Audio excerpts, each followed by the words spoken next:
Chapter 2720, Beyond the Domain Realm. When Thousand Miles' body collapsed to the ground, the Miracle members in the dense forest shuddered involuntarily. The Star Alliance's members spectating in their VIP viewing room also gaped in shock. How did she become so strong? Purple Eye exclaimed in disbelief. Not only did Gentle Snow slay a Tier 3 peak expert after going deep into Miracle's ranks, but she had also taken the initiative to attack 2 Domain Realm experts. While doing so, she had even casually killed the Purgatory Knight Thousand Miles. The last part, where Gentle Snow faced Thousand Miles, was especially amazing. Thousand Miles should have generated those 3 black crescents using a skill. Yet Gentle Snow had made it look as if she was the one who summoned them. It was simply unbelievable. Has the gap between us gotten so big already? Galaxy Past was at a loss for words as he stared at Gentle Snow's figure in the holographic projection. They were both Star Moon Kingdom's top-ranking experts, yet it was now obvious that the actual gap between them was massive. They were already in completely different worlds. Guild Leader, I plan to leave Star Moon Kingdom temporarily after this competition. I want to explore other places, Flourishing Willow said. She was similarly shocked by Gentle Snow's strength and felt unreconciled. The gap between them clearly hadn't been so massive before. Both of them were experts ranked in the God's Domain experts list. Now, however, Flourishing Willow doubted she could survive even one move against Gentle Snow. How could she possibly accept this situation? Sure. Galaxy Past did not question Flourishing Willow's decision. On the contrary, he turned to Purple Eye and asked, "How about you take a look outside? 2. The guild doesn't have many matters to deal with now, and I can handle them by myself." "Thank you, Guild Leader." Purple Eye nodded while gritting her teeth. "I won't disappoint you." Although the Star Alliance normally mingled in Star Moon Kingdom's neighboring countries as well, compared to Zero Wing, whose members fought all over God's domain, the Star Alliance's chessboard was truly insignificant and laughable. During the time the Star Alliance's members were in shock, the members of Miracle inside the dense forest were likewise stunned. As if they had just encountered a ferocious monster, every one of them stood stock still. One move. Gentle Snow had killed Thousand Miles in just one move. With such strength, she already rivaled peerless experts.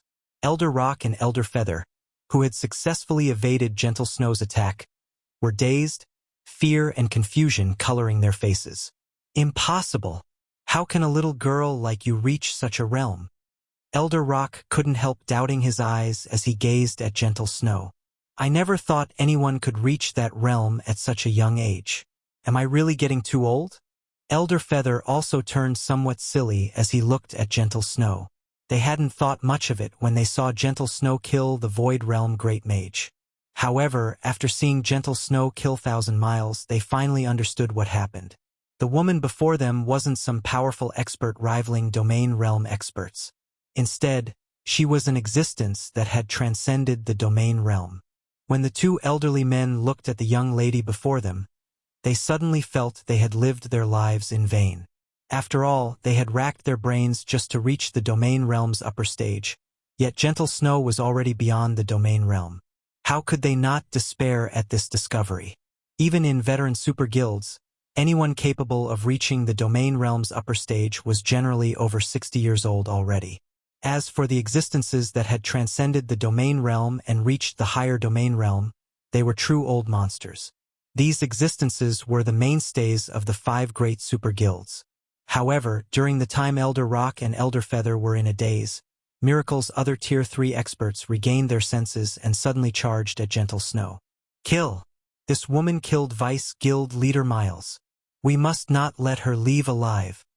That's right. In this special space, even peerless experts can't afford to duke it out with us. The next moment, over 100 Guardian Knights and Shield Warriors activated their defensive skills and closed in on Gentle Snow. Simultaneously, the magical class players on the team started casting combination spells one after another. Old Rock, let's leave. It'll be too late, otherwise, Elder Feather suggested as he glanced at Elder Rock. He then activated a skill without hesitation and transformed into a gale. He crossed several dozen yards with every step he took, showing no intention of fighting whatsoever. Snapping out of his daze, Elder Rock hurriedly used wind steps, which he had upgraded to Tier 3, and entered stealth. Elders. Miracle's members were stunned momentarily. What was up with this situation? Despite being the two strongest combatants in their 1,000-man team, Elder Rock and Elder Feather had actually fled. At this moment, let alone Miracle's members, even the Star Alliance's spectating members couldn't help gaping in shock. What's going on? Why are those two Apex experts running away? Despite having entered the flowing water realm already, Galaxy Past, Flourishing Willow, and Purple Eye were bewildered by Elder Rock and Elder Feather's decision to flee. Domain realm experts were existences that even the various superpowers wouldn't want to offend casually.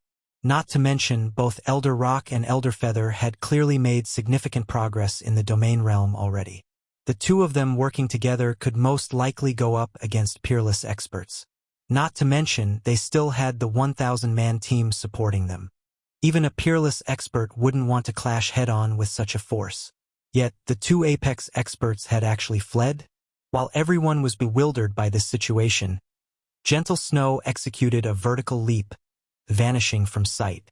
When she reappeared, she was standing 50 yards away from her original position. The glorious will in her hands bloomed with dazzling brilliance. Will of light. Instantly, 12 brilliant flashes streaked through the dense vegetation, brightly illuminating the entire forest. What is she doing? Frost Heaven's members, who were spectating the fight from a distance, were confused. Likewise, Miracle's members also found this situation odd. They couldn't help wondering why Gentle Snow would launch an attack at empty air. Who could she possibly hit? However, this thought lasted for only half a second in everyone's mind. Read latest chapters at Wuxia World.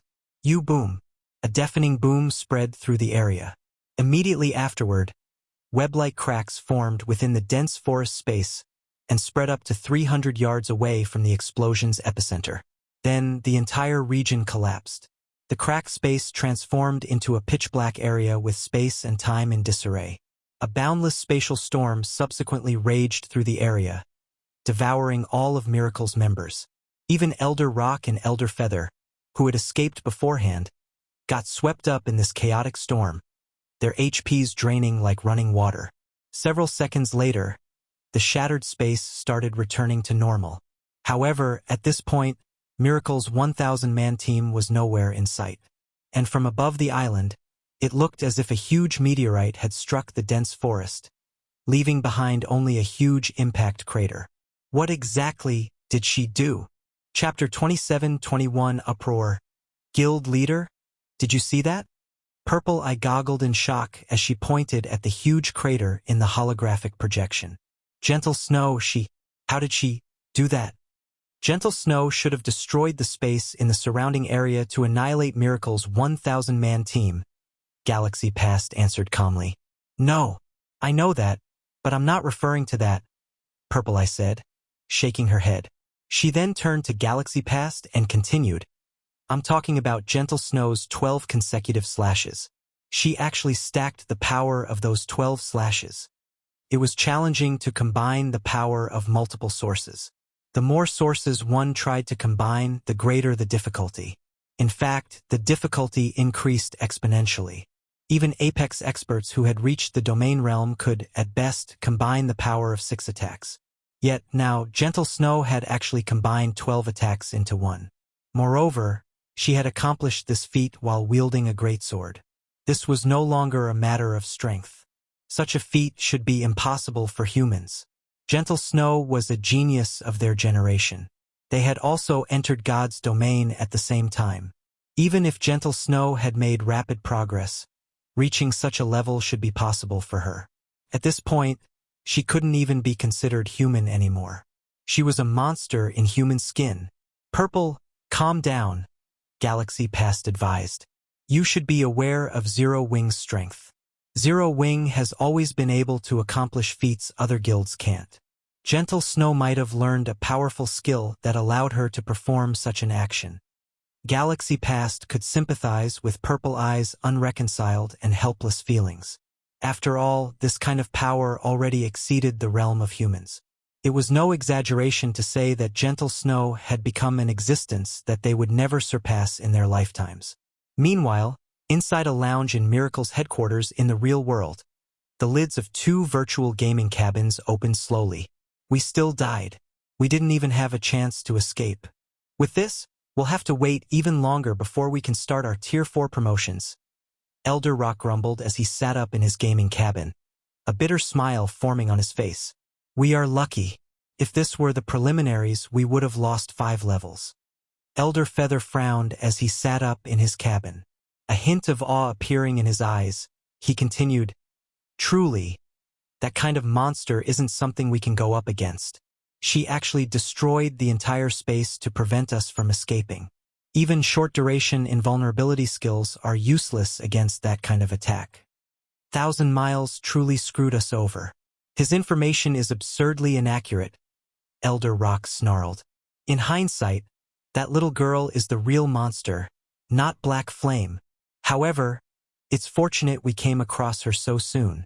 There is still time to salvage the situation, Elder Feather said, smiling. What do you mean, Old Feather? Elder Rock asked, puzzled. I relayed this information to the guild leader before we got killed. I'm sure the others know about this by now, Elder Feather said. Now that it is revealed that Frostheaven has a higher domain realm expert in addition to Black Flame, I'm sure you should know what this means. Are you saying the guild leader will relay this information to the other superpowers? Elder Rock couldn't help growing a little excited. That was a higher domain realm expert they were talking about. On Island number 3, there was no way Black Flame could cause an upset by himself. However, it would be a different story if a higher domain realm expert were added to the equation. Zero Wing might actually be able to secure 2 resource nodes and become the 6th-ranked guild on Island number 3. In that case, Frostheaven's chances of winning the 6th reserve seat would increase significantly. However, once Miracle spread this information, the various superpowers would most likely band together to prevent Frostheaven from ousting them. Just as Elder Feather assumed, Miracle did not conceal Gentle Snow's information. On the contrary, the guild publicized it throughout the arena. Every participating guild became aware of Gentle Snow's existence. Higher domain realm? Zero Wing actually had such an expert? Could Miracle be lying to us? That's the higher domain realm we are talking about. How can a little girl like Gentle Snow reach it? That shouldn't be the case. According to our members on Island number 3, Gentle Snow did indeed clash with one of Miracle's 1,000-man teams. Moreover, their fight created quite a commotion. It could be heard even from miles away. After our members inspected the battlefield through magical observation, they found that Miracle's 1,000-man team had indeed been annihilated.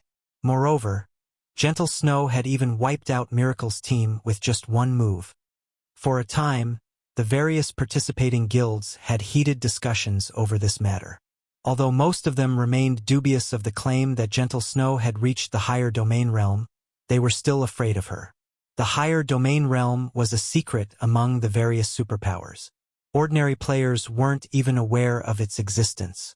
Currently, those who had reached the higher domain realm were old monsters belonging to the 5 great super guilds, and these old monsters almost never revealed themselves to the public. In fact, the public had mostly forgotten about them. However, the various superpowers understood that the reason the 5 great super guilds could be referred to as such was precisely because of these existences. So long as this group of old monsters took action, even peerless experts wouldn't be able to stop them. After all, peerless experts were merely a bunch of people still stuck in the domain realm. Even the stronger ones had reached only the domain realm's upper stage. A more significant part of the reason peerless experts were called as such was their basic attributes, which far surpassed those of other domain realm experts. However, it was a different story for higher domain realm experts. These existences possessed inhuman combat standards. Moreover, there was almost no trial in God's domain that could trouble them. They could easily overcome the hurdles they faced and secure as many opportunities as they wanted in God's domain. One could say that in terms of both basic attributes and combat standards, higher domain realm experts far surpassed peerless experts. Even one such existence could turn the tide of a war. Now that Gentle Snow was suspected of having reached the higher domain realm as well, the various superpowers would have no choice but to take precautions against her. Meanwhile, when Frost Heaven's members heard this piece of news, every one of them was shocked. How is this possible? That Vice Guild leader from Zero Wing is actually in the higher domain realm. Brilliant Blue felt like he was dreaming when he read his subordinate's report. He simply couldn't bring himself to believe it. This was the higher domain realm they were talking about. However, at this time, the various participating superpowers were all talking about this matter. Moreover, the Frost Heaven members with Gentle Snow acknowledged that she had single-handedly wiped out Miracle's 1,000-man team. Miracle even publicly admitted that Gentle Snow had killed Rock and Feather, two of Miracle's elders, in a single move. After taking all these factors into account, this matter was almost certain to be true. The heavens haven't forsaken Frost Heaven. Seven Wonders grew ecstatic upon hearing this news. He then looked at Hong Shinan, who had reported the matter to him, and said, "Old Hong, you've really found a huge treasure for our guild this time. Guild leader, you overestimate me." Hong Shinyuan shook his head with a smile. In reality, even he had not been aware that Gentle Snow had reached the higher domain realm. Had he known, he wouldn't have offered just 3 upper zone reserve slots to Zero Wing. Meanwhile, when Mushin on Island number 3 received the news about Gentle Snow, she was lost in thought for a long time. Black Flame. Is Gentle Snow really at the higher domain realm? Mushin couldn't help asking Shi Feng. Probably. Shi Feng chuckled. Probably? What do you mean, probably? Has she reached it or not? Mushin got irritated at Shi Feng for persisting in keeping her in the dark. The various superpowers already believed that Gentle Snow was a higher domain realm expert. Yet Shi Feng was still so close-mouthed about it. Shi Feng couldn't help smiling bitterly at Mushin's reaction. Truthfully, he didn't actually know what realm Gentle Snow had reached. After all, he didn't know what kind of world the higher domain realm was. In addition, when he looked at Gentle Snow, he felt as if he was looking at a cloud. He couldn't see through her at all. Read latest chapters at Wuxia World. Yu, however, while he didn't know whether Gentle Snow was currently at the higher domain realm, he was sure of one thing: Gentle Snow was undoubtedly number 1 in the world in combat experience. However, Miracle has played a really vicious move this time. Shi Feng frowned as he read Miracle's public announcement. At Shi Feng's words, Mushin's face darkened. Are you saying Miracle plans to kill with a borrowed sword? That's right. Shi Feng nodded. On the surface, Miracle is expressing its indignation over Gentle Snow annihilating one of its 1,000-man teams. In reality, it is announcing to the other guilds that Frost Heaven has a great chance of securing the 6th seat. This way, the other guilds will have to consider banding together to target Frost Heaven. What should we do then? Mushin understood how vicious Miracle's move was. If they didn't handle this matter properly, Frost Heaven might come under attack from all sides. Should I notify my guild leader of this? Shi Feng sneered. Since Miracle wants Frost Heaven to become a thorn in the various guilds' eyes, we'll make the various guilds understand that the 6th seat belongs to us. Chapter 27-22. No regrets. Have the various guilds acknowledge us? Mushin revealed a wry smile when she heard Shi Feng's words. But out of the 6 reserve seats available, only 1 is obtainable. How can the other guilds possibly give up on it? There are 6 reserve seats up for grabs, yet the various guilds have given up on 5 of them. Why do you think that's the case? Shi Feng responded with a question of his own. Isn't that obvious? It's because the 5 great super guilds are too strong. There's no way the other guilds can compete with them, Mushin answered, failing to understand why Shi Feng asked such a question. Who the owners of 5 of the 6 reserve seats were was common knowledge for everyone. Otherwise, the various guilds wouldn't be competing so desperately for the 6th seat, with some guilds even risking everything they had. That's right. It is because those 5 super guilds are sufficiently strong, Shi Feng said, nodding. Hence, those guilds don't dare compete with them. Do you mean to make the various guilds deem us too strong to provoke? That's impossible, Mushin said, shaking her head. She felt that Shi Feng was building castles in the air. Frost Heaven doesn't have that kind of strength right now. Indeed, Frost Heaven doesn't have the necessary strength right now, Shi Feng said unceremoniously. That's why we need to go crazy, so crazy that the other guilds become afraid of us. Only by doing so do we stand a chance of victory. They couldn't afford to act defensively.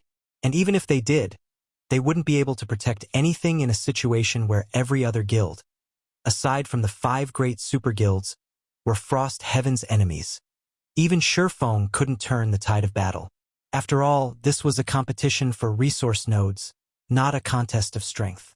Even if he occupied every resource node on an island, there were still 17 other islands. Frost Heaven would still lose. Not to mention, occupying an entire island would be a challenge, even for him. The size of island number 3 was like a level 100 neutral map.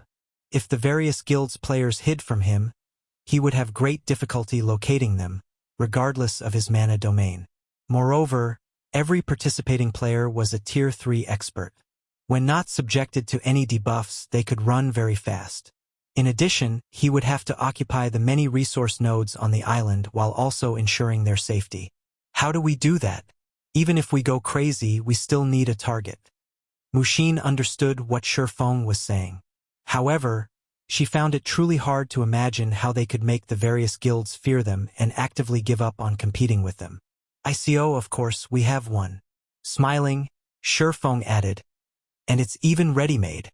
Are you talking about Miracle? Shaking her head, Mushin argued. Although Miracle has used a trick to deal with us, even if we annihilate Miracle, I'm afraid the other guilds still won't rest. No, not Miracle.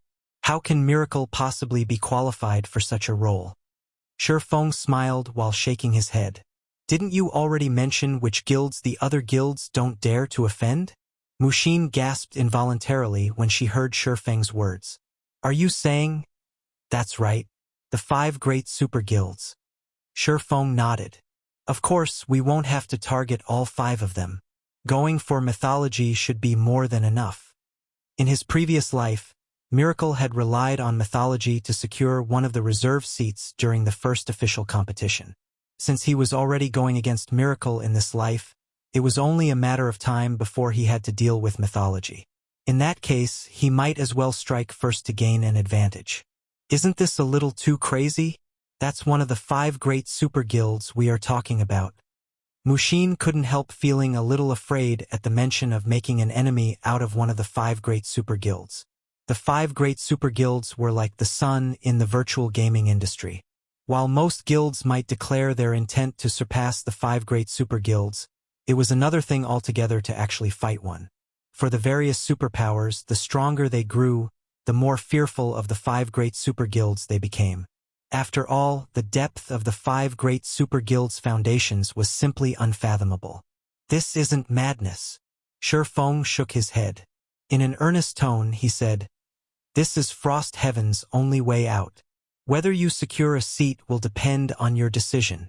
Afterward, Shi Feng stopped trying to convince Mushin and had her relay this proposal to 7 Wonders. Whether they went through with his plan or not would depend on Frost Heaven's guild leader. Declare war on mythology? Is Black Flame insane? Brilliant Blue trembled when he received Shi Feng's suggestion. Immediately, he contacted 7 Wonders and protested, Guild leader. That's one of the 5 great super guilds we are talking about. Even 3 Frost Heavens wouldn't be a match for it. I understand. 7 Wonders also wore a gloomy face.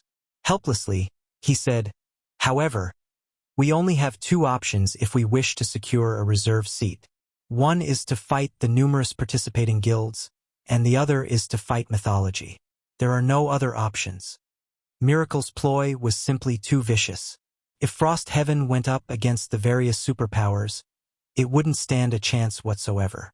After all, in this scenario, Frost Heaven would lose the initiative to attack other guilds, constrained to defending its territories. However, how could it possibly defend against so many guilds with its limited numbers? Frost Heaven's only other option was to attack mythology. If Frost Heaven succeeded in causing mythology to suffer even a minor setback, it would still be of great help to Frost Heaven in securing the 6th reserve seat. Meanwhile, after 7 Wonders finished speaking, Brilliant Blue also sank into deep thought. We have only one choice now. Looking at Brilliant Blue's face on his screen, Seven Wonders asked. Do we fight or not? Guild leader, even if I wish to fight, how do we go about it? That's mythology we are talking about. We stand no chance whatsoever, Brilliant Blue said with a bitter smile. The island number 11 he was assigned to had only 3 teams from Frost Heaven, his own 500-man team, a 300-man team led by an elder, and Violet Cloud's 100-man team for a total of 900 players. On the other hand, Mythology had a total of 2,600 members on island number 11. Moreover, the person leading this force was the Divine Spear Demon Rex, the commander of Mythology's trump card Legion, and a legendary figure even in Mythology. Do you think the other islands have a chance of winning?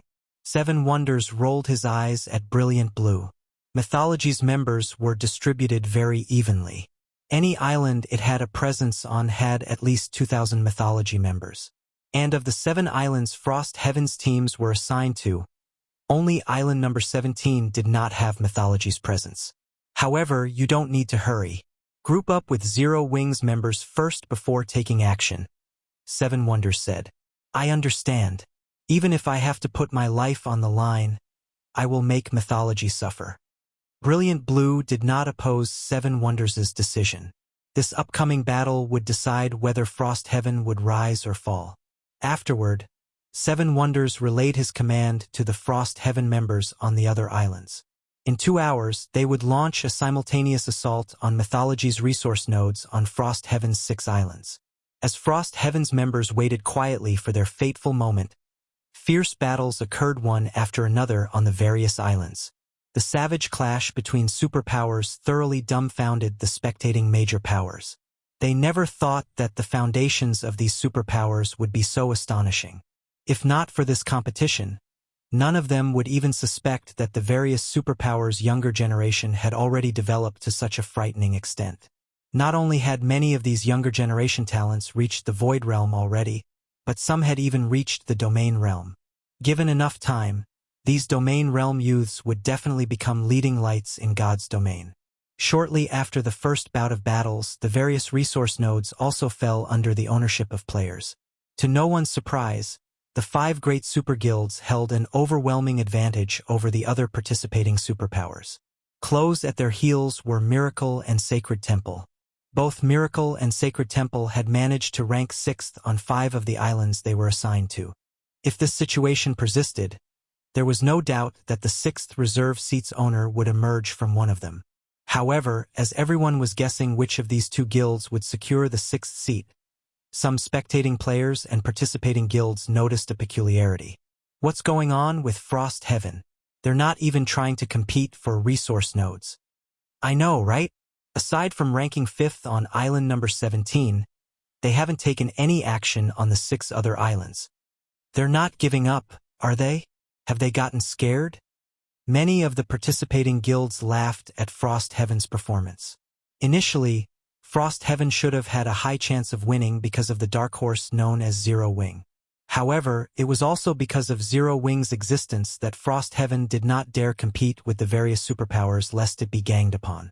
Vice Guild Leader, do you think Frost Heaven will give up just like that? When Whitefeather read the summary on the battle situation, she couldn't help growing curious about Frost Heaven's behavior. It's not impossible. Miracle's ploy is truly vicious. So long as Frost Heaven dares make a move, every other guild will target it. Smiling faintly, Cold Shadow said, What a pity! If Frost Heaven hadn't invited Zero Wing, it might have had a chance to fight for the 6th seat. Now it has no chance at all. Read latest chapters at Wuxia World. At this moment, Cold Shadow wasn't the only person who thought that Frost Heaven had given up. The various participating superpowers believed the same and deemed it a wise decision. After all, if Frost Heaven chose to fight, it would only end up getting annihilated. Conserving its strength to fight next year was undoubtedly the better choice.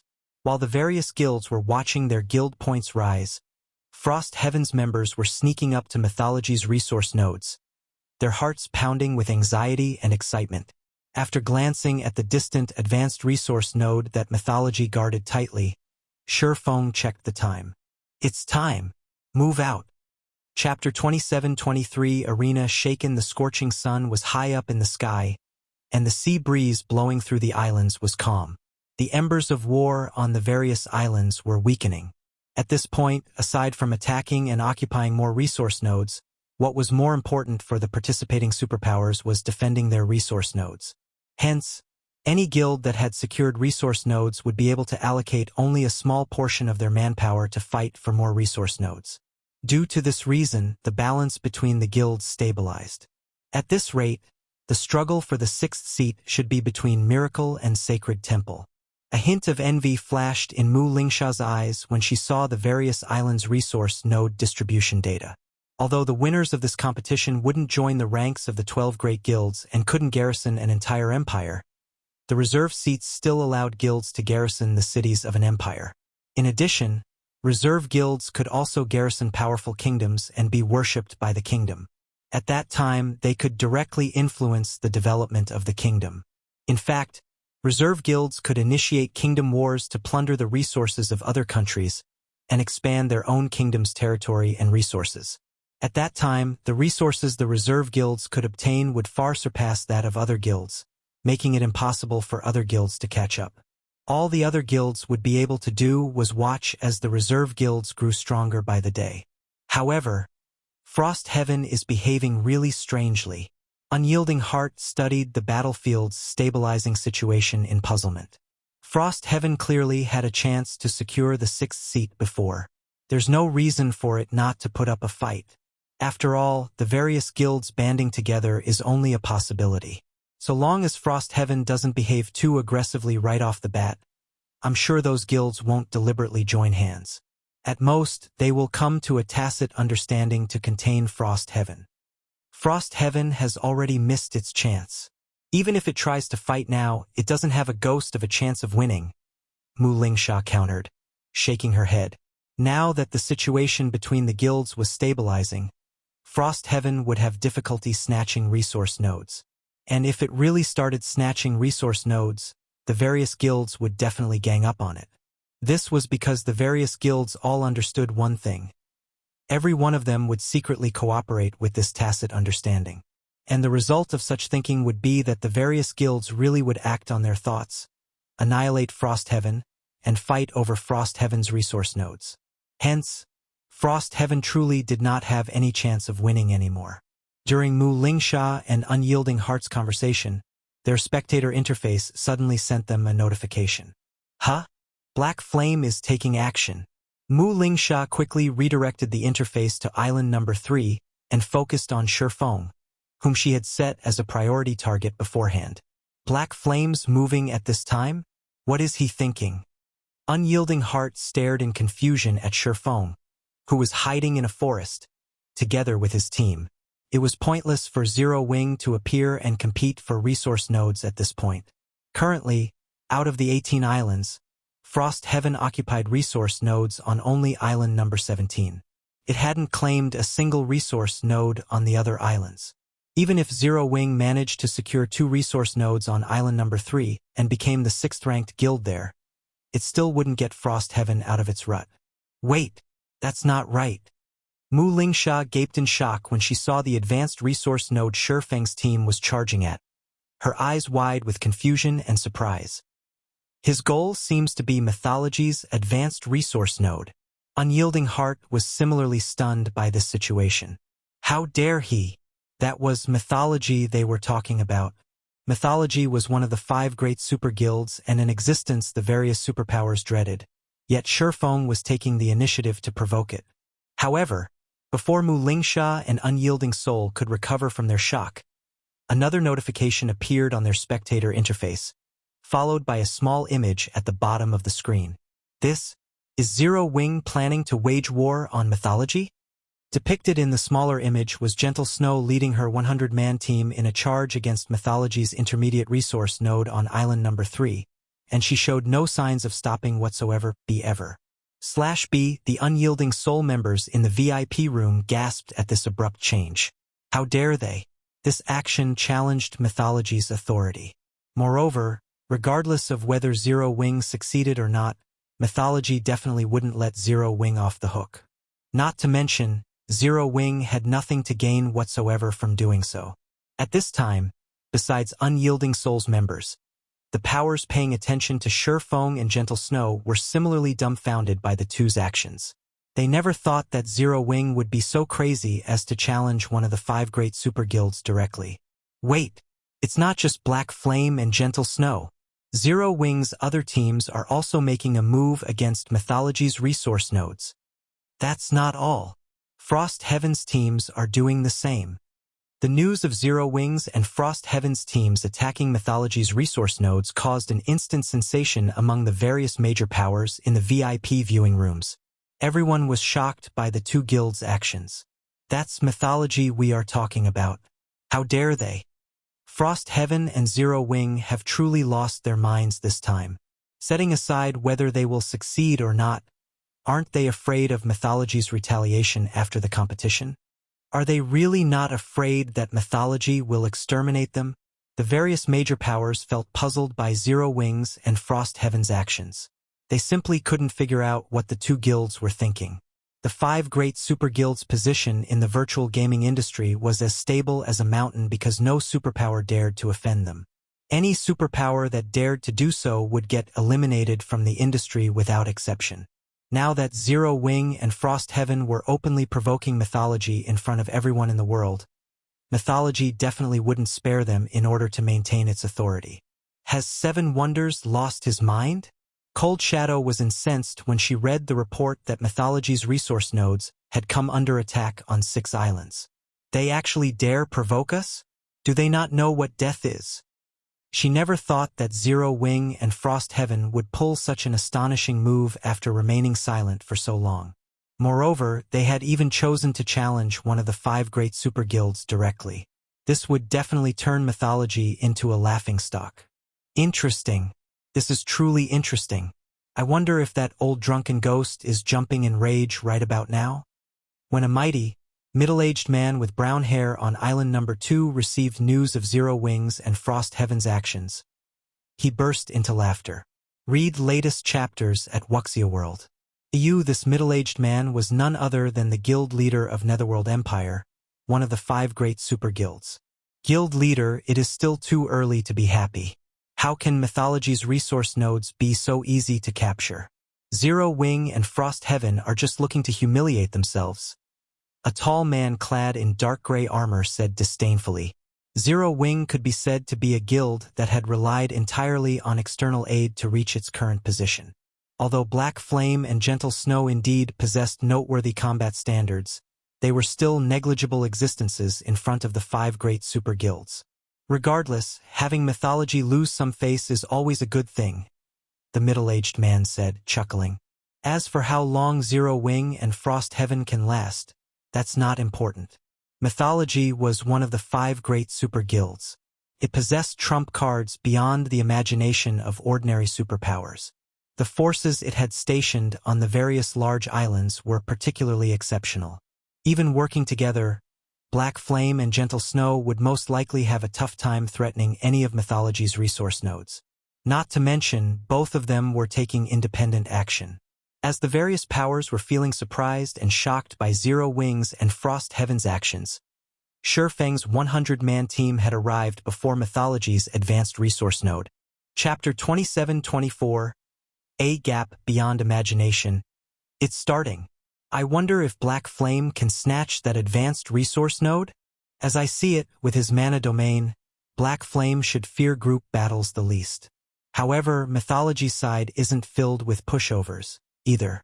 The one leading the defense of that advanced resource node is the Silver Ghost, Prosciutto. The legion under him is amazing. I heard they killed a level 110 superior mythic-ranked world boss some time ago. The feat sent waves across the entire Western continent. Crap, they're that strong? In that case, Black Flame is really in danger. I heard that superior mythics all possess mana domains. Combined with their frightening basic attributes, it shouldn't be possible for players to defeat them.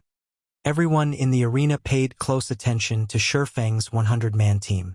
It was no exaggeration to say that nobody present wished to miss out on this earth-shattering battle. Many of the major powers in the VIP viewing rooms had even stopped paying attention to the other battlefields and focused solely on Shi Feng's 100-man team. At this time, as if long prepared for this, Mythology's members summoned a magic barrier as soon as Shi Feng's team arrived. The barrier covered a 500-yard radius, thoroughly enveloping the advanced resource node and Shi Feng's team. Under the magic barrier's oppressive power, not only did everyone on Shi Feng's team feel their bodies growing heavier, but even their basic attributes started falling rapidly. This is an advanced magic barrier? Mushin was shocked when she saw how much her basic attributes had fallen. How is this possible? Advanced magic barriers were incredibly rare in God's domain. Just one set of magic array scrolls for an advanced magic barrier was worth a fortune. However, as the current competition prohibited the use of magic tools, players could only rely on themselves to erect magic barriers. Only, there were strict requirements for players to use magic barriers without any external aid. Just casting an intermediate magic array required 100 players. Moreover, of these 100 players, 20 of them needed to be at the intermediate magician standard and 5 at the advanced magician standard. Otherwise, the magic array wouldn't operate. If intermediate magic arrays had such stringent requirements, one could easily imagine the requirements needed to summon an advanced magic array. Nevertheless, Mythology's team had actually summoned one. This was simply unbelievable. Meanwhile, an advanced magic barrier was capable of suppressing even mythic monsters. Needless to say, it would have a tremendous effect on Tier 3 players. At this time, Frost Heaven's members all wore pale expressions on their faces. They weren't even peak experts in the guild to begin with. Compared to the various superpowers teams, their basic attributes could only be considered average. Now that the magic barrier had reduced their basic attributes by 30%, how were they supposed to fight? So, this is Mythology's foundation? Amazing! With this, even if Black Flame summons his mana domain, he will still have difficulty resisting the magic array's suppression. The audience gasped when they saw Mythology's advanced magic barrier. On a battlefield that prohibited the use of magic tools, having the ability to summon advanced magic barriers would basically make one invincible. Of course, a magic barrier summoned entirely through the effort of players wasn't unbeatable. The greatest flaw of such a magic barrier was the immense burden on the caster's mana. If the players supporting the barrier did not replenish their mana, they wouldn't last more than 10 minutes. However, on this battlefield, 10 minutes were more than enough to decide the outcome. While everyone was marveling at Mythology's capabilities, 100 players walked out of the advanced resource node. The person in the lead was a silver-haired young man with an amiable expression on his face. However, everyone present was aware that this friendly youth was also known as the Silver Ghost, one of the leaders of Mythology's younger generation. Guild leader Black Flame, we meet again. Prosciutto greeted Shi Feng in an indescribably calm voice. He showed no eagerness for a showdown at all. Instead, he behaved as if he was chatting about family affairs. At Prosciutto's words, Mushin looked at Shi Feng in surprise. Prosciutto was a big celebrity in God's domain. He had risen to the position of vice commander in Mythology's trump card Legion at a young age and was the designated successor of the Legion's monstrous commander. You know him? MHM. We've met once on the Western continent. Shi Feng nodded in response to Mushin's curiosity and surprise. There was no point in hiding the matter. After all, he had caused quite a huge scene in the Starlight Fortress, and most of the Western continent's superpowers probably knew about his clash with Mythology already. You really are heartless with your words. Guild leader Black Flame? Prosciutto sighed. The fight in the Starlight Fortress is the only humiliation I've suffered ever since entering Mythology. My memory of that fight is still fresh, yet you don't take it seriously at all. Humiliation. Smiling, Shi Feng said, That's hyperbole, right? Your Eminence only failed to have your way. No, it is already a humiliation for me. Prosciutto disagreed, shaking his head. Earnestly, he continued, Previously, I stated that we would meet again. Only, our reunion happened much sooner than I expected. Although I still don't think the time is right, allow me to repay some of the humiliation I suffered before. As soon as Prosciutto finished speaking, the 100 Tier 3 experts behind him promptly released their auras. It immediately felt as if a demon god had descended onto the battlefield. Of the group of 100, over 30 peak experts exuded auras rivaling that of mythic monsters. The Frost Heaven members nearly collapsed to the ground under this pressure. This is an advanced combat array. Over 30 peak experts with strength rivaling mythic monsters? No, this must be an illusion. How can there be such a large gap between our guilds? At this time, the Frost Heaven members on Shi Feng's team weren't the only ones suffering a mental breakdown. Even the various major powers in the VIP viewing rooms were dumbfounded, despair flooding their hearts. Sure enough, the gap is much bigger than we thought. Unyielding Heart smiled bitterly as he looked at Mythology's 100-man team. Yes, this was the 5 great super guilds' strength. The world had always regarded the various superpowers' existence as second only to the 5 great super guilds. However, these superpowers all knew full well that aside from a select few super guilds, every other superpower was far behind the 5 great super guilds. It wouldn't even be an exaggeration to say that they were living in 2 different worlds. This was also why no single superpower dared to declare that they would replace the 5 great super guilds. It's over. It's really over now. How can the gap be this massive? Fear bloomed in Mushin's heart as she looked at the approaching 30-plus peak experts. Even her breaths became stifled. She had long since known that Mythology wasn't a pushover and that the 5 great super guilds' strength the various superpowers had seen thus far was only the tip of the iceberg. However, she never thought that the reality of the situation would actually be so hopeless and suffocating. Black Flame. Sandstorm grinned smugly as he glared at Shi Feng. You only beat me last time thanks to your mana body. I'll let you know what true strength is this time. If you couldn't do it last time, then I'm afraid you still can't do it this time, Shi Feng retorted, shaking his head as he watched Sandstorm approach. Still acting stubborn even in the face of death?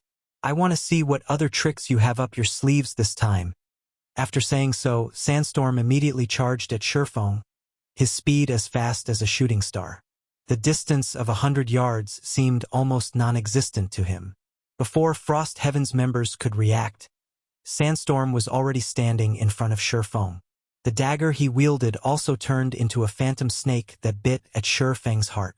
Tricks! Shi Feng shook his head when he saw this scene. He then stretched out his hand. Boom! A violent storm enveloped the entire battlefield, kicking up dust and dirt into the air. Read latest chapters at Wuxia World. How is this possible? The next moment, everyone stared at the 2 figures standing amid the dust cloud in stupefaction. At this time, Sandstorm's dagger hovered half an inch away from Shi Feng's heart. Meanwhile, before anyone realized it, Shi Feng had actually caught Sandstorm by the wrist, intercepting the hand holding the dagger. How is this possible? Sandstorm was stunned when he saw his captured wrist. Chapter 27-25. Warm-up over? How did he do it? That other guy's power is comparable to mythic monsters. Yet, Black Flame actually received the attack directly? Black Flame should be under the magic barrier's suppression now, right? So, this is Black Flame's true strength? After a moment of silence, the audience in the arena instantly broke into an uproar, never having expected things to turn around so quickly. When Mythology revealed its frightening combat power, almost everyone believed that this fuss caused by Zero Wing and Frost Heaven was over. Yet, it turned out that Zero Wing still had the strength to contend against Mythology. How could anyone not entertain expectations in this situation? After all, far too few people in God's domain dared challenge the 5 great super guilds. Regardless of the outcome, after this challenge to Mythology in this competition, Black Flame's name would become known to everyone in God's domain. However, unlike the spectating players, the Mythology members at the Advanced Resource Node showed no signs of surprise. This was especially true for the 100 players forming the battle array. Sandstorm is too reckless. The Vice Commander previously warned him that Black Flame isn't a simple opponent. Yet he actually charged into battle all by himself without a word. Foolish. He is truly foolish. He actually ignored the Vice Commander's words. He's gonna turn us into a laughing stock for the other superpowers. The 30-plus Void Realm experts from mythology did not feel a shred of pity for Sandstorm, only anger that he had allowed himself to get caught. Their Vice Commander Prosciutto had gone to great lengths to create a scenario presenting mythology as an existence that should never be provoked. Now, Sandstorm had single-handedly ruined this scenario. Sandstorm, come back. Stop shaming yourself in front of Guild Leader Black Flame, Prosciutto said, sighing as he looked at Sandstorm and his dumbfounded expression. At Prosciutto's words, Sandstorm snapped out of his daze, and his expression turned unprecedentedly grim and fearful. His hands even started trembling slightly. No, I can't disappoint the Vice Commander. Die.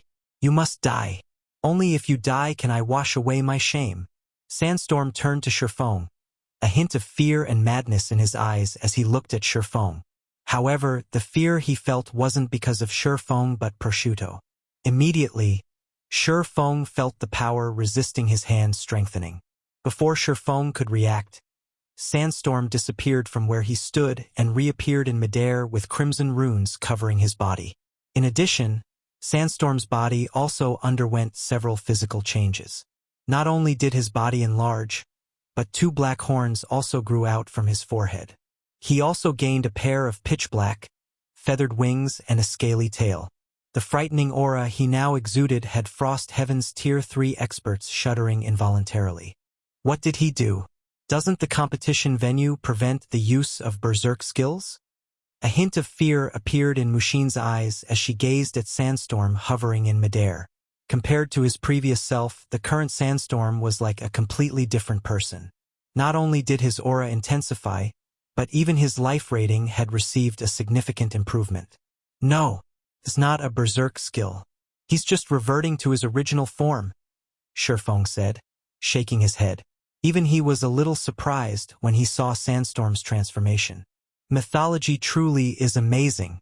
To think they actually managed to get their hands on the demi-dragon bloodline. Someone among them even managed to endure the bloodline's violent power. In God's domain, aside from bloodlines that increased a player's life rating, there were special bloodlines that functioned differently. One such example was the violent demi-dragon bloodline, which could raise a player's life rating to the archaic species standard, granting players a much greater improvement than ordinary bloodlines. However, this bloodline had a drawback. Due to the demi-dragon bloodline's overly violent power, players paid a heavy price to use whenever a player activated their demi-dragon bloodline. They would be subjected to unimaginable pain beyond the tolerance of ordinary humans. Hence, very few people were willing to accept such bloodlines. Shi Feng never thought that Sandstorm would manage to not only assimilate the demi-dragon bloodline but also endure its violent power. You must be crazy. Mushin was exasperated to see Shi Feng marveling at Sandstorm's strength. The strength of his aura has more than doubled. I even suspect he has already reached the Tier 4 standard in terms of the strength attribute. Yet, you still have the time to admire his strength? That's right. In terms of physique and basic attributes, he is indeed on par with bona fide Tier 4 classes. Shi Feng nodded in affirmation. Mushin couldn't help goggling at Shi Feng's composure. She simply couldn't understand what was going through his mind. It was as if he had forgotten who had driven Sandstorm to such an extent. Lena, you guys go help him as well, Prosciutto ordered calmly to the blonde, female shield warrior beside him. At this command, the mythology members standing around Prosciutto turned to him in surprise. The blonde girl named Lena was Prosciutto's right-hand man. She was a bona fide domain realm expert, and her strength ranked within the top 3 in this team of theirs. Now, Prosciutto was actually having her join the fight as well. Yes, sir.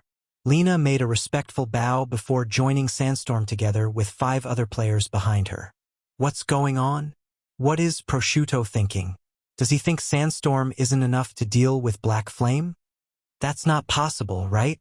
That Sandstorm can be considered a Tier 4 monster already.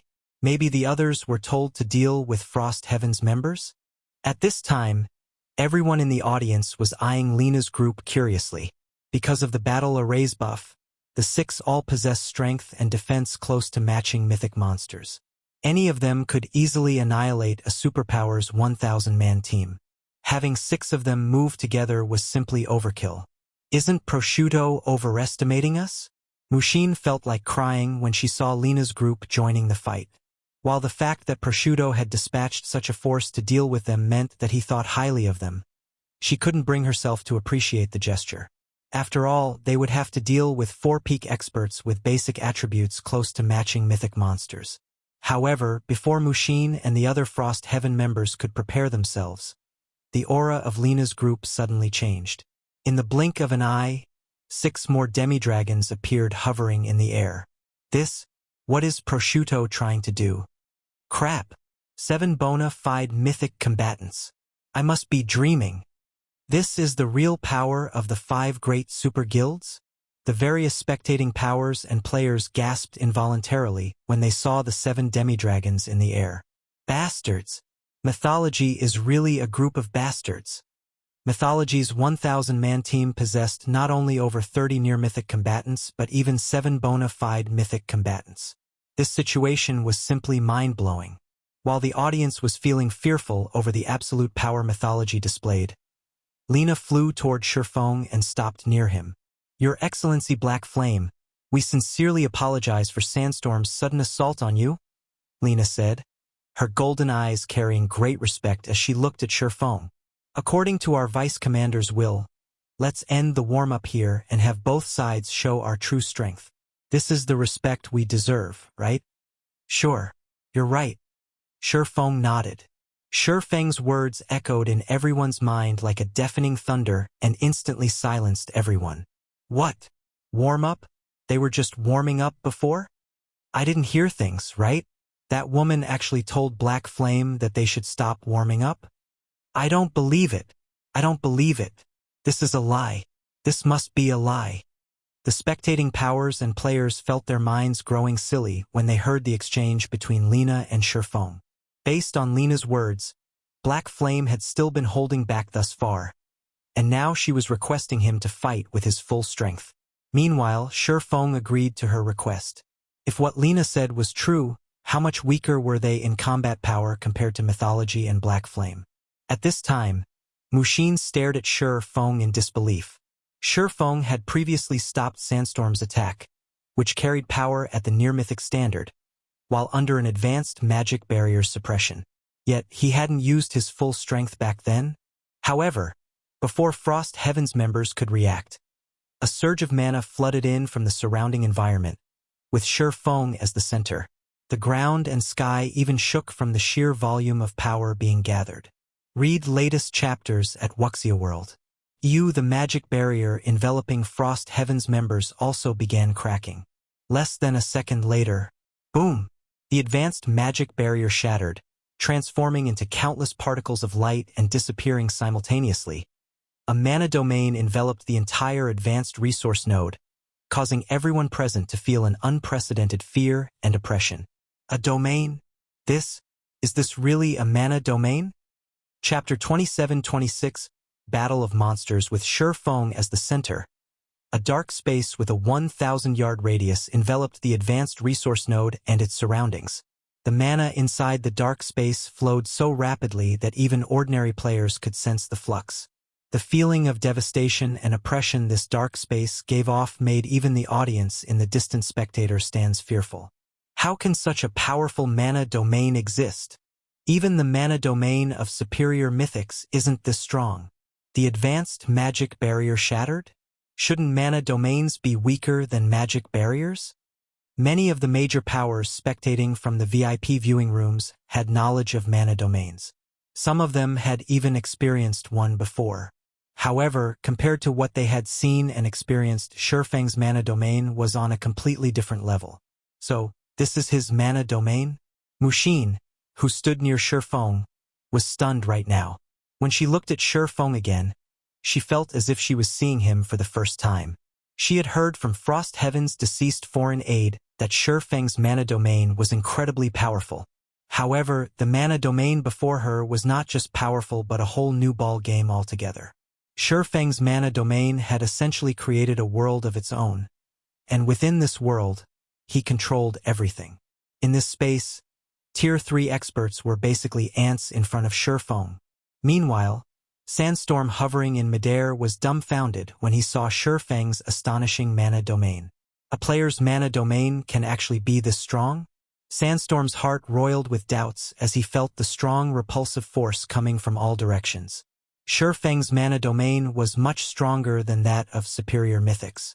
Even after transforming into his demi-dragon form and gaining a Tier 4 physique and basic attributes, Sandstorm still suffered a significant restriction in his movements. By his estimates, he had lost around 20% of his basic attributes. His reaction speed and movement speed had also fallen by 30%. Now, his overall combat power was barely at the Tier 4 standard. Let's get started, then. After glancing at Lina and the other demi-dragons, Shi Feng unsheathed the abyssal blade and vanished. Where did he go? Shi Feng's sudden disappearance confused Frost Heaven's members. He disappeared? At this moment, let alone Frost Heaven's members, even the audience in the spectator stands were stunned. A living human had actually disappeared from their godlike perspective. However, before anyone could react, an explosion suddenly sounded in midair. Boom! The next moment, a black shadow crashed into the ground, the impact creating cracks that extended over 20 yards. The frightening shockwave nearly toppled the nearby Frost Heaven members. What happened? Everyone gaped in shock when they saw the figure on the ground, their eyes wide with disbelief. Without anyone realizing it, Shi Feng had appeared amid the flock of hovering demi-dragons, fresh blood coating his long sword. Meanwhile, the figure on the ground actually belonged to a demi-dragon. At this moment, not only did this demi-dragon's armor sport a bone-deep cut, but 1/8 of his HP had vanished. The speed of Shi Feng's attack was simply unheard of. However, compared to the audience and Frost Heaven members, the mythology members spectating the fight were much more surprised by this situation, especially Sandstorm. A hint of confusion lingered in his eyes as he glared at Shi Feng after transforming into our demi-dragon form.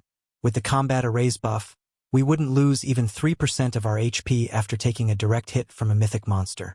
How can Black Flame have such great strength? Fear surfaced in Sandstorm's eyes as he analyzed the situation. As demi-dragons, they could be considered bona fide Tier 4 combatants. Yet, even in such a situation, they still were no match for Shi Feng. Sandstorm simply couldn't fathom how much strength Shi Feng had.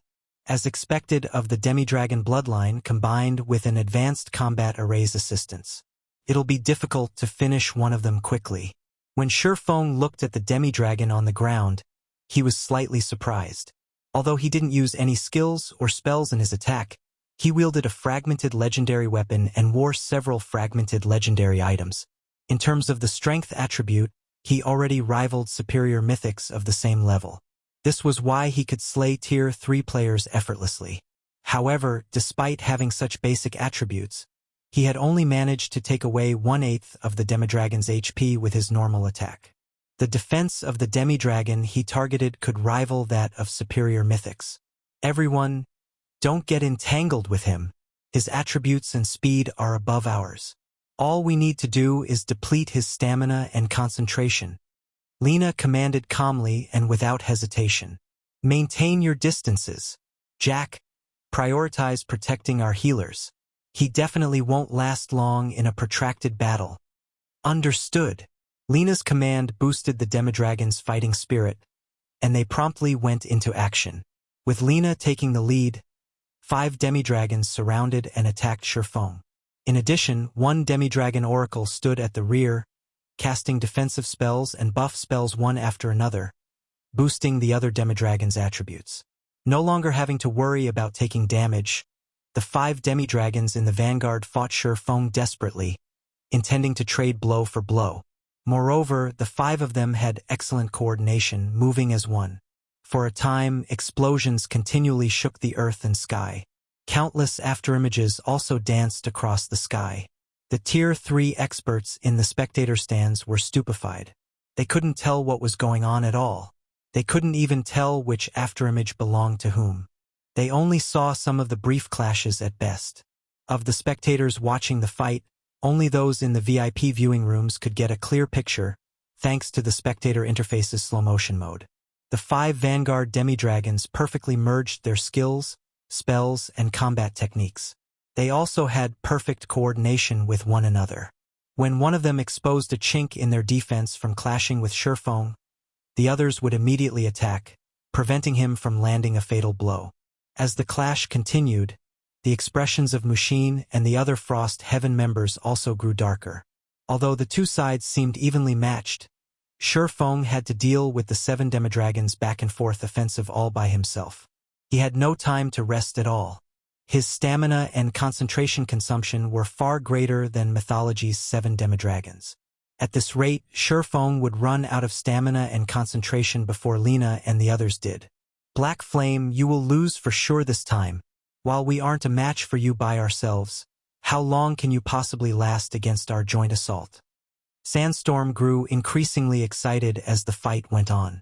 Although he had suffered plenty of attacks from Shi Feng and lost a lot of HP, he continuously received healing from the rear-line healers. Hence, he quickly recovered the HP he lost.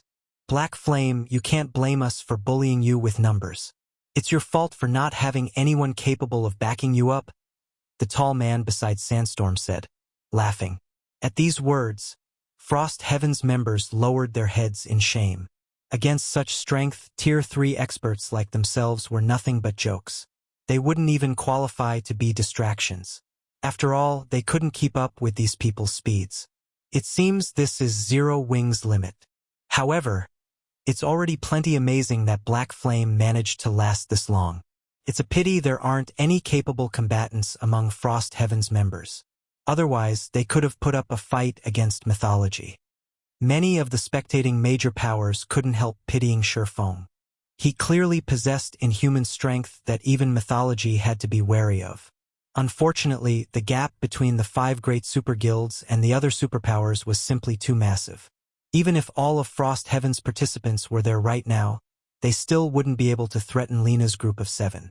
However, this is a valiant defeat for Black Flame. He can actually hold his ground against 7 Tier 4 monsters simultaneously. He deserves his title of Sword King. Sword King? As I see it, he's strong enough to rank within the top 6 of the God's Domain experts list. Only the 5 great super guilds' old monsters can fight him. Many of the Tier 3 experts spectating the fight admired Shi Feng. Those that previously held doubts about his title of Sword King also stopped doubting him. The seconds and minutes flew by. While everyone was feeling unreconciled for Shi Feng, the man himself suddenly leaped backward, distancing himself from the 5 Vanguard demi-dragons. Don't even think of escaping us. We have wings. We are by no means slower than you when it comes to flying. Upon seeing Shi Feng pulling away, Sandstorm immediately accelerated, chasing after him. When players gained a mana domain, they became capable of flight. However, flight achieved through this method was significantly slower than flying mounts. In comparison, demi-dragons could fly nearly as fast as flying mounts. Escape! Shaking his head, Shi Feng said, I just thought that time is almost up, so I plan to end this battle. You're still arrogant even in the face of death. I want to see how exactly you're going to end this battle. Sandstorm sped up at Shi Feng's words. Time is almost up? Lina felt that something was amiss when she saw Shi Feng's calm expression. What does he mean? However, before Lina could ponder on the matter, Shi Feng sheathed the abyssal blade. Read latest chapters at Wuxia World. You said before that I shouldn't blame you for bullying using numbers. I very much agree with this point. Gazing at Sandstorm and the other demi-dragons, Shi Feng unsheathed the other long sword hung by his waist and said, Now you shouldn't blame me either for bullying with numbers. After Shi Feng finished speaking, the twilight blade in his hand suddenly shone brightly, illuminating a radius of several thousand yards. Twilight's shadow, twilight of the gods.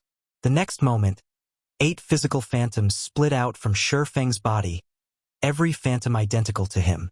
Chapter 2727 Sword Emperor. When the 8 copies of Shi Feng appeared above the battlefield, the audience momentarily fell silent. Doppelgangers. Crap. Something like this is possible? The spectators' hearts were filled with an indescribable sense of shock as they looked at the 9 Shi Fengs in the air. If anyone else had summoned doppelgangers, they wouldn't have thought much of it. However, Shi Feng was someone capable of single-handedly going up against 7 bona fide mythic combatants with Void Realm combat standards. Now that Shi Feng had summoned 8 doppelgangers of himself.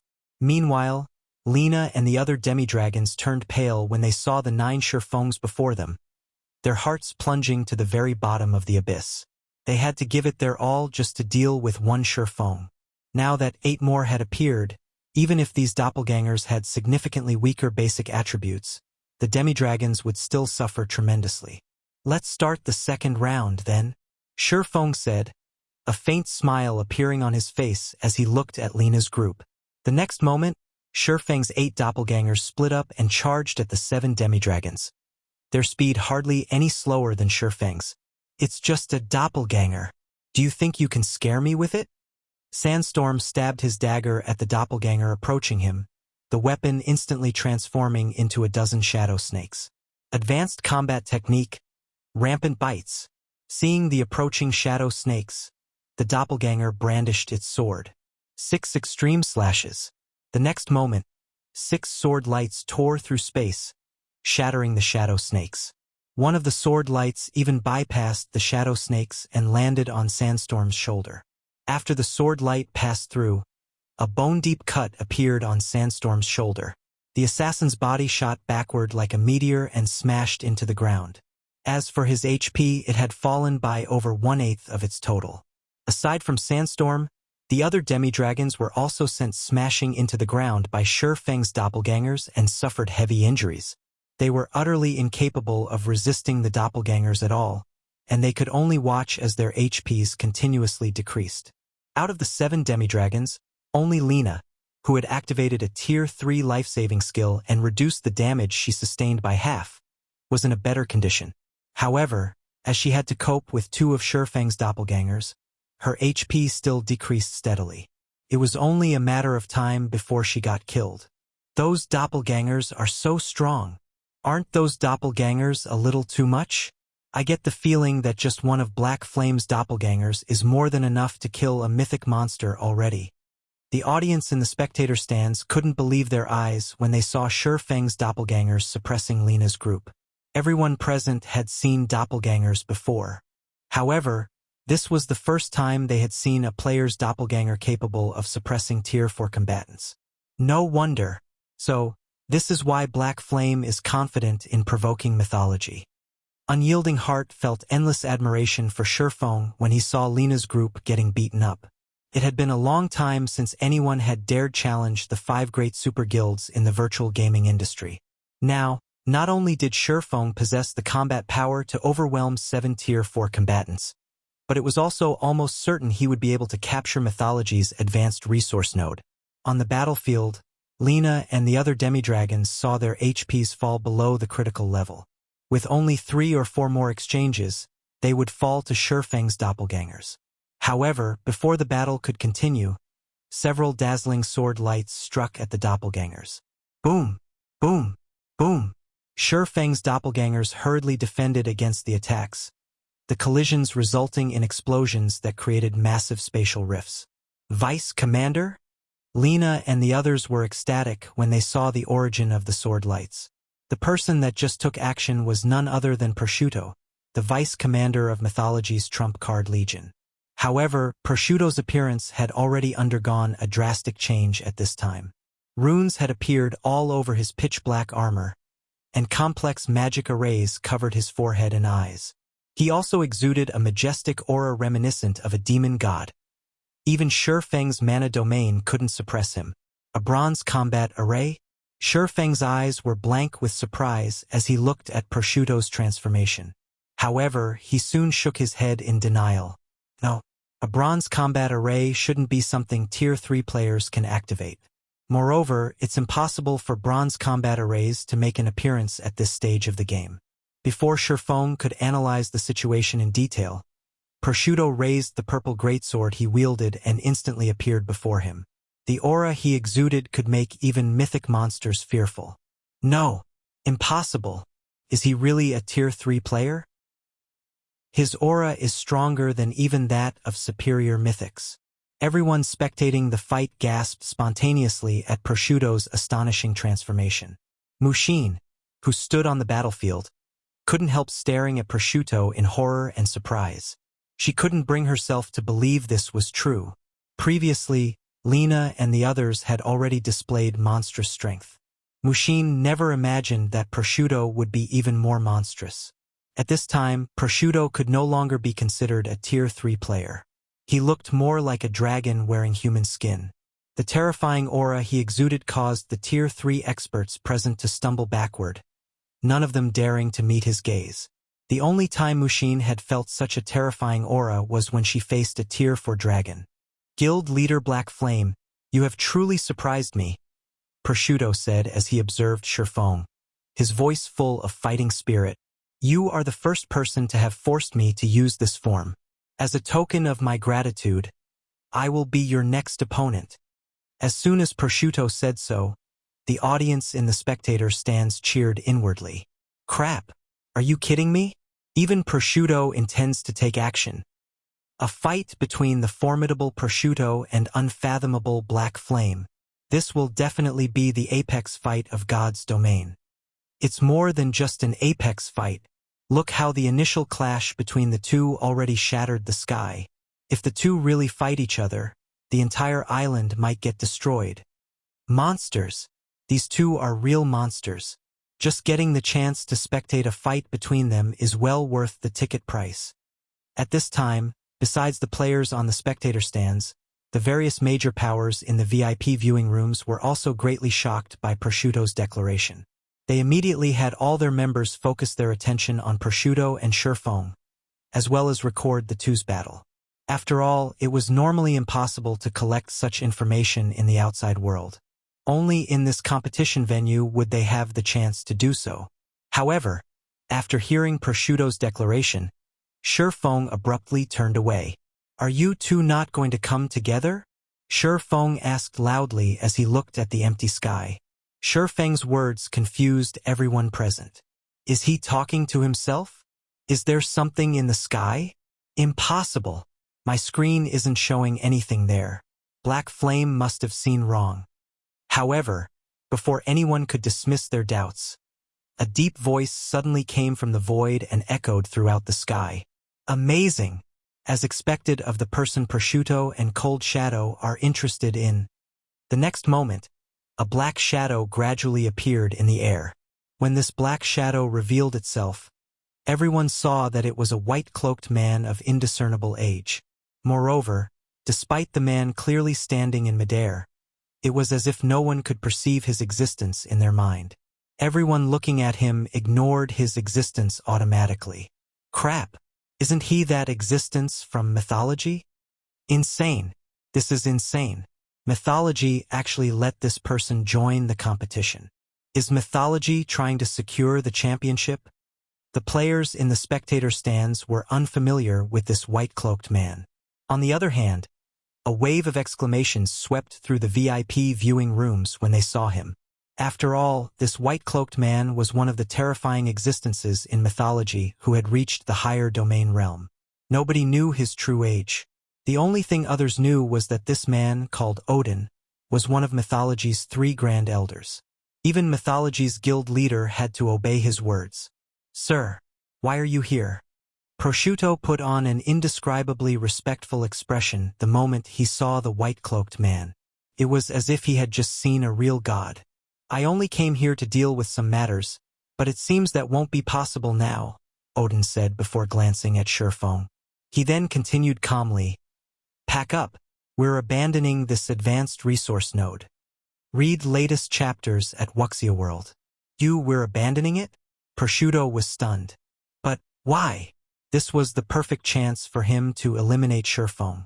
How could he possibly be willing to give up at a time like this?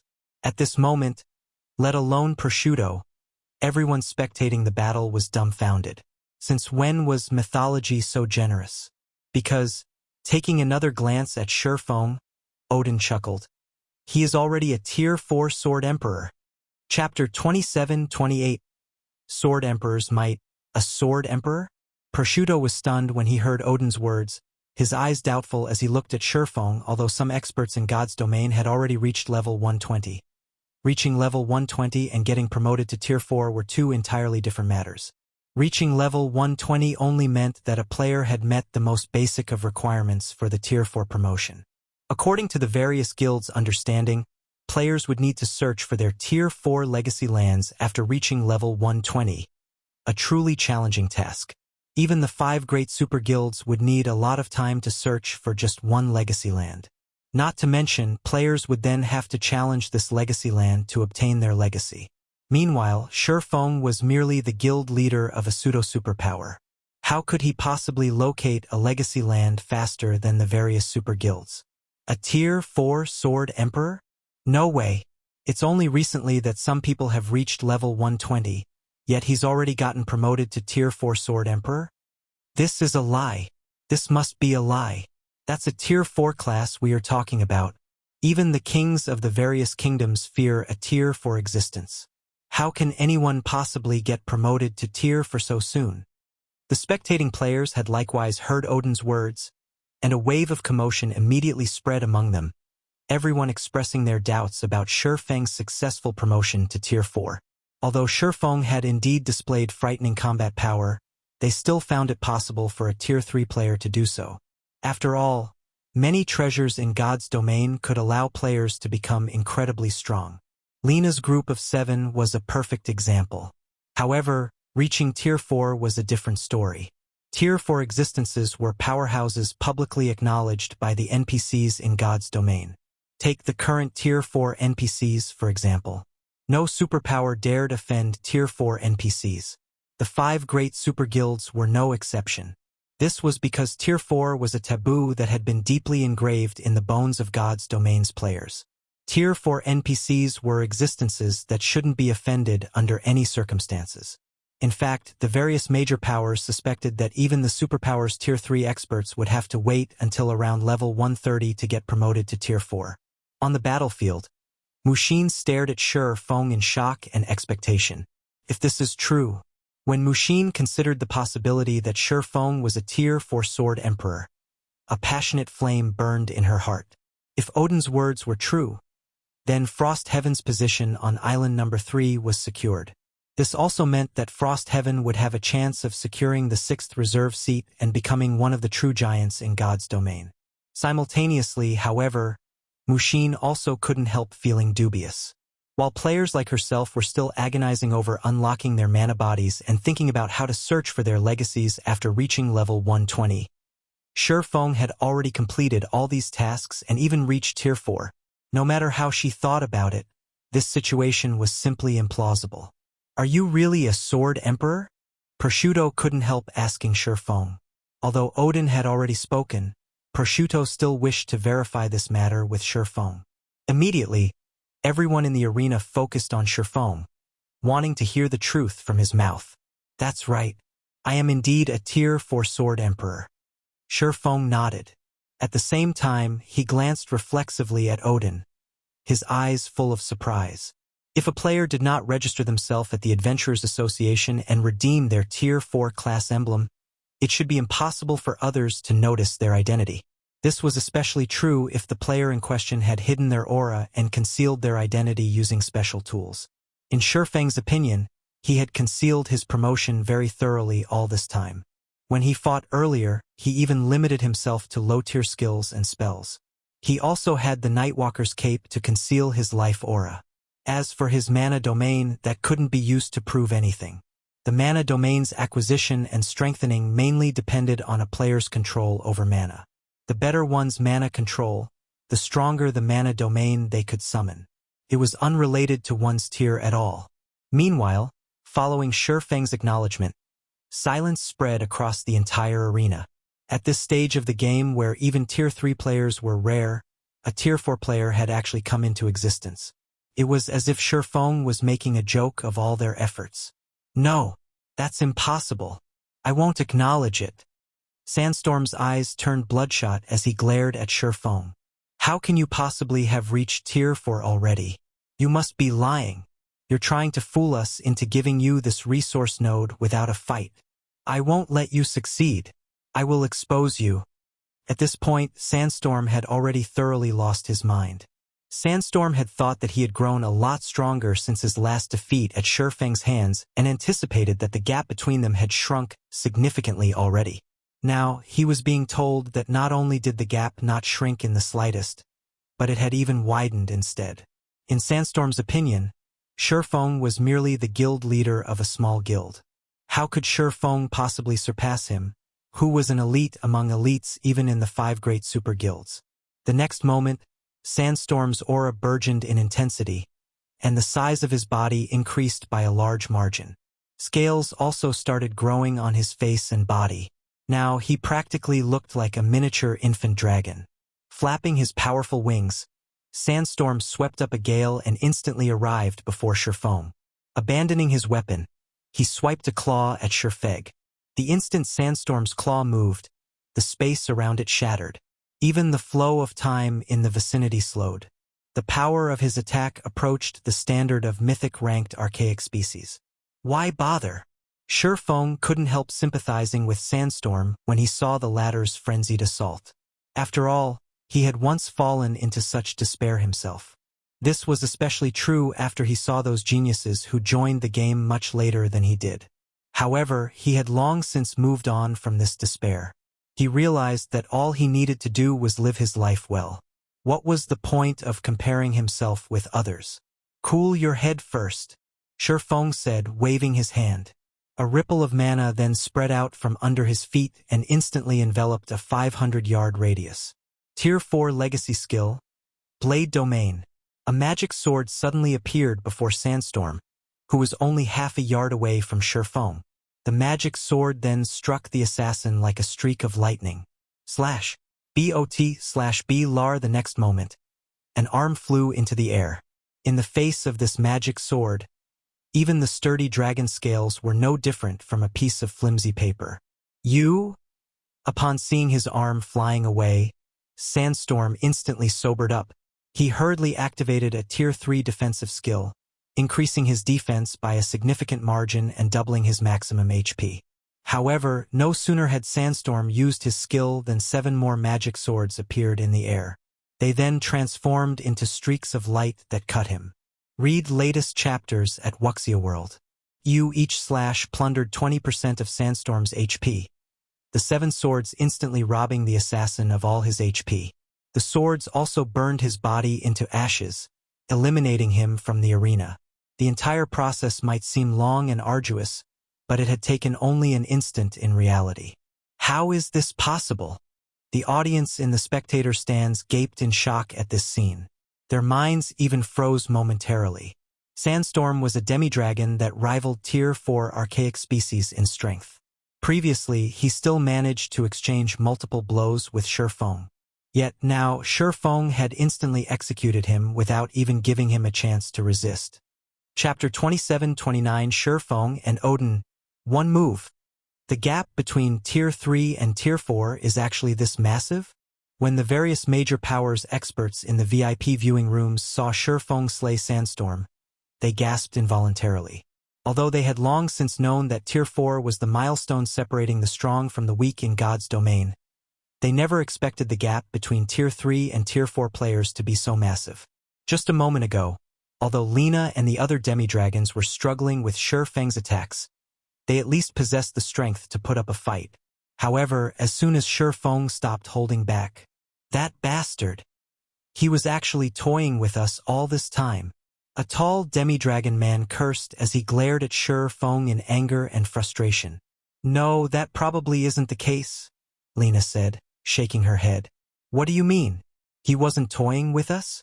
The tall man asked strangely. This is only my guess, but... Peeking at Shi Feng, Lina continued quietly. He might have been on his guard against Sir Odin since the start of the battle. He was wary of Sir Odin? Realization dawned on the other demi-dragons when they heard Lina's conjecture. Odin was an elusive existence in mythology. If he hadn't taken the initiative to appear, none of them would have noticed his presence. Only after Shi Feng exposed him did Odin reveal himself. The tall man and the others shuddered. If what Lina said really was true, then Shi Feng was much more terrifying than they had thought. Meanwhile, after killing Sandstorm, Shi Feng turned to look at Odin in the distance. From the moment he arrived before the advanced resource node, he had sensed a vague killing intent directed at him. If not for him having reached Tier 4 already and received a qualitative improvement to his physique and concentration, he wouldn't have noticed this killing intent at all. Due to this threat, he had held back his strength. Even when clashing with Lena's group, he refrained from using his full strength. Also, he could respond when the owner of this hidden killing intent took action. However, the moment Sandstorm went crazy and lashed out, Odin had also thoroughly displayed his killing intent. Truthfully, even Shi Feng had to be wary of Odin. In his previous life, everyone had heard of Odin's name. Not only was Odin an invincible existence even among Tier 6 God-ranked experts, but fighting enemies of a higher tier was also commonplace for him. In the past, Odin had fought against a Tier 5 NPC while he was still Tier 4. In the end, their battle had not only ended in a draw but even leveled an entire NPC city. This was despite the gap between Tier 4 and Tier 5 being even greater than the one between Tier 3 and Tier 4. Hence, Shi Feng had no choice but to activate Blade Domain as a precaution. The reason Tier 4 classes were feared by players and recognized as powerhouses in God's domain wasn't just their extraordinary physiques and frightening control over mana. Instead, a larger part was due to the Tier 4 skills and spells they wielded. In God's domain, there was a qualitative difference between Tier 3 and Tier 4 skills. This was because Tier 4 skills mainly relied on mana in the natural world to activate. In comparison, Tier 3 skills relied on the user's mana to activate. Due to this difference, the power levels of the two were worlds apart. With the aid of Tier 4 skills and spells, Shi Feng dared to fight against even true Tier 3 infant dragons, let alone kill a demi-dragon like Sandstorm. However, to Shi Feng's surprise, Odin never actually took action. He only used his killing intent to create an illusion of wanting to take action. Youngsters nowadays really are getting better and better. A smile appeared under Odin's hood. The man then looked at Prosciutto and said, "Let's go." "Yes, sir." Prosciutto no longer hesitated this time. However, when he walked past Shi Feng, he also gave the latter a glance. Although he didn't say anything, the intention his eyes conveyed was obvious. "We will meet again." Afterward, Prosciutto and the rest of Mythology's 1,000-man team left the advanced resource node. They gave up the resource node very decisively and departed for another resource node together with Odin. They left. They left? Just like that? That Odin actually didn't take action? The audience was stunned by this situation. The originally heaven-defying battle had actually ended in such a manner. Moreover, Mythology's members had given up the fight so decisively. This was completely different from how the 5 great super guilds operated normally. At this moment, even Mushin was taken aback by this situation. "Is this our victory?" Mushin couldn't help asking Shi Feng. Odin's name was synonymous with destruction to the various superpowers. Now that Mythology had mobilized even Odin, she found it truly inconceivable that Mythology would give up just because of one Tier 4 player. After all, while a Tier 4 existence was an invincible enemy for the various superpowers, that might not necessarily be the case for the 5 great super guilds. "I guess so." Shi Feng nodded while looking at Odin's departing figure. Odin's decisiveness had caught even Shi Feng off guard. Initially, Shi Feng had already braced himself to fight for his life. He had even resolved to use some of the trump cards he had kept hidden all this time. However, he now felt as if he had just punched at empty air. "Do we still take control of this resource node?" Mushin asked. "Of course," Shi Feng answered decisively. "We went through great difficulties to win it." "Okay, I'll have the others set up a perimeter now." Upon hearing Shi Feng's answer, Mushin immediately had her subordinates take up stations around the resource node to prevent others from stealing it. After leaving the resource node, Prosciutto couldn't help turning to Odin in confusion. "Sir Odin, since we surrendered the resource node to Black Flame so easily this time, I'm afraid the other 4 guilds will most likely ridicule us. Some superpowers might even start to make light of us because of this. Are we really not going to do anything?" Prosciutto asked. In Prosciutto's opinion, even if Shi Feng was a Tier 4 player, their team still had a fighting chance, especially since Odin was present. It wouldn't even be strange if they managed to take down Shi Feng. Yet Odin had unexpectedly given away the resource node without a fight. Now isn't the time to fight, Odin replied, shaking his head. Moreover, we know too little about Zero Wing. It isn't the time to fight? Prosciutto grew even more confused at Odin's words. Why? With mythology's strength, they wouldn't fear fighting the 4 other super guilds, much less Zero Wing. In fact, he was confident mythology could triumph over any of the other 4 guilds. Now, they were actually retreating because of Zero Wing. When news of this matter spread, mythology would most likely become the various superpowers' laughingstock.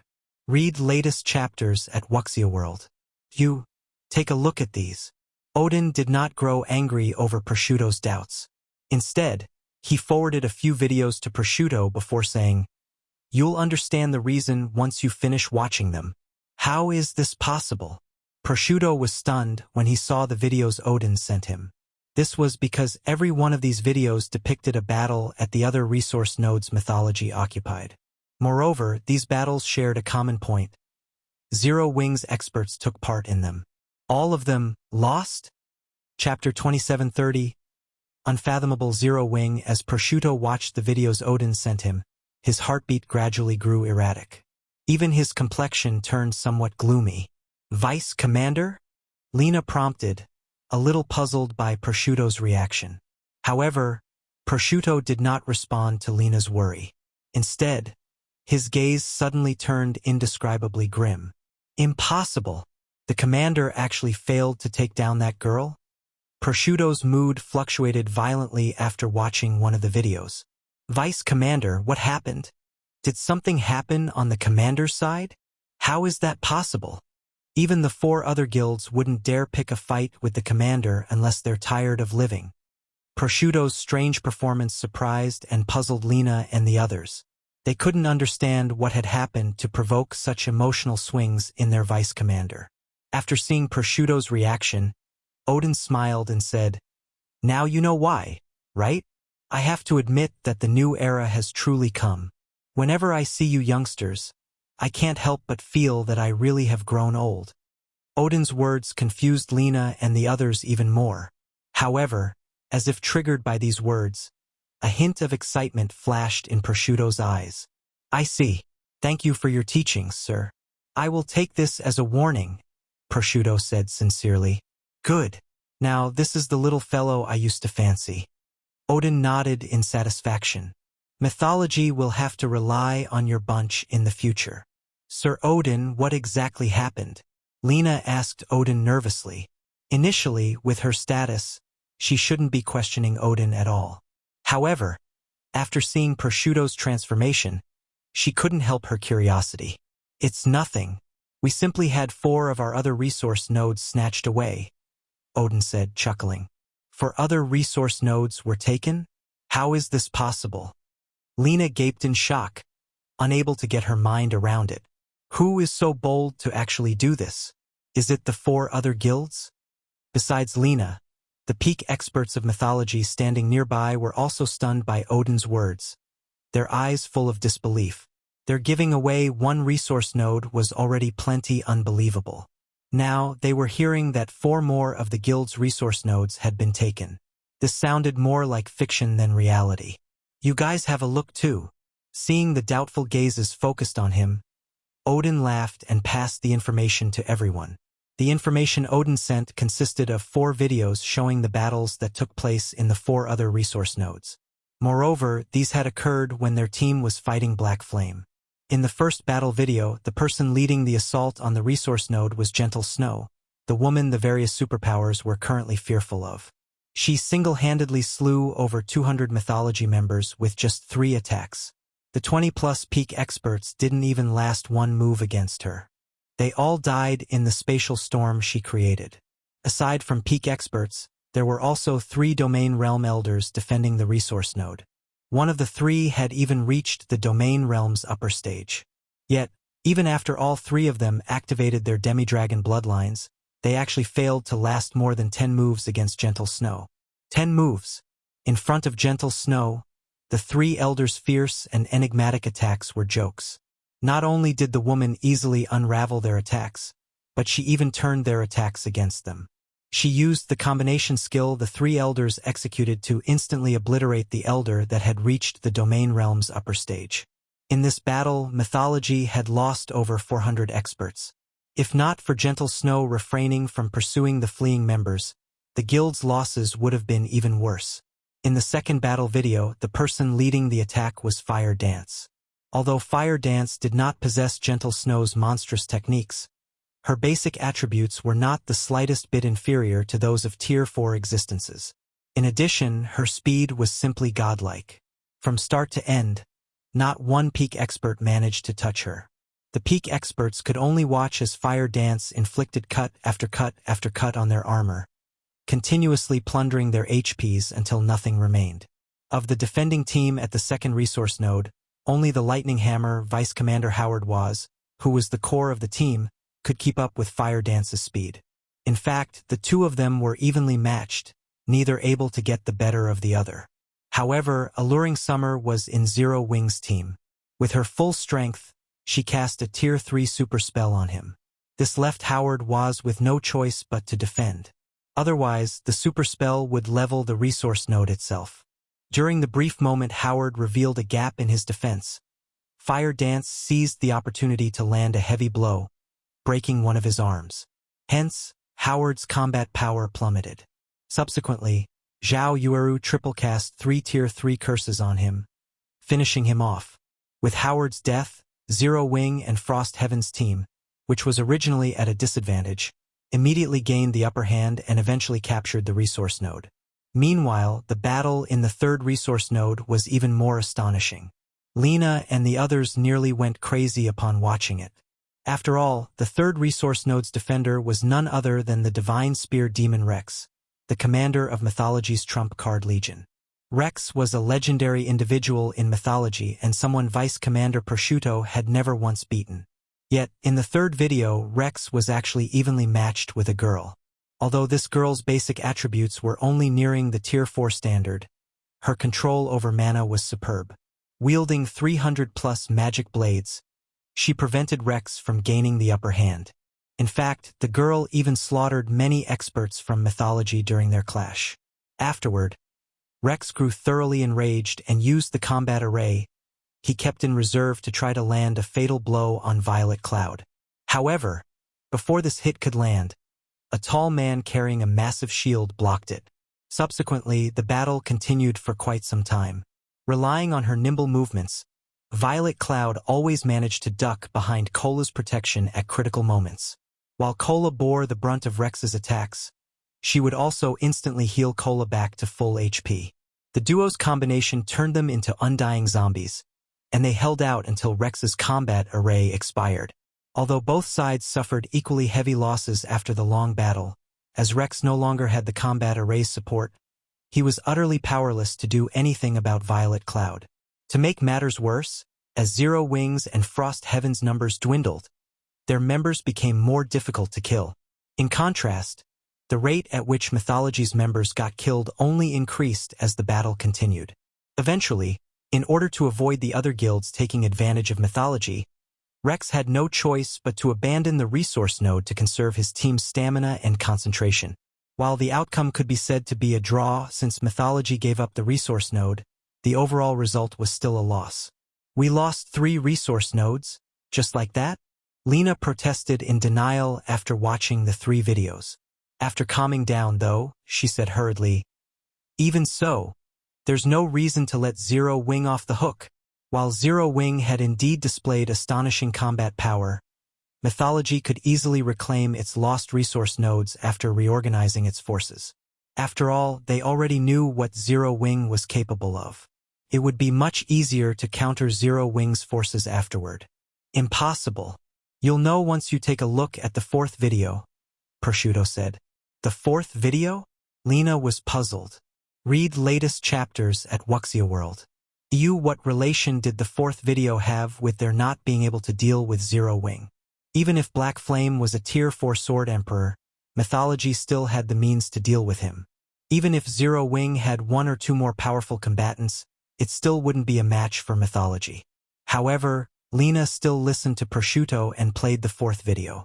What's going on? Why isn't there anything here? Lena asked when she saw only an empty plane in the video. That's right. There is nothing at all. Prosciutto nodded. He then added slowly, because that place was thoroughly flattened. Chapter 27:31. Mind-blowing. Although Prosciutto's voice was plain, every word he said thundered in everyone's mind. Flattened. Lena examined the image in the video again. A moment later, her heart began racing, and her breathing became stifled. Aside from sand, there was nothing else within the 1,000-yard radius displayed in the video. However, after careful inspection, she noticed piles and piles of fallen trees stacked outside the 1,000-yard radius. Many of these trees were uprooted, and most of them had shattered into dozens of pieces. The video then zoomed out, and she found that the so-called sandy area actually lay within a large forest. It looked as if something had thoroughly smoothed out the area. How is this possible? A Tier 3 Great Mage at the Void Realm exclaimed. That sandy area doesn't have any mana. At this Great Mage's reminder, Lena and the others also came to this realization and gasped. They had forgotten that the so-called battle video was actually a type of recording magic in God's domain. It could perfectly record the battlefield situation, which included the ambient mana. This allowed players to analyze the battle situation accurately. Meanwhile, they had watched this battle video as if they were watching a video in the real world. They had completely neglected the presence of mana or lack thereof. Is this Zero Wings doing as well? Lena asked when she saw the wasteland in the middle of the forest. The wasteland had a 1,000-yard radius. Moreover, the attack used had thoroughly consumed all mana in the area.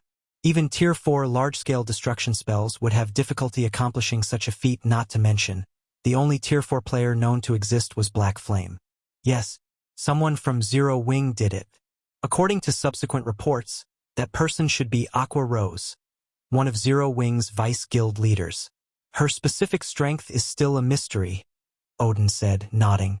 However, based on the spell scale, we can think of her as a Tier 4 Great Wizard who wields Tier 4 large-scale destruction spells. Her destructive power is roughly 10 times that of Black Flame. How is this possible? Isn't Zero Wing just an up-and-coming pseudo-superpower? After hearing Odin's simple analysis, Mythology's members fell silent for a long time. They couldn't help doubting the veracity of the reports. Not only did Zero Wing have a Tier 4 Great Wizard, but this Great Wizard even possessed Tier 4 large-scale destruction spells. If this was the case, then this matter was much more serious than they imagined. After all, a Great Wizard wielding large-scale destruction spells could easily destroy even major NPC cities. At this stage of the game, such an existence would be invincible, be it in offensive or defensive battles. Meanwhile, in this competition, it wouldn't matter to a Great Wizard how many players were fortifying a resource node. All it would take was one Tier 4 large-scale destruction spell to end everything. And if one wasn't enough, then a second one would do. But, are we really going to just give up? Lena asked. Mythology was one of the 5 great super guilds. It was sheer humiliation for the guild to get provoked on such a stage. If Mythology didn't do something, the whole world would start to look down on it. Of course not. Odin suddenly smiled. We must settle this account one way or another, but now isn't the time for that yet. Instead, we should learn from Miracle's example. Learn from Miracle? Lena parroted, confused. B-Taz-M/BB. Aver/B Miracle was merely a slightly above average superpower. What could Mythology possibly learn from it? Sir Odin is right. We have to learn Miracle's way of doing things, Prosciutto said with brightened eyes. We have to publicize this matter so that all the guilds will know about it. Zero Wing might be able to help Frost Heaven secure the 6th seat this time, but what they don't know is that the real doomsday will come after they secure the seat. The reserve seats of God's domain's 12 great guilds were meant for the capable. If a guild relied on the strength of only a handful of individuals to secure one of these seats, then only destruction would await this guild. Moreover, after this competition, Zero Wing would also debut on the international stage. A guild capable of using mythology as a stepping stone wasn't a problem for only mythology. The other 4 of the 5 great superguilds couldn't afford to ignore Zero Wing, either. Hence, the 5 great superguilds would not allow such an existence to exist in this world. Good. I will leave this matter for you to handle. Odin nodded in satisfaction when he saw Prosciutto realizing what had to be done. He then vanished from the group as if he had never been there. Shortly afterward, every participating guild in the competition received an astonishing piece of news. Zero Wing had defeated mythology and stolen 5 of mythology's resource nodes. The battle videos at the 5 resource nodes even spread to the various superpowers. The sight of Black Flame killing Sandstorm in one move, Gentle Snow killing over 30 Tier 3 peak experts in one move, Aqua Rose flattening a resource node with one spell, Violet Cloud forcing the Divine Spear Demon into retreating, and a handful of Zero Wings members killing the Lightning Hammer were thoroughly etched into everyone's mind. After all these accomplishments, Frost Heaven became the biggest dark horse in this competition. The mind-blowing news shook the various participating guilds in the arena. This is fake. This must be fake. Didn't Zero Wings and Frost Heaven's members launch an attack on mythology only recently? How can the battles be over already? A Tier 4 Great Wizard. How is this possible? The various participating guilds were dumbfounded by the information they received. None of them could accept it. However, it was also impossible for these battle videos to be fake, especially with the frightening strength mythology displayed. The superpowers despaired at the gap between them.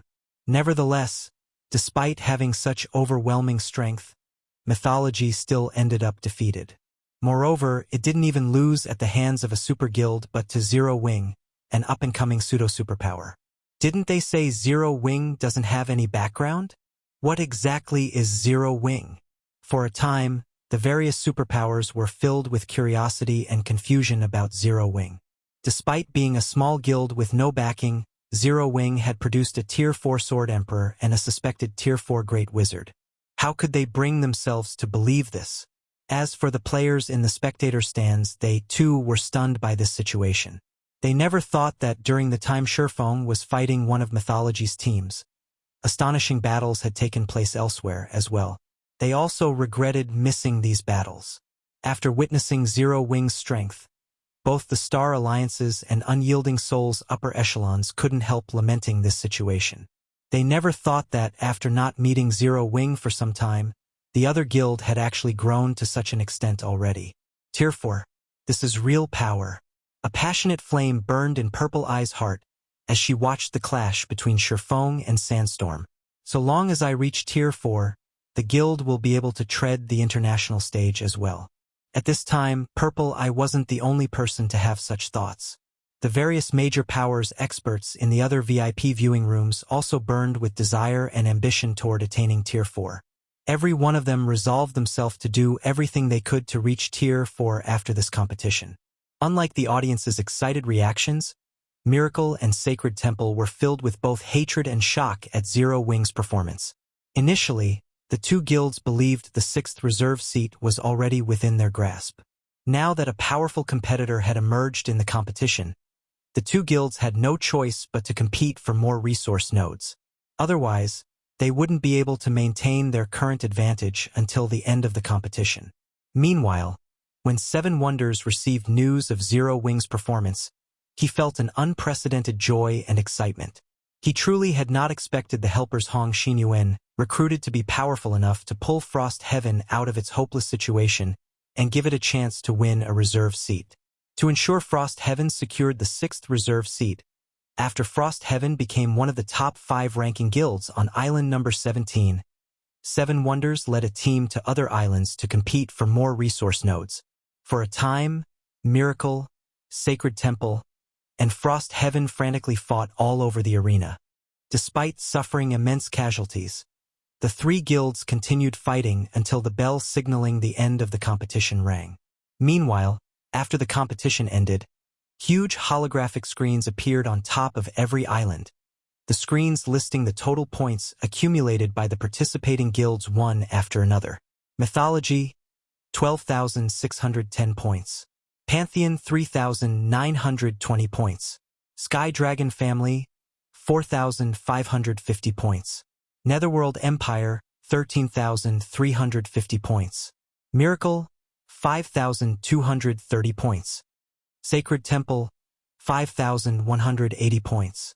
As the names of the participating guilds appeared one after another, Frost Heaven's members grew increasingly nervous. The point difference between Miracle, Sacred Temple, and Frost Heaven should be incredibly narrow. In fact, partway through the competition, Shi Feng even had to attack other resource nodes personally and let Frost Heaven's members wear the resource emblem to keep Frost Heaven in the competition.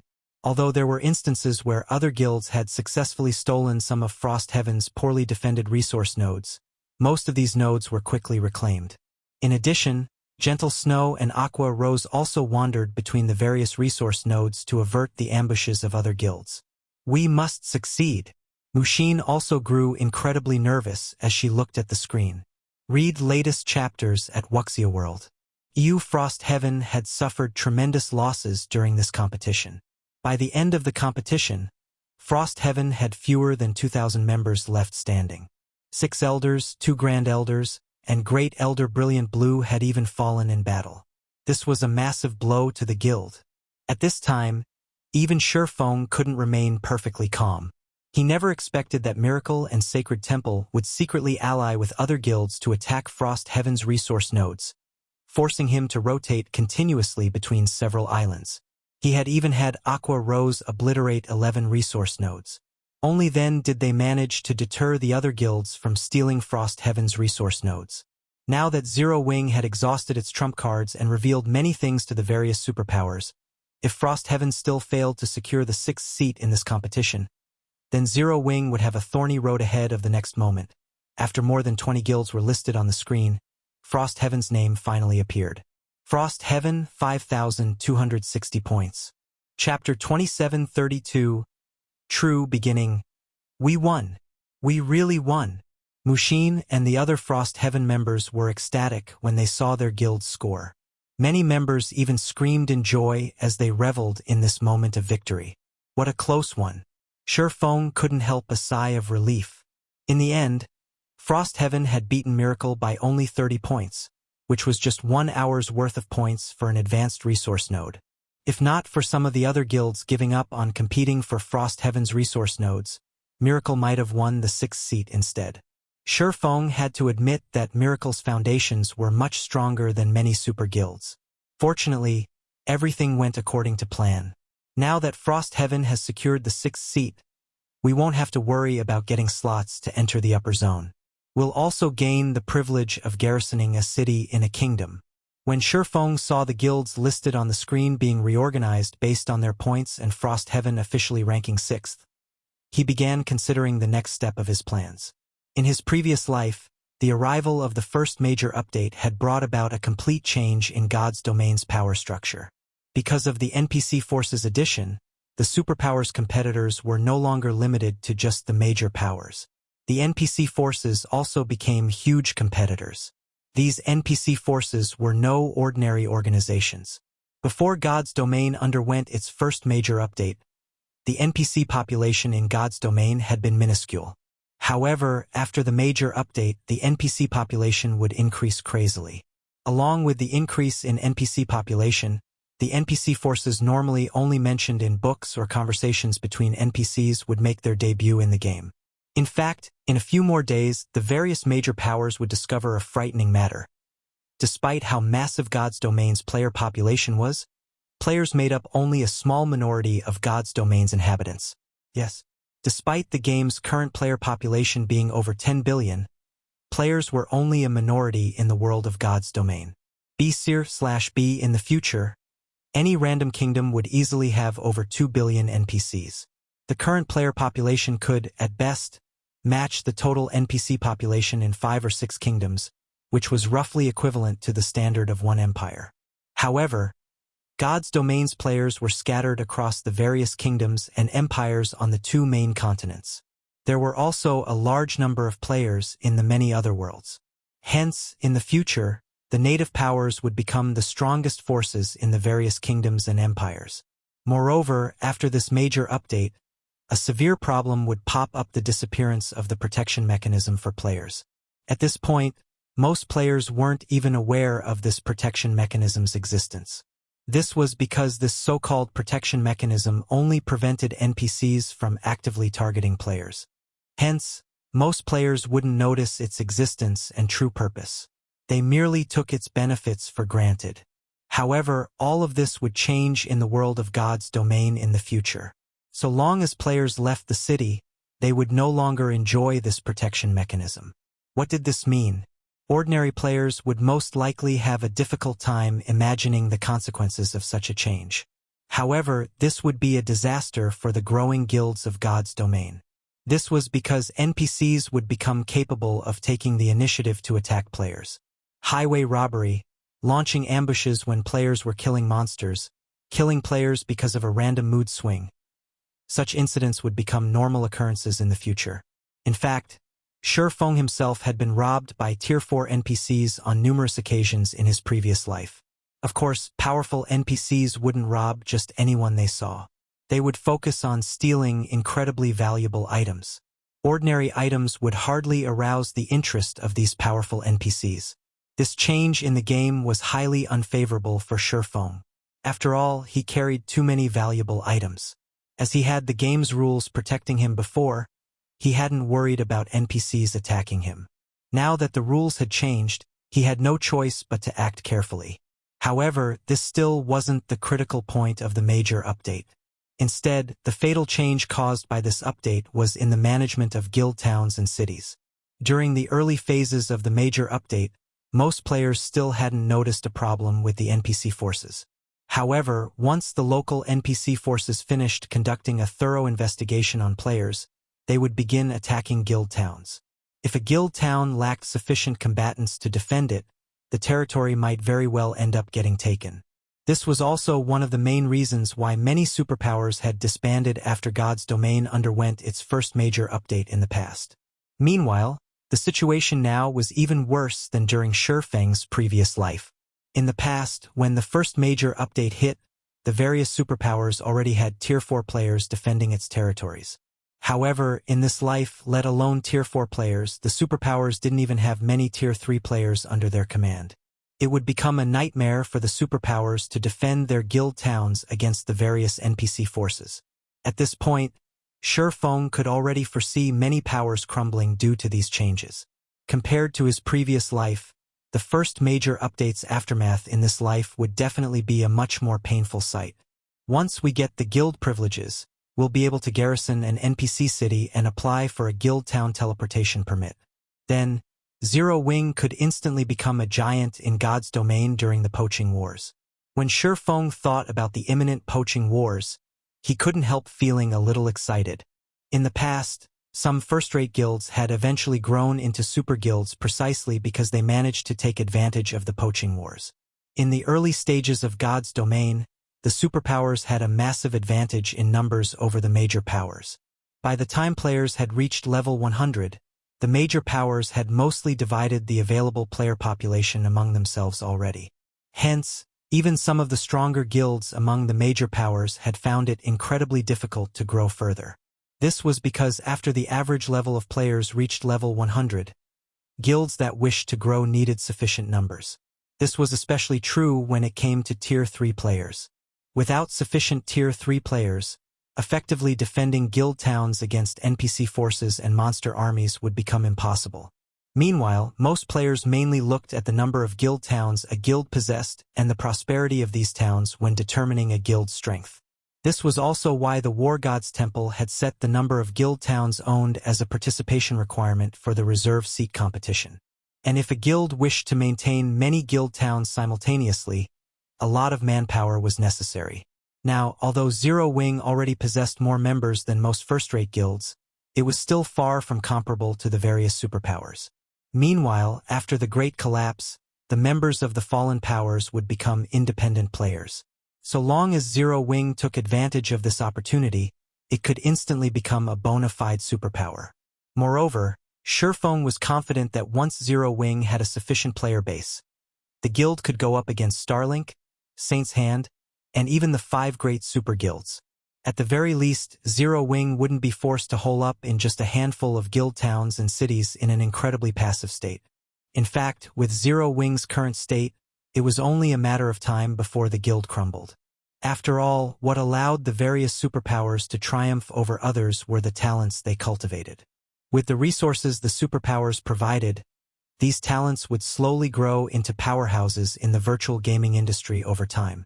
If Zero Wing did not make sufficient preparations, with the guild's current scale and talent count, the guild would be fortunate to keep itself alive in the future. Meanwhile, along with the release of the official rankings, the spectating players and major powers erupted in an uproar. Crap! Frost Heaven actually got a seat. Frost Heaven really is lucky. It actually found a dark horse like Zero Wing. With this, Frost Heaven really is going to rise to prominence. Zero Wing, is it? While the spectating players and major powers found Frost Heaven's victory surprising, they didn't feel particularly surprised by it either. After all, the Tier 4 combatants Zero Wing possessed were simply too terrifying. They were not opponents Tier 3 players could hope to contend with. The major powers paid more attention to Zero Wing than to Frost Heaven. Frost Heaven can consider themselves lucky. After looking at the guild rankings, Cold Shadow glanced at Shi Feng's information and sneered. However, Zero Wing won't be as lucky afterward. The nail that sticks out gets hammered. This held especially true for a prominent guild like Zero Wing. The various superpowers were greatly limited in the forces they could bring out during this competition. This was especially true for the 5 great super guilds. After all, Tier 3 was the minimum standard for players to participate in the competition.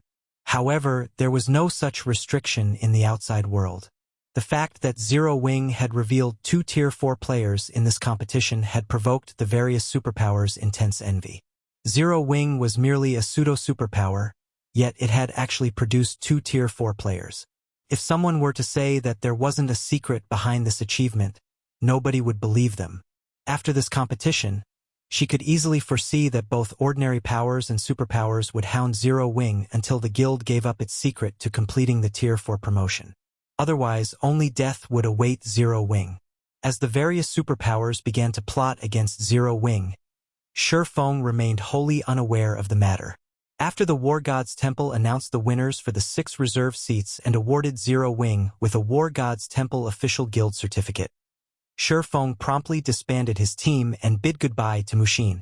He did not stay behind to take part in Frost Heaven's celebration banquet, but quietly left the Fire Dragon Empire instead. This caused 7 Wonders and Hong Xinyuan to lament the missed opportunity to thank Shi Feng properly. Black Flame really is an unfathomable person. After watching Shi Feng's figure disappear into the distance, 7 Wonders turned to Mushin and said earnestly, "Mushin, you'll be the first Vice Guild leader from now on. You'll be responsible for the matter regarding the upper zone slots, S-rank nutrient fluids, and subsequent affairs relating to our alliance with Zero Wing. I believe you can handle them well. Read latest chapters at Wuxia World. You, guild leader, please rest assured. I will definitely handle them well," Mushin answered ecstatically. Meanwhile, after Shi Feng left the War God's Temple, he did not hurry to return to Zero Wing's residence to preside over the changing situation. Instead, he made his way to the Twin Towers Kingdom, a dilapidated country on the brink of destruction, which would also become one of the most brilliant kingdoms in the future. Twin Tower City, City Hall. "Sir, how may I be of service?" A level 180, Tier 3 male administrator asked when he saw Shi Feng enter the building. "If you wish to purchase land, I will have to apologize in advance. We are no longer selling land to the public." "No, I'm not here to purchase land," Shi Feng said, shaking his head. He then took out the official guild certificate from the War God's Temple and said, "I am Zero Wing's guild leader. My guild wishes to officially garrison this city. May I know if that's possible?" Chapter 2733, Garrisoning Twin Towers. Vico, the level 180, Tier 3 male administrator, looked at the certificate in Shi Feng's hand and carefully inspected it. "Yes, this is indeed an official guild certificate from the War God's Temple." Vico nodded, his gaze turning respectful as he looked at Shi Feng. He then added slowly, Lord Guild Leader. There is nothing wrong with your guild certificate. However, I'm afraid that as an ordinary guild, your guild does not qualify to garrison our kingdom's capital. You can only choose to garrison another of the Twin Towers' kingdom cities. Sure enough, the guild still can't garrison the capital city. Shi Feng was not particularly surprised by Vico's rejection. Since that's the case, Zero Wing will garrison Sky Spring City. Although the War God's Temple now recognized Zero Wing as an official guild in God's domain, that was only recognition and nothing more. Initially, Shi Feng thought that with the deterioration of the Twin Towers kingdom due to the abyssal monsters, Zero Wing might have a chance to garrison its capital. However, it would seem that he had still underestimated the Twin Towers kingdom. After thinking it through, though, he found this situation reasonable. In his previous life, the Twin Towers kingdom had shone brightly on the continent of God's domain, thanks to the Tower of Time and Secret Covenant Tower it housed. It had been a kingdom that stood far above other kingdoms. Moreover, while the Twin Towers kingdom might currently look battered, now that the first major update had taken place, NPCs would start appearing in large numbers across the kingdom. Once that happened, it was only a matter of time before the NPCs turned the tables on the abyssal monsters. Otherwise, Shi Feng wouldn't have rushed to have Zero Wing garrison the Twin Towers kingdom. That won't be a problem. Please follow me. I will conduct the procedures for you, Vico said and led Shi Feng to the third-floor hall. On his way to the third floor, Shi Feng noticed that the number of NPCs inside the city hall had increased significantly. Previously, it was rare to see even one Tier 3 NPC in a city hall. Now, he spotted at least a dozen. Moreover, even the weakest of them was at level 140, while the strongest reached level 182. They were not existence's current Tier 3 players could hope to contend against. Through this, he could already anticipate a large batch of Tier 3 NPCs appearing inside the Twin Towers kingdom in the near future. With the combat power of these NPCs, retaking the Twin Towers kingdom and driving the abyssal monsters back into the abyss would be entirely possible. Meanwhile, the Sky Spring City he chose to have Zero Wing garrison was the closest NPC city to the Secret Covenant Tower. Although Sky Spring City didn't even rank within the top 15 of the Twin Towers Kingdom's NPC cities, after the first major update, the Secret Covenant Tower would become more attractive than the Tower of Time. This was because the Secret Covenant Tower was a holy land for grinding for levels and acquiring guild resources. Before God's Domain's first major update took place, grinding for levels was a daily chore for players. However, after the first major update, grinding for levels would become deadly. If players did not possess overwhelming strength, then the moment they left the confines of NPC cities, they would have to fight with their lives on the line. This was because both NPCs and monsters gained conscious thought after the major update, and they would no longer let players kill them like idiots. Both NPCs and monsters would fight desperately for survival. Hence, grinding monsters would no longer be simple, repetitive fights for EXP. Instead, it would become a fight where players bet their lives for EXP. In a situation where the two sides were roughly equal in strength, every fight would be incredibly taxing. In fact, after the major update, most players would no longer dare fight monsters that were significantly higher leveled than they were. Of course, the increased difficulty in killing monsters came in tandem with a drastic increase in the EXP monsters awarded, at least 10 times more than what they previously awarded. Even so, leveling up would still become an increasingly laborious task in the future. However, it was a different story in the Secret Covenant Tower. The countless monsters trapped in the Secret Covenant Tower special space had already gone crazy and did not possess any consciousness or intelligence. The only thing on their minds was slaughter. Yet, despite the lack of intelligence, the monsters inside granted the same amount of EXP as the monsters in the outside world. The only problem was that entering the Secret Covenant Tower cost magic crystals. In addition, the monsters inside did not drop coins or magic crystals. The value of the materials they dropped was also negligible. Fortunately, the Secret Covenant Tower wasn't completely barren of loot. Hidden inside the special space were relics belonging to ancient civilizations. The deeper one progressed down the tower, the better the relics one could obtain.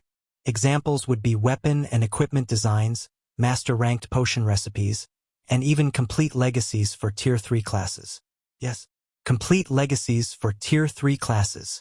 Unlike the Tier 3 legacies scattered in the outside world, a complete legacy could lower the difficulty of players' Tier 3 promotion by a large margin. A complete Tier 3 legacy could allow a guild to gain a large number of Tier 3 players within a short period. It wasn't an exaggeration to say that, for guilds, a complete Tier 3 legacy was 100 times more valuable than a fragmented legendary item. Meanwhile, complete Tier 3 legacies only started appearing from the 18th floor. This was a place that became available after the first major update. Before this, the Secret Covenant Tower was only a place for pre-level 100 players to grind for levels. It wasn't suitable for players past level 100. However, after the first major update, the Secret Covenant Tower would no longer be the same as before.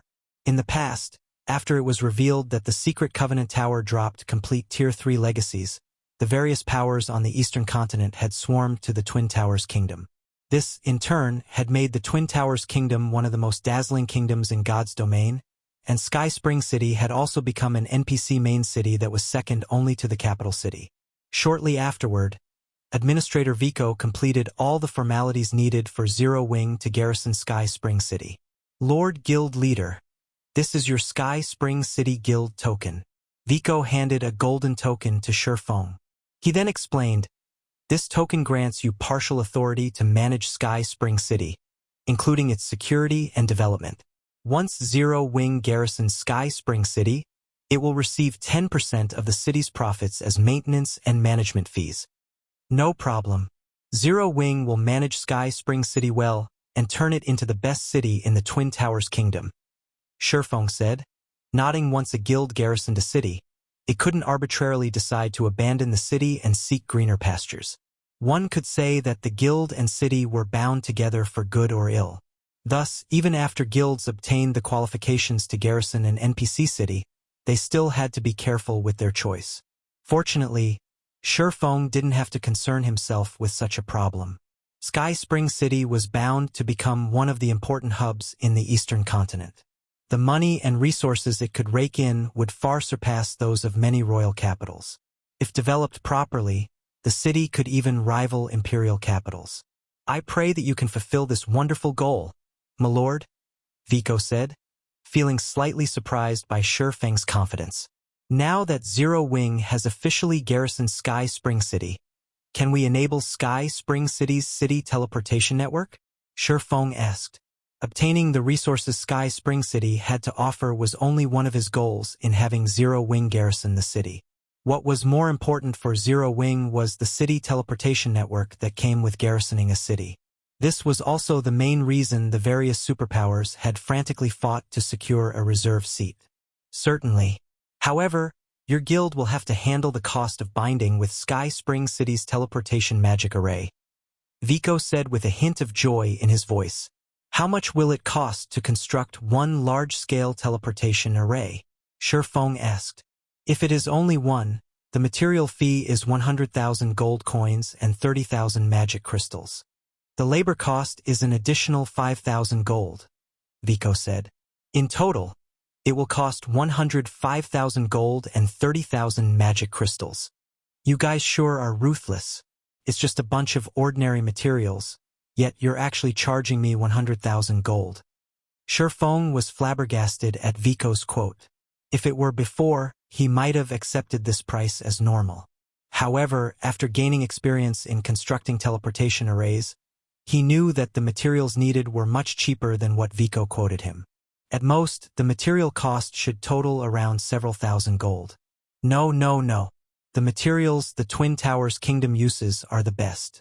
No problems will occur even after 1,000 years of use, Vico assured sincerely while shaking his head. Fine, so be it. However, I want everything done within 2 hours, Shi Feng said after taking a look at the time. It had been nearly a day since the first major update took place. Meanwhile, the first wave of the NPC population boom would occur on the second day after the first major update. This was also the moment darkness would befall the various powers. That won't be a problem, Vico said confidently. May I know which guild city you wish to construct the teleportation array in? Silverwing City, Shi Feng answered after giving the question some thought. Silverwing City was pivotal to Zero Wing's future development and resistance against Saint's hand. Hence, it was imperative that Silverwing City developed as rapidly as possible. Read latest chapters at Wuxia World. Although it is slightly far, so long as Milord makes the full payment, we will act immediately, Vico said, gritting his teeth as he looked at the map. To Vico's joy, Shi Feng paid the 105,000 gold and 30,000 magic crystals without hesitation.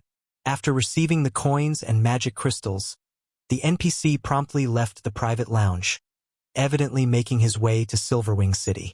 Next, I'll have to see how much the NPC population will increase during the initial wave. Shi Feng's gaze grew solemn after Vico left the room. Hopefully, the number isn't too significant. Although he had managed to execute his plan in time, its success still depended heavily on how much the NPC population grew after the first population boom. If the increase in NPC count was too severe, even Zero Wing would be overwhelmed. After all, the guild simply had too few Tier 3 combatants right now. Meanwhile, Tier 3 combatants were the minimum requirement for maintaining public order in guild towns. At 6 a.m., the sun slowly rose into the sky and shone its dazzling rays onto the various cities of God's domain, symbolizing a new day in God's domain. Chapter 2734 New World begins. Typhoon Empire, Typhoon City. The morning sun's rays shone on the secret pavilion's residence. However, nobody in the residence's scorching atmosphere was in the mood to enjoy this cool morning sun. As the competition for the reserve seats had just ended, the many budding talents and matured powerhouses that had debuted during the competition were now a target of attention for the secret pavilion. To sort out the information of these people and sell the information in the next publication of the God's Domain's experts list, the whole secret pavilion had become extremely busy. Every secret pavilion member within the Typhoon City residence was either sending out information to other branches or organizing the information they received from other branches. Everyone was so busy that they lost track of time. Uncle Yuan, the strength Zero Wing displayed this time is truly astonishing. One Tier 4 Sword Emperor and one suspected Tier 4 Great Wizard that wields Tier 4 large-scale destruction spells. Zero Wing has even become a guild officially recognized by the War God's Temple. The various superpowers will have to fear Zero Wing now, Purple Jade exclaimed as she read the report on Zero Wing in her hands. B-B Zero Wing was a guild they had watched grow from nothing to its current state. Initially, Zero Wing had been a small guild that couldn't even be considered third-rate. However, it gradually grew into a large guild that could challenge even first-rate guilds. Afterward, it had fought against superpowers time after time. Now, it even stood on the international stage of God's Domain and aided Frost Heaven in securing the 6th reserve seat, shocking countless powers in God's Domain in one fell swoop. At this point, even the various superpowers had to acknowledge that Zero Wing was a guild to be wary of. The only thing Zero Wing lacked now was a sufficiently strong foundation. It just didn't have the frightening manpower and expansive territory of a superpower. While that's correct, you shouldn't forget that Zero Wing is a guild that is completely reliant on only a handful of individuals to support it. The guild is walking a tightrope, and a single mistake can lead to disaster. Now, it has even become the focus of God's Domain's various powers, Yuan Tiexin said in a low tone, shaking his head. The Tier 4 promotion quest is simply too challenging. You should know this as well. Yet, Zero Wing has 2 people suspected to have completed their promotions. You should know very well what this implies. Uncle Yuan, you mean Zero Wing has grasped a way to complete the Tier 4 promotion quest easily? Purple Jade was a little shocked. According to the Secret Pavilion's information gathering, the hardest part in completing the Tier 4 promotion quest was searching for one's Tier 4 legacy land. Even the Secret Pavilion had yet to locate a single Tier 4 legacy land. If Zero Wing really found a reliable way to locate Tier 4 legacy lands, this would be an incredibly frightening matter. This is only conjecture. We still don't have any evidence to back it up right now. Moreover, I think the possibility of this being true is low. After all is said and done, God's Domain is a relatively fair game. If Tier 4 legacy lands could be located easily, Tier 4 classes wouldn't be considered powerhouses in God's Domain, Yuan Tiexin said, shaking his head. Even so, Just the possibility holds an incredibly fatal attraction for the various powers. According to the inside information we've secured thus far, we can confirm that over a dozen superpowers are already preparing to suppress Zero Wing. In addition, Zero Wing has plenty of enemies: the War-Blood adventurer team on Dragonheart Island, the Dark World's various powers in the Dark Knight Empire, and Saint's Hand in Star Moon Kingdom. Starlink, Zero Wing's old nemesis, has also been conducting a series of secretive operations recently. Starlink seems to be planning something big by the looks of it. If these superpowers join forces, even if Zero Wing has a Sword Emperor and a Great Wizard defending its territories, the guild will still have difficulty surviving. Purple Jade's complexion turned ugly at Yuan Tiexin's analysis. A pseudo-superpower was actually fighting on 3 different fronts. Moreover, every one of its opponents was either a superpower or an organization backed by a superpower. Anyone that heard this would definitely feel despair. For Zero Wing to survive until now, this was simply a miracle. Of course, Shi Feng and the rest of Zero Wing's upper echelon might not be afraid of the various superpowers as individuals, but it was a different story for a guild with so many members. It would be very easy for the various superpowers to attack such a guild. Meanwhile, if a guild lacked manpower, there were many things it couldn't accomplish. One such example was the collection of resources. Just this point alone would be sufficient to make Shi Feng and the others crumble. What more operating guild towns and cities? This is just the situation on the eastern continent. Zero Wing isn't safe on the western continent either.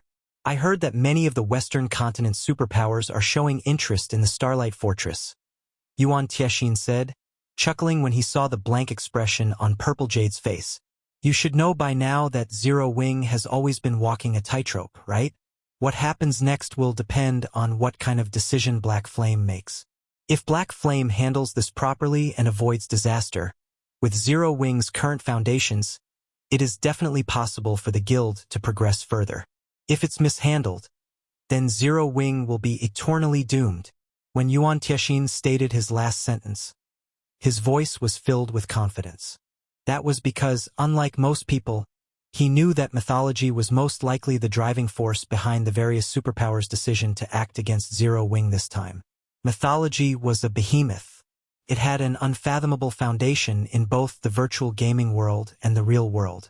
It was an existence that even the current secret pavilion feared greatly.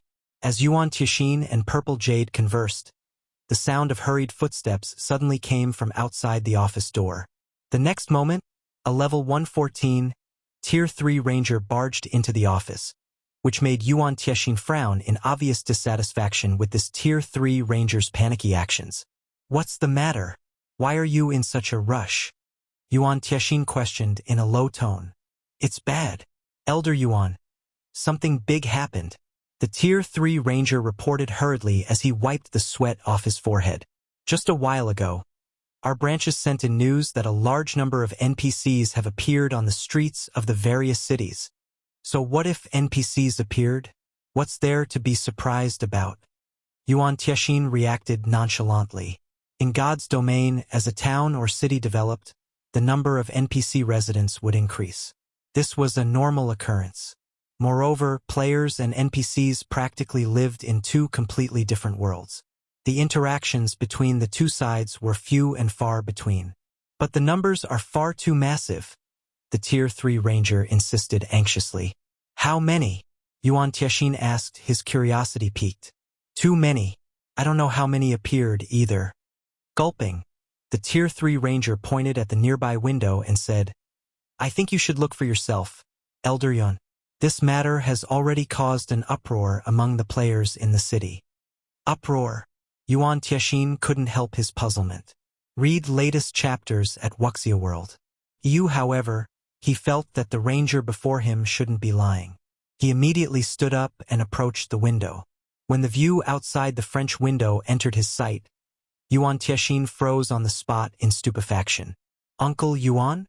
Purple Jade grew puzzled as well when she saw Yuan Tiexin standing stock-still. She then walked toward the window to take a look as well. NPCs thronged the main street outside the residence, talking and laughing in groups. Many were adventurers clad in exquisite equipment. Even the lowest leveled among them was level 120, while the strongest one reached level 194. Moreover, these NPC adventurers were Tier 3 on average, with even the weakest one at Tier 2. Aside from these NPC adventurers, there was also a large number of NPC civilians on the street. Purple Jade even saw NPC children running around, playing with pebbles on the street, and even fighting each other with wooden swords. These NPCs accounted for over 80% of the people on the main street. Chapter 2735. Different Gods Domain. Zero Wings Decision. Why are there so many NPCs?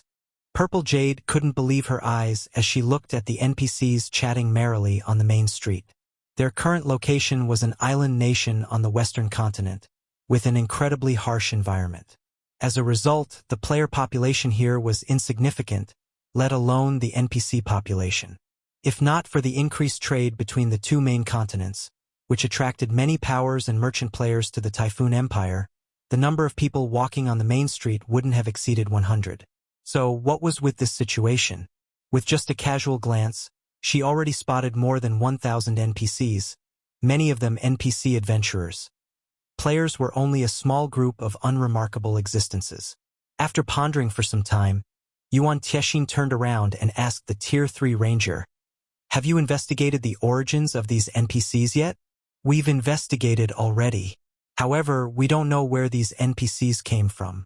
The only thing we know is that these NPCs seem to have appeared directly inside the various NPC cities," the Tier 3 ranger replied, shaking his head.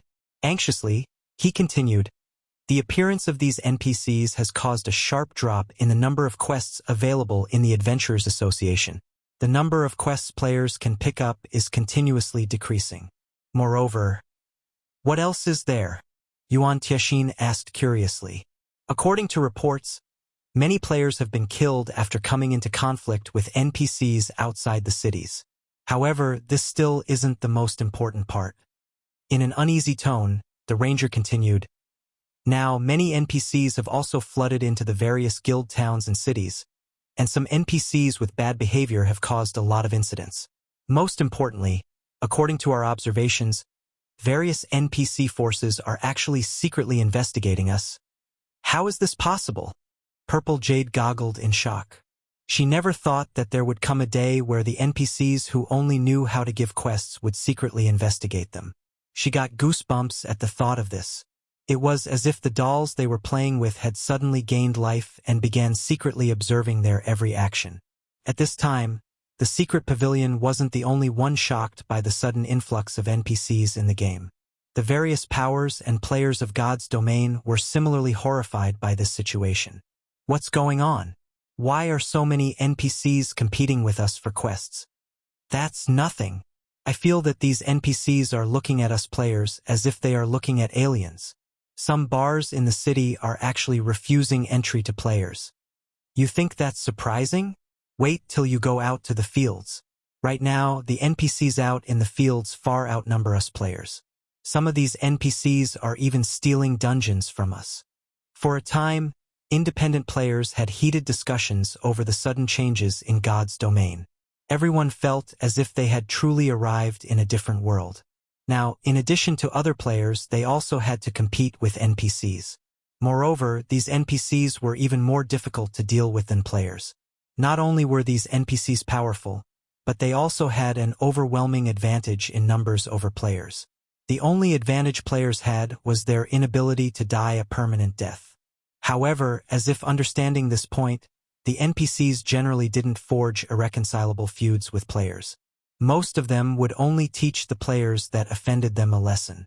Only the Dark Forces NPCs disregarded this matter. Compared to the independent players, though, the various powers were the ones that had a truly big headache. Damn it! Why did all these NPCs come from? Instead of staying in NPC cities, they actually came to make trouble in our guild towns and cities. Many of our businesses can't even operate normally, thanks to them. That's not all. Some NPCs are even robbing our mines and transportation teams. Along with the sudden influx of NPCs, the various powers suddenly found that the difficulty of maintaining the security of guild towns and cities and completing large-scale transportation quests had increased drastically. Some superpowers had even tasted getting bullied for the first time since entering God's domain. However, the current players were simply no match for these NPC forces. Even the superpowers had no choice but to abandon many of their development plans and focus on protecting their territories. As for the major powers, they even began abandoning some of their guild towns to concentrate their forces on defending their crucial territories. For a time, the various player forces in God's domain shrank rapidly. Simultaneously, they also began recruiting members desperately to defend against the NPC forces' assault. Silverwing City, Zero Wing's residence. Due to the sudden increase in the game's NPC population and the many incidents subsequent to this change, Zero Wing's upper echelon had gathered to discuss how to deal with these NPCs. Guild Leader, the major powers are frantically recruiting members to consolidate their power. They are also spending a lot of money to hire Tier 3 NPCs from the Adventurers Association to guard their guild towns. If we don't act now, I'm afraid the more powerful Tier 3 NPCs will be snatched up by others, Liang Jing said anxiously to Shi Feng after reading the latest report. The sudden influx of NPCs had caught every player off guard. Originally, the changes to the NPCs after the first major update was already a slight problem. Now that the NPC population far surpassed the player population, this change was no longer just a problem but a disaster. Zero Wing's 3 guild cities held strategic locations and also had incredible growth potential. Meanwhile, according to the information Liang Jing's subordinates sent her, many NPC forces had already set their sights on Zero Wing's guild cities. These NPC forces refrained from taking action only because they were still investigating Zero Wing's strength. However, once they completed their investigation, they would most likely take action immediately. If an NPC force took action, it could create much more trouble than a player force. While the possibility of a frontal confrontation was low, it wasn't exactly impossible. And even if the various NPC forces did not directly assault Zero Wing's guild cities, they could still dispatch NPCs to lurk around the guild city's trade routes and ambush susceptible targets. That would be a nightmare for Zero Wing. Hence, Zero Wing had to increase its defenses as soon as possible. That's right. Guild Leader, if we act slowly, the various major powers will steal all of the powerful Tier 3 NPCs. The other management personnel present nodded in agreement with Liang Jing. In the current situation, even the various superpowers had to lower their heads and hire NPCs from the Adventurers Association. If Zero Wing didn't act now, it would soon be too late. After all, there was a limited number of Tier 3 NPCs available for hire at the Adventurers Association. If the other powers got to pick first, nothing would be left for Zero Wing. Although Zero Wing also had many powerful Tier 3 personal guards, these personal guards were still far from enough to maintain the security of 3 cities. Moreover, the difficulty of directly recruiting Tier 3 personal guards was incredibly high. At best, players could only recruit Tier 2 NPCs with good growth potential. In addition, personal guards cost a lot of money to nurture. On the off chance these personal guards died in combat, Zero Wing would suffer a major blow. However, the Adventurers Association's NPCs wouldn't pose such a problem. Even if these NPCs died, it was none of Zero Wing's concern. The guild wasn't obligated to pay a huge price to resurrect these NPCs. That won't be necessary. Shi Feng shook his head.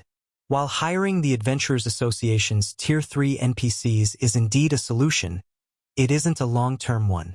The cost to hire these NPCs is excessive. Any random Tier 3 NPC will cost at least 100 gold per day to hire, and the defense of a small city will require at least 500 Tier 3 NPCs.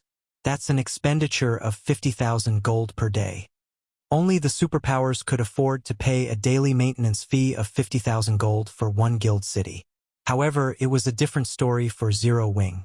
Zero Wing originally already spent a lot of coins every day. In fact, the guild was reliant on selling coins for credits to maintain the operation of its headquarters in the real world. Hence, it couldn't afford to hire Tier 3 NPCs to safeguard its guild cities at all. But quite a number of NPCs have begun making a ruckus in our cities. Fortunately, we have Tier 4 NPCs defending our cities, so those NPC forces are still cautious when causing a scene. However, if those NPC forces take action against us outside our cities, we'll have a difficult time managing the situation. Yulan said worriedly. Previously, as their opponents were only players, they could still deal with the situation. However, now that their opponents were Tier 3 NPCs that ranged between level 130 and level 160, Zero Wing was in an incredibly unfavorable situation. Of Zero Wing's combatants, the only ones capable of fighting the hostile NPCs were the guild's personal guards. However, these personal guards were necessary for maintaining order in the guild cities. "Let's just stop caring, then," Shi Feng said, chuckling. Yulan was stunned by Shi Feng's response. Stop caring? At this moment, let alone Yulan, the other Zero Wing executives present were also stunned. What did Shi Feng mean by that? If they stopped caring about the situation, how would the 3 guild cities generate income? If the guild cities lost their trade routes, the items sold by NPCs would disappear from the cities. If that happened, the cities would lose a significant portion of their attraction for players. Moreover, the taxes collected from NPC merchants made up a large portion of the guild city's income. From today onward, Zero Wing's 3 guild cities will prohibit entry to unrelated NPCs. As for NPC merchants, we'll set an exception for them. However, each shop is allowed to bring only 10 people into the cities, Shi Feng said calmly. In addition, raise the entrance fees in all 3 cities to 20 silver coins and double the rent for the shops. However, partnered powers may receive a 20% discount. Guild leader. Everyone present in the meeting room gaped in shock at Shi Feng's words. They could indeed prevent NPCs from making a ruckus in the 3 guild cities by prohibiting entry to the majority of NPCs. However, the development of the 3 cities would also stagnate. After all, players had to get their quests from these NPCs. Moreover, many of the items sold in the 3 cities were actually sold by NPCs. If they refused entry to NPCs, it would be equivalent to having the income of the 3 cities. As for raising entrance fees to 20 silver and doubling shop rent, that was basically saying Zero Wing wanted no players inside its guild cities. Read latest chapters at Wuxia World. Zero Wing would be digging its own grave if it instituted these measures. Just get it done. I have my reasons, Shi Feng said, not bothering to provide any additional explanations. He then left the meeting room immediately.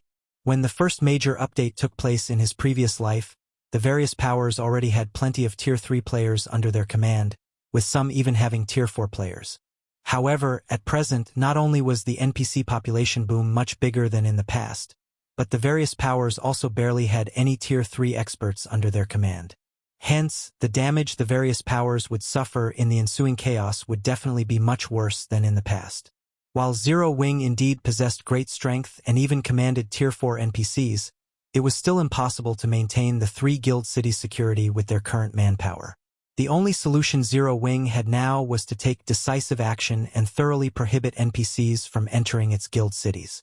Afterward, he would have Zero Wing's members enter the secret Covenant Tower in full force to raise their levels and strength. Otherwise, once the NPC population increased even further and the NPC forces began their assault, Zero Wing would be in a ton of trouble. Soon afterward, Zero Wing's 3 guild cities announced Shi Feng's decision to the outside world. All 3 cities immediately went into an uproar. Chapter 2736, Crazy Zero Wing? Cold Spring Forest, Stone Forest City, Freedom Hotel. What is Zero Wing thinking? Mu Lingsha, who was resting in a room in the Freedom Hotel, stood up reflexively in surprise when she saw the announcement Zero Wing made in Stone Forest City. Prohibiting NPCs from entering the city at such a time? Even Stone Forest City wouldn't be able to afford such a loss. After reading the city announcement, Unyielding Heart, who sat nearby, pondered before saying, "But this is indeed one way to solve the NPC problem. But at the cost of more than half of the city's revenue? Isn't this too huge a price to pay?" Moreover, Zero Wing directly raised the city's entrance fee to 20 silver to make up for the loss. I'm afraid ordinary players won't be able to accept such a fee. Even the present Stone Forest City would have a hard time justifying it, let alone Zero Wing's 2 other guild cities, Mu Lingsha said in confusion. The Dark World side is keeping an eye on us. If we show any signs of weaknesses, the Dark World's powers will make a move. I don't know the exact reason for Zero Wing's decision, but this is undoubtedly good news for our guild, Unyielding Heart said, smiling. Good news. A blank look appeared on Mu Lingsha's face. She couldn't understand how this situation was beneficial to Unyielding Soul in any way. The increase in Stone Forest City's entrance fee will undoubtedly drive away many players. Meanwhile, you know how excellent Stone Forest City's environment is. It is the best place among the level 100+ neutral maps for players to get rid of the foreign energy invading their bodies. There is also nothing currently available that can compete with the Freedom Hotel, Unyielding Heart explained. If players start leaving Stone Forest City, empty slots will appear in the Freedom Hotel. We can have our guild members fill these slots. You're right. Mu Lingsha's eyes glowed in realization. I'll notify the guild leader and have him make the necessary preparations. Even before the first major update, Stone Forest City was incredibly crowded already. Meanwhile, the sudden influx of NPCs had only made the city even more crowded. The city's population had grown so much that the city's management had no choice but to limit traffic into the city. If many NPCs and players left Stone Forest City, it would indeed be a perfect opportunity for Unyielding Soul to develop there. Stone Forest City was one of the few player-owned intermediate cities in God's domain. If Unyielding Soul leveraged this opportunity, its guild members' average level might surpass that of other guilds. Orc Empire, Silverwing City. This is crazy. Zero Wing must be crazy. It doesn't matter if those NPCs are driven away, but why did the rent become more expensive too? This must be Zero Wing's conspiracy. Zero Wing must be trying to drive merchant players like us out of Silverwing City. Zero Wing is awesome. I support Zero Wing. Good riddance to those NPCs. This is a city built by players. I can't even pick up a quest, thanks to all those NPCs. The players residing in Silverwing City had mixed opinions regarding Zero Wing's new regulations. Some criticized Zero Wing for being money crazy, while others approved of the decision. Meanwhile, when the various major powers received word of Zero Wing's decision to prohibit NPCs from entering its cities, they were amused. How bold of Zero Wing! I want to see how it's going to continue operating its 3 guild cities. While everyone else is frantically recruiting members and thinking about how to keep themselves alive, Zero Wing is chasing people away. It seems Zero Wing has grown arrogant after helping Frost Heaven become one of the 12 reserve guilds. Now that Silverwing City has taken the initiative to step back in the Orc Empire, it's a good opportunity for our guild to grow. Relay my orders immediately. We'll have our guild town's entrance fee. We'll also lower the membership requirements for our guild. When the various major powers saw Zero Wing driving players away from its cities, they promptly took advantage of this opportunity to increase their market share in the Orc Empire. In less than half an hour, the number of players entering Zero Wing's 3 guild cities decreased significantly. Many ordinary players operating in the Orc Empire opted to visit other guild towns instead. The income Zero Wing generated from NPCs also fell sharply. Guild leader, this really won't do. In less than half an hour, our 3 cities have lost more than 20% of their traffic. At this rate, we would be fortunate to retain even 10% of our usual traffic, Yulan said after urgently contacting Shi Feng. She felt herself going crazy over this situation. All of this was money. As Gentle Snow and Aqua Rose currently weren't in a suitable state to manage Zero Wing, the guild's management was left to Yulan and Liang Jing. Previously, they still weren't aware of Zero Wing's exact situation. However, after shouldering the 2 vice guild leaders' responsibilities, they discovered that Zero Wing had always been walking a tightrope. Now, the guild's financial situation was just barely balanced. However, if Zero Wing were to lose most of its 3 cities' income, the guild would most likely lose the ability to operate normally. After all, the training system in the real world required a lot of energy to operate. Moreover, the guild had increased its internal member count to 5,000. Thus, the amount of money the guild spent every day was staggering. To make matters worse, Zero Wing did not accept the investment of major corporations. If the guild lost its income of coins now, it wouldn't take more than a week for the guild to go bankrupt. I understand. Shi Feng nodded and chuckled when he saw Yolan's anxious expression. But this is only spare change. Spare change. Yulan felt as if she was going to faint. They were losing hundreds of thousands of gold coins per day. Moreover, the various large guilds operating in the Orc Empire hadn't been slacking in developing their respective guild towns. Although none of them had created a basic city yet, they did have advanced towns. In addition, these guilds received a lot of funds from their investors. Hence, the facilities their towns had weren't that far from matching Silverwing cities. The main difference was that the security and convenience level in these towns were far from comparable to Silverwing cities. Shifting his camera angle, Shi Feng smiled and asked, "Can you tell what this building in front of me is?" The next moment, what appeared on Yolan's screen was a massive, 5-story tall building. High walls surrounded this building, thoroughly isolating it from the outside world. The density of the mana within the walls was also considerably higher than that of the outside world. Moreover, the building looked the same as the teleportation halls found in NPC cities. A teleportation hall? Yulan gasped. That's right, a teleportation hall. Shi Feng nodded. Moreover, this teleportation hall is the same as the ones found in NPC cities. The only difference is that this thing can teleport people to only one designated NPC city. But even if it can teleport players to an NPC city, I'm afraid the teleportation fee isn't something ordinary players can afford, Yulan said after calming down. It was indeed a great convenience for a guild city to have a teleportation hall. That way, players seeking to travel to Silverwing City or NPC cities could do so within a short period. However, this convenience did not come for free. The cost of teleporting between countries was incredibly high, ranging from several dozen silver coins to several gold coins. This was the reason most players opted to travel by mount or by airship. If players were merely using Silverwing City as a teleportation hub, they wouldn't save themselves much trouble. As for teleporting from the Orc Empire to NPC cities, they could use return scrolls.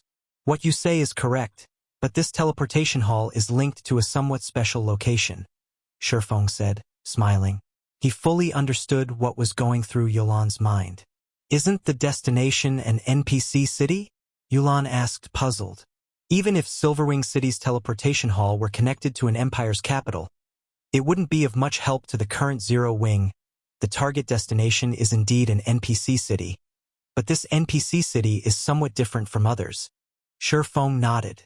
He then added slowly, "You won't understand even if I explain it to you. The teleportation hall is already constructed.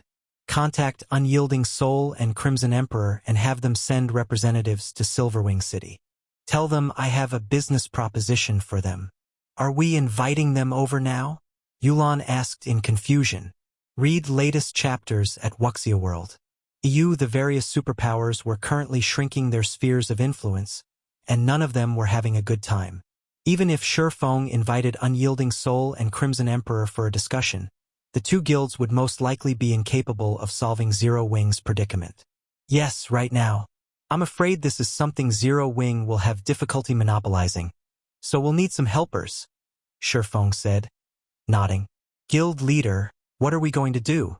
Yulan couldn't help asking out of curiosity. The Zero Wing of today was no longer the same as before. It already possessed incredible strength. Yet, Shi Feng intended to ask two superpowers for help. This was undoubtedly going to be a huge operation. Moreover, he had even chosen such a precarious time to carry it out. Any mistake could easily lead to huge problems for the guild. Hearing Yolan's question, Shi Feng chuckled and said casually, "It's nothing. It's just an operation to turn Zero Wing into a true giant in God's domain." Chapter 2737 Wealthy Shi Feng Silverwing City, Southern District. On a sparsely populated street, four players wearing black cloaks walked slowly into an alleyway. They would also occasionally observe their surroundings to guard against being followed. After the four of them walked a certain distance into the alleyway and verified that there were indeed no players following them, they breathed out a sigh of relief. What is this black flame trying to do? Why must we act so secretively and not let others notice us? A female guardian knight with shoulder-length hair demanded in dissatisfaction. Blue. Illusory words. The cleric in holy white robes glared at the female knight standing beside her. I made an exception and brought you here this time. You'd best pay attention to your words and actions. Blue Gown was the vice commander and lead MT of the main force under Illusory Words' command. She ranked third among the guild's new talents and was also Illusory Words' confidant, who would succeed Illusory Words as vice guild leader in the future. Unfortunately, Blue Gown had a common failing, one that plagued all newcomers trained by superpower. She did not place anyone outside of super first-rate guilds and super guilds in her eyes. After Illusory Words' scathing reprimand, the beautiful female knight dared not continue with her complaints. Big sis Illusory, I won't talk about this anymore, so you mustn't forget to bring me along for future matters, Blue Gown said pitifully. Pay attention next time, Illusory Words said as she gave Blue Gown a pampering look. She then turned to Unyielding Soul and Mu Lingsha and said, I apologize for letting you see such a joke. It's normal for newcomers to be a little arrogant. You can't achieve anything if you don't have such arrogance. You don't have to mind us, Vice Guild Leader Illusory, Unyielding Heart said. He had long since gotten used to similar sights. In any other virtual reality game, being one of the top-ranking newcomers of a super first-rate guild was indeed something worth boasting about. After all, a single super first-rate guild or super guild was more than enough to rule an entire virtual reality game back then. How could the top talents of such guilds not be a little arrogant? Hence, it was only natural that these newcomers looked down on up-and-coming guilds. However, the situation was different now. At this point, God's Domain was practically a unique existence already, a game that even international corporations poked their hands into. The influence the various powers in God's Domain held was thousands of times greater than what they held in other virtual reality games. One couldn't use common sense to judge the powers operating within the game at all. Meanwhile, when Blue Gown heard Unyielding Heart's words, although she didn't say anything in response, her eyes held a hint of dissatisfaction. However, I wonder why Guild Leader Black Flame called both our guilds over this time? He even instructed us to keep our visit a secret, Mu Lingsha said. The current Zero Wing was like the midday sun. Its current problems had a very easy solution. Let major corporations invest in the guild. So long as Zero Wing possessed sufficient capital and background, maintaining its current sphere of influence would be a piece of cake. However, Shi Feng did not do so. Instead, he had asked their two guilds over to discuss business. Mu Lingsha couldn't help her puzzlement over Shi Feng's solution to Zero Wing's current predicament. I can't even begin to guess Guild Leader Black Flame's thoughts, but based on his approach this time, I suspect this isn't going to be a simple matter, Illusory Words said, shaking her head. Shi Feng had brought her too many surprises and miracles. Now, she wouldn't find it surprising if he created another miracle. After all, Zero Wing had even managed to help Frost Heaven secure the 6th reserve seat. We don't need to guess anymore. Pointing at tall walls some distance ahead, Unyielding Heart said, That should be the place Guild Leader Black Flame told us about. Let's just head inside and listen to why he called us over. When Illusory Words and the others saw the walls Unyielding Heart indicated, they were a little surprised. They never thought that the depths of this small alley would conceal such a massive structure. Although the walls were only around a dozen meters in height, the area they occupied was significant. The enclosure they formed could easily fit a football stadium. Based on the enclosure's size, the building inside should be at the advanced construction standard at the very minimum, yet nobody had discovered its existence, even now. When the group of 4 arrived before the steel gate in one of the tall walls, they were dumbfounded. 4 level 130+ fine gold guards manned the gate. There was even a level 133, tier 3 dark gold ranked great mage protecting the gate in secret. The level of security was astonishing. At this stage of the game, if these 5 NPCs worked together, they could annihilate a 1,000-man team of tier 3 players. Moreover, the various large guilds were treating fine gold and dark gold guards like precious treasures, showering them with all sorts of resources and ensuring their safety as much as possible.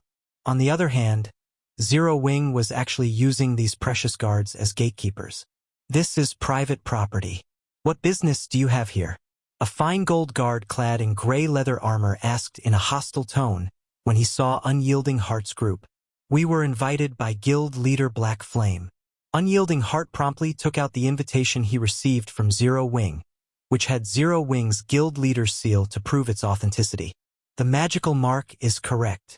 The Tier 3 assassin clad in leather armor nodded. He then said, "Please follow me." Okay. Unyielding Heart's group then followed the Tier 3 assassin through the gate. Upon walking through the entrance, Unyielding Heart and the others gasped automatically. A teleportation hall? How is this possible? Aren't teleportation halls restricted to the national level? Blue Gown couldn't believe her eyes when she saw the 5-story tall teleportation hall before her. She never thought Zero Wing could actually construct this sort of transportation tool in Silverwing City. BR8/BB greater than N/B, or even now, teleportation arrays were incredibly rare items among the superpowers. What more a complete teleportation hall? Teleportation halls might be common in NPC cities, but for guild cities, they were priceless treasures that could skyrocket a guild city into prominence. The world of God's domain was massive. It took a long time for players to travel to level 100+ maps, even on flying mounts, and much longer for players without flying mounts. Many powers and adventure teams would be willing to break the bank if it meant they could teleport directly to somewhere close to level 100+ neutral maps. After all, time represented both money and opportunities for these people. Unlike ordinary players, they couldn't afford to progress at a leisurely pace. So, this is why we were required to come here quietly? How astonishing.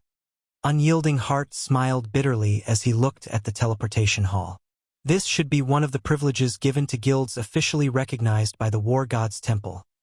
Illusory Words said, a hint of envy in her eyes. With such a privilege, developing a guild city would be a piece of cake. Moreover, Silverwing City possessed an excellent environment and strategic location. That's right. This is indeed one of the privileges of an official guild. A voice suddenly entered the ears of Illusory Words and the others, answering the question in their hearts.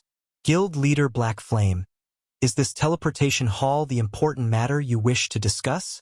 Unyielding Heart asked in slight confusion as he pointed at the teleportation hall. A teleportation hall was a godly development tool. So long as Zero Wing publicized the existence of its teleportation hall, combined with Silverwing City's defenses, Silverwing City would have no problem developing rapidly. Unyielding Soul and Crimson Emperor's participation wouldn't make a difference in the endeavor. In fact, their two guilds would want to ask Zero Wing for help instead. Yes, but that's not all of it. Shi Feng nodded. He then smiled and said, "There's no point in telling you about it now. Follow me." After saying so, Shi Feng promptly made his way inside the teleportation hall. After Unyielding Heart, Mu Lingsha, Illusory Words, and Blue Gown exchanged looks, they followed him. The next moment after the four stepped onto the teleportation array inside the teleportation hall, they found themselves inside the Twin Towers Kingdom's Sky Spring City. At this time, however, Sky Spring City didn't have many players. Over 99% of the city's population consisted of NPCs. When these NPCs saw Unyielding Heart's group, they even began eyeing the group curiously, as if they had just encountered some rare creatures. "Let's go. There are too many people here." After glancing at the NPCs observing them, Shi Feng took out a Tier 3 group teleportation scroll from his bag and activated it. Before Unyielding Heart and the others could react, they were already over 10,000 yards outside of Sky Spring City. Afterward, Shi Feng summoned the Thunder Eagle and ferried the group through the air for over half an hour. At the end of their journey, the group arrived at an ancient tower that pierced the clouds. The tower was easily over 1,000 meters tall. The Secret Covenant Tower? Illusory Words instantly recognized the ancient tower. Curious, she asked, "Why are we here?" She knew a little about the Twin Towers Kingdom's Secret Covenant Tower. The Secret Covenant Tower was an excellent leveling ground for players who had yet to reach level 100. And while there was an entrance fee of 1 magic crystal per person, so long as players didn't die, they could grind inside the tower for as long as they wanted. Initially, many large guilds had brought their new members here to increase their levels quickly. Only after the introduction of several expansion packs, many more leveling spots became available. Since the monsters inside the Secret Covenant Tower didn't drop any good loot, the various powers had opted to power level their new members elsewhere. With mainstream players having long since exceeded level 100, the Secret Covenant Tower was now a thing of the past. To grow stronger, Shi Feng said, chuckling. To grow stronger? Illusory Words was slightly surprised by Shi Feng's words. But we have long since passed level 100. The current Secret Covenant Tower's limit is no longer level 100, Shi Feng said, shaking his head. Before the major update, the tower's open underground levels were only up to the 18th floor. Back then, the tower was, at best, suitable for players up to level 99. However, the tower's open underground levels are now up to the 36th floor, and the monsters inside reach up to level 150. Vice Guild Leader Illusory, I'm sure you understand what this means, right? When Shi Feng finished speaking, the eyes of Illusory Words and Unyielding Heart lit up with excitement. Nowadays, due to the large number of NPCs competing for quests and monsters, leveling up had become incredibly troublesome. Yet, levels were what players currently lacked the most.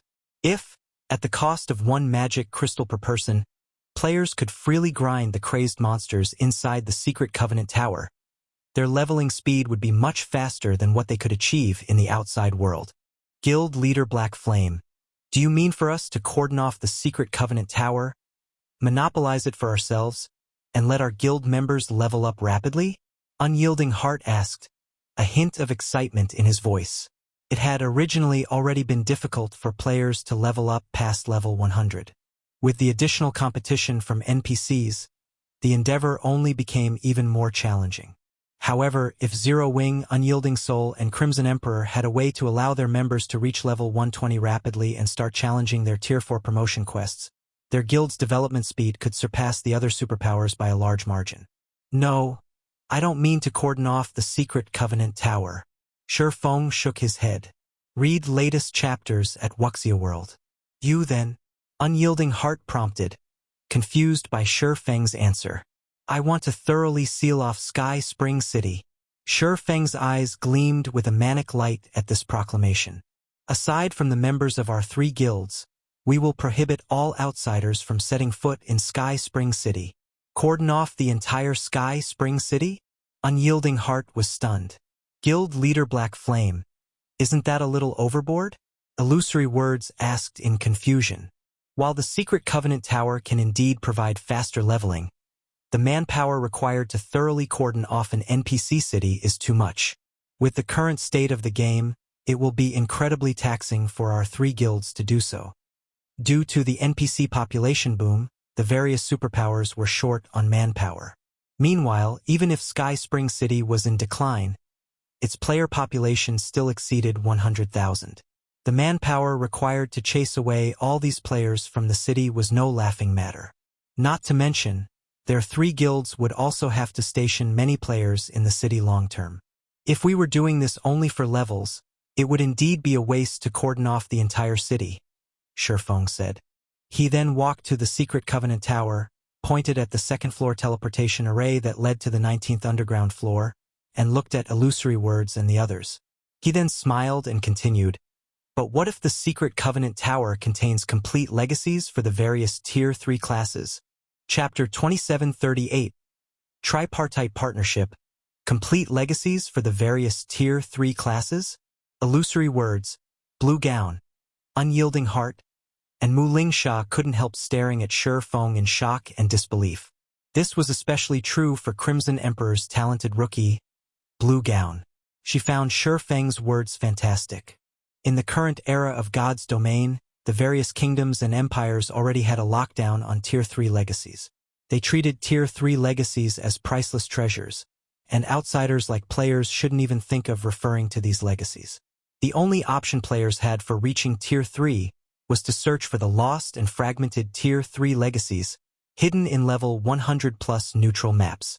Yet, Shi Feng was telling them that they could get their hands on complete Tier 3 legacies. How could she possibly believe this? Is what you say true, Guild Leader Black Flame? Illusory Words had to ask. If the Secret Covenant Tower were only good for providing players with a faster leveling speed, it wouldn't have too significant an impact on a superpower like Crimson Emperor.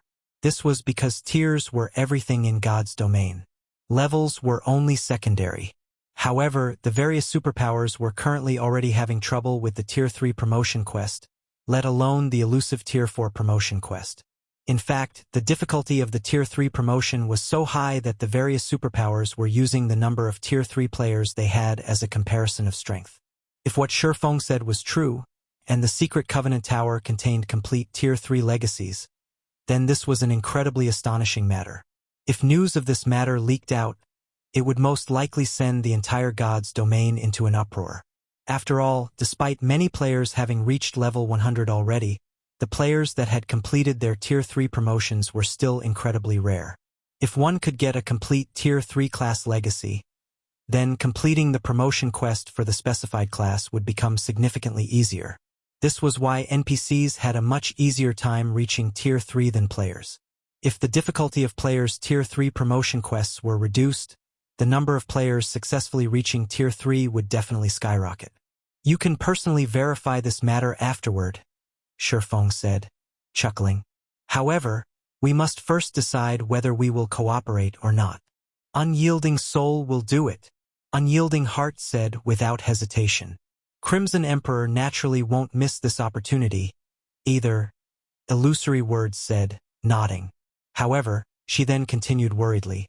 But with only our 3 guilds, I'm afraid it will still be very difficult to seal off Sky Spring City, let alone concealing the Secret Covenant Tower's true secret. Cordoning off an NPC city was a challenging endeavor, as players could freely teleport into NPC cities. Players like themselves were powerless to prevent this. At most, they could keep players inside the city from leaving through the main gate and kill anyone that insisted on doing so. However, aside from the main gate, players had other means to exit an NPC city. One example would be a teleportation scroll like what Shi Feng used. The second problem was the matter of the Secret Covenant Tower containing complete Tier 3 legacies. If Unyielding Soul and Crimson Emperor dispatched a lot of manpower to hunt for legacies, the superpower spies planted in their 2 guilds would very quickly find out about the secret. At that time, cordoning off Sky Spring City would become even more of a challenge. In fact, it might even become impossible. Tip: you can rest assured on this point. Since you agree to cooperate, what follows next is simple, Shi Feng said, chuckling. He then took out a pale gold token and explained, "This is Sky Spring City's guild token. Zero Wing has already garrisoned Sky Spring City and gained a portion of the city's management rights." A portion of the city's management rights? Illusory Words' eyes widened in shock as she looked at the guild token. NPCs managed the NPC cities of the various kingdoms and empires. Hence, any guild that successfully acquired even a small portion of an NPC city's management rights would have a solid hold over the city. Other guilds would have no way of wresting control over the city away from the ruling guild. In other words, Sky Spring City was already Zero Wing's possession.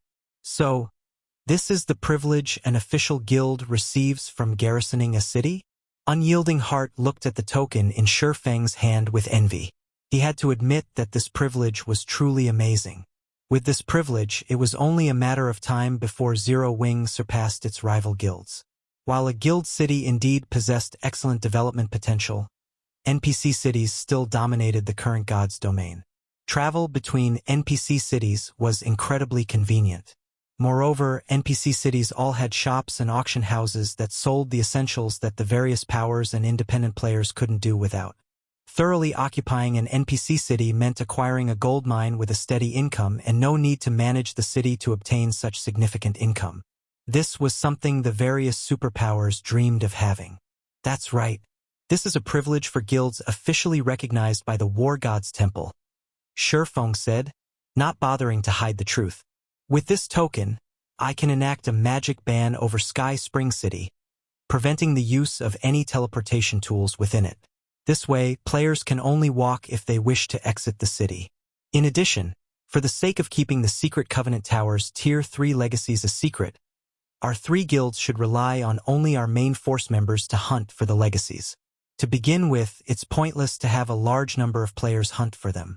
Ordinary Tier 3 teams can't even survive on the lower floors, let alone search for the complete legacies.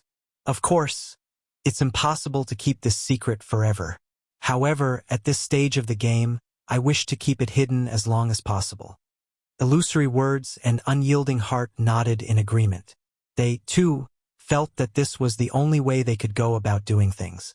So long as their guilds acquired complete Tier 3 legacies, they would already have a significant lead over the other superpowers.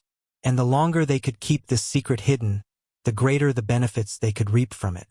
"Let's sign a contract, then," Shi Feng said as he pulled out 2 guild contracts. Initially, Shi Feng had wanted to invite the Secret Pavilion as well. However, the Secret Pavilion was a business-oriented guild and always held itself detached from the struggles between guilds. If the Secret Pavilion suddenly cordoned off an entire NPC city, it would create a huge commotion. In other words, it would seem quite abnormal. Hence, Unyielding Soul and Crimson Emperor were much more suitable for this partnership. After all, the 2 guilds were currently in a weakened position. Cordoning off an entire NPC city for the sake of acquiring more resources would be very normal for them. Even if the other superpowers found out that the 2 guilds' objective was the Secret Covenant Tower, the superpowers would, at most, think that the tower provided players with faster leveling. As for permanently cordoning off Sky Spring City, Shi Feng had never intended to do that. Zero Wing was in dire need of funds. Cordoning off Sky Spring City to allow the guild to gain some advantages might be fine in the short term, but sealing off the city forever would be unprofitable. Fortunately, although it would be impossible to earn money off other players and powers while Sky Spring City was cordoned off, the income from Unyielding Soul and Crimson Emperor would still be considerable. After all, both Unyielding Soul and Crimson Emperor had guild residences in Silverwing City. Compared to teleporting to Sky Spring City from the NPC cities of other kingdoms and empires, which would cost a minimum of 4 gold, it only cost a little over 1 gold per person to teleport from Silverwing City. Meanwhile, Zero Wing would get half of the profits generated by Silverwing City's teleportation hall. At that time, Zero Wing would earn a bunch in teleportation fees and entrance fees from Unyielding Soul and Crimson Emperor. After all, the 2 guilds would be sending a lot of players to the Secret Covenant Tower to level up. This income would easily offset the loss Zero Wing suffered from barring NPCs from its guild cities. Nevertheless, raking in money from the 2 guilds wasn't a long-term plan, as both guilds had limited players and coins. Afterward, Illusory Words and Unyielding Heart signed a guild contract with Shi Feng on behalf of their respective guilds. The terms of the contract were simple. Unyielding Soul and Crimson Emperor would help with cordoning off Sky Spring City from the outside. And aside from their main force members, the 2 guilds' other members were prohibited from visiting the Secret Covenant Tower's 30th underground floor and beyond until the tower's secret had been discovered. Unyielding Soul and Crimson Emperor would also share the magic crystal cost of maintaining Sky Spring City's magic ban. This condition was incredibly disadvantageous for the 2 guilds. They were basically contributing both manpower and resources. However, Unyielding Heart and Illusory Words did not voice any opinions about this condition. After all, Shi Feng had given their 2 guilds an opportunity to surpass the other superpowers. Moreover, Zero Wing could still partner with other superpowers. On the other hand, their 2 guilds had only Zero Wing. After the 3 signed a contract with each other, Illusory Words and the others promptly returned to their respective guilds to brief their guild executives. At the same time, they also began making the necessary preparations to cordon off Sky Spring City and send personnel into the Secret Covenant Tower.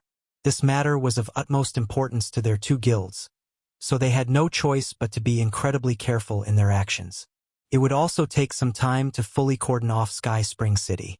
Likewise, Shi Feng had Fire Dance, Yulan, and the others prepare for the Secret Covenant Tower.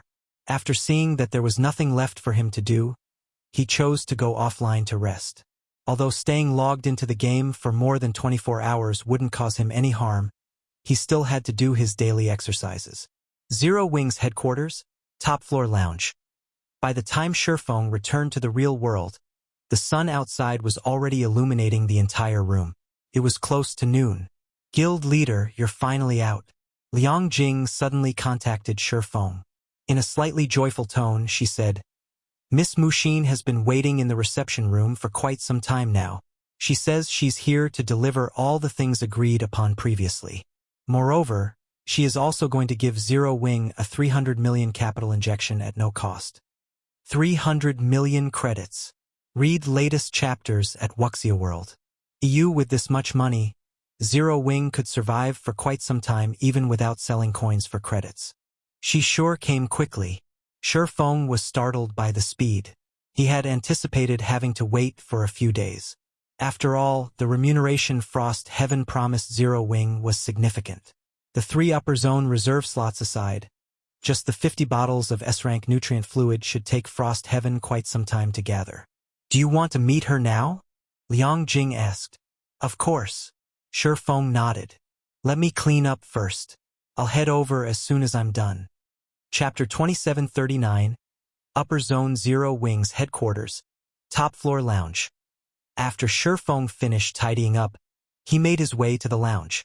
Upon entering the room, he noticed 2 girls sitting by the window and enjoying the scenery outside. Of the 2 girls, the elder one was Muxin, whom Shi Feng had met quite a few times now. Muxin wore a purple cyan one-piece dress. Like the summer sun, she exuded an indescribable warmth. Her aura in the real world was quite unlike the solemn aura she had in God's domain. The younger girl, sitting beside Muxin, wore a white sweatshirt and a pair of jeans.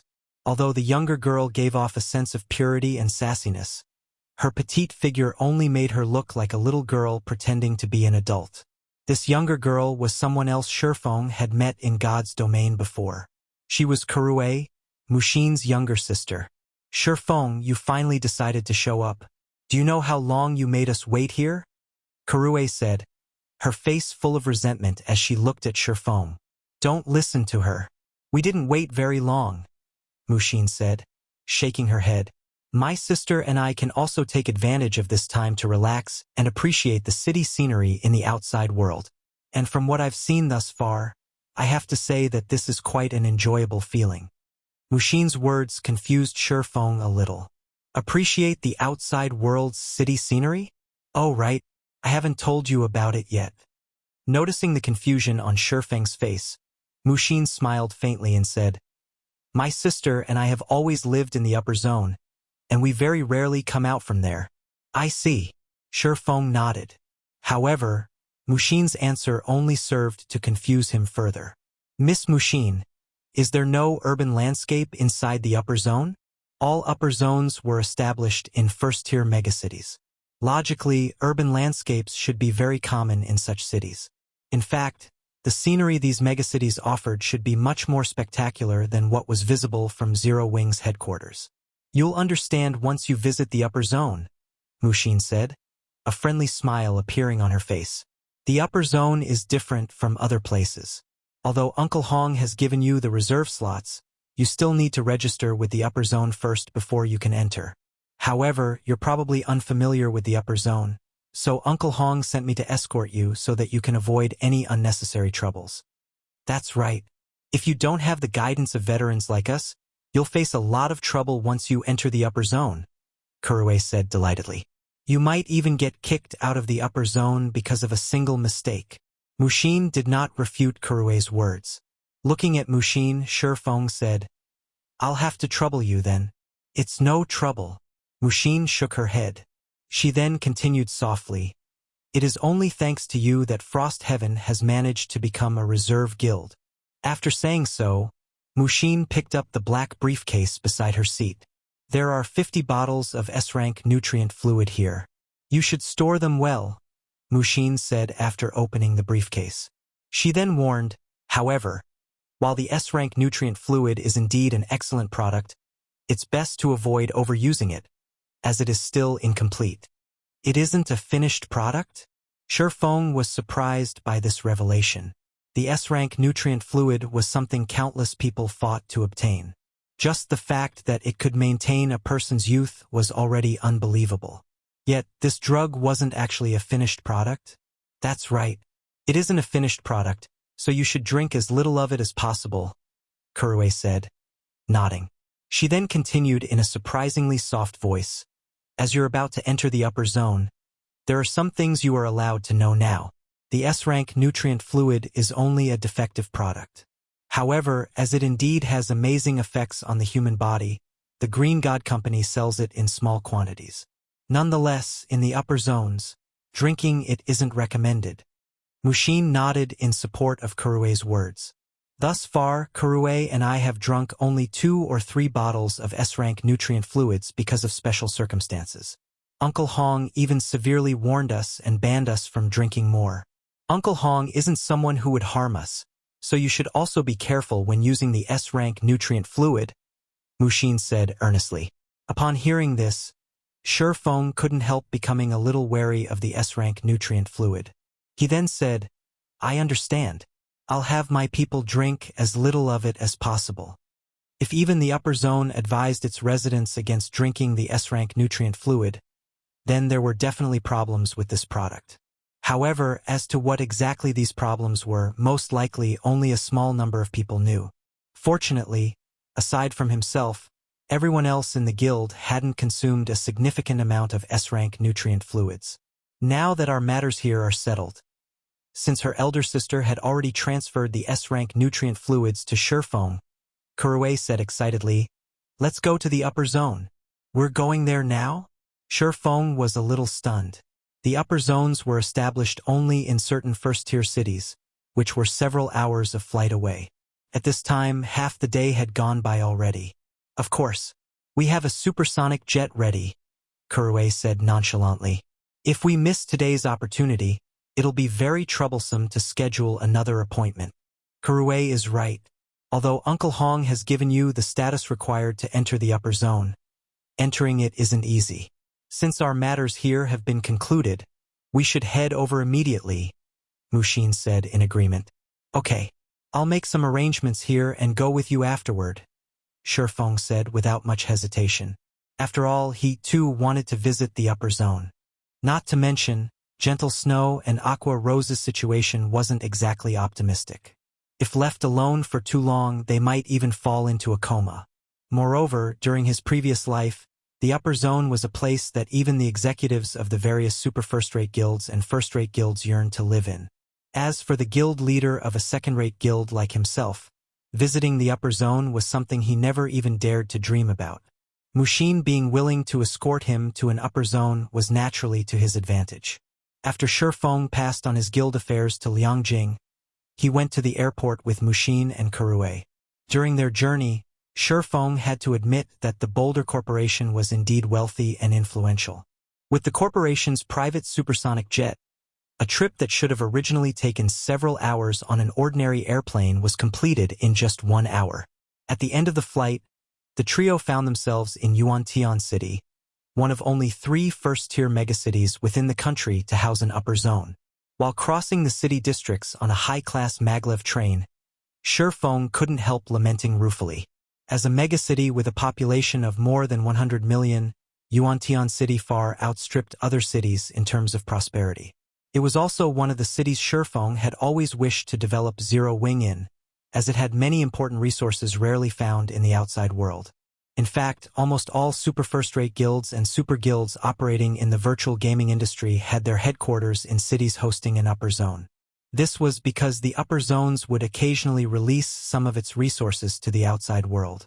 The various corporations based in the megacities hosting the upper zones would quickly divide these resources among themselves, and very rarely would any of these resources leave the city limits. It wasn't an exaggeration to say that only corporations that had set roots in an upper zone city could be considered a truly top-tier corporation. The road before Zero Wing was still very long. Meanwhile, after traveling inside the city for close to an hour and passing through many tunnels, Mushin parked the car in a vast area surrounded by steel walls. She then pointed at a huge door nearby and said, "We're here." After saying so, Mushin got out of the car and led Shi Feng to the huge door. "B the upper zone is beyond this thing?" Shi Feng was amazed as he took in the 50-meter-tall stone door and the energy walls that enveloped the space above the enclosure. In his previous life, he had only ever heard about the upper zone, and the information hadn't been much. Now that he was looking at one himself, he could only describe the upper zone as a titanic building made entirely of steel. "Let's go in," Kurue said to Shi Feng. As she pointed at the passageway underneath the huge door and a line of several dozen people entering it, She beamed at him and continued, "However, you have to be careful once you enter. Read latest chapters at Wuxia World." Is there something special about it?" Shi Feng asked, confused. "You'll understand once you go in," Kurue said, her smile growing even brighter when she saw the confusion on Shi Feng's face. "However, you'd best be mentally prepared. Once you go inside, you won't have a chance to return to your own world." Afterward, Kurue stopped speaking and walked toward the passageway. Mushin had remained silent all the while.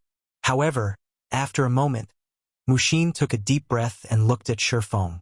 She then said earnestly, "Although Kurue is right, there are unimaginable opportunities available in the upper zone.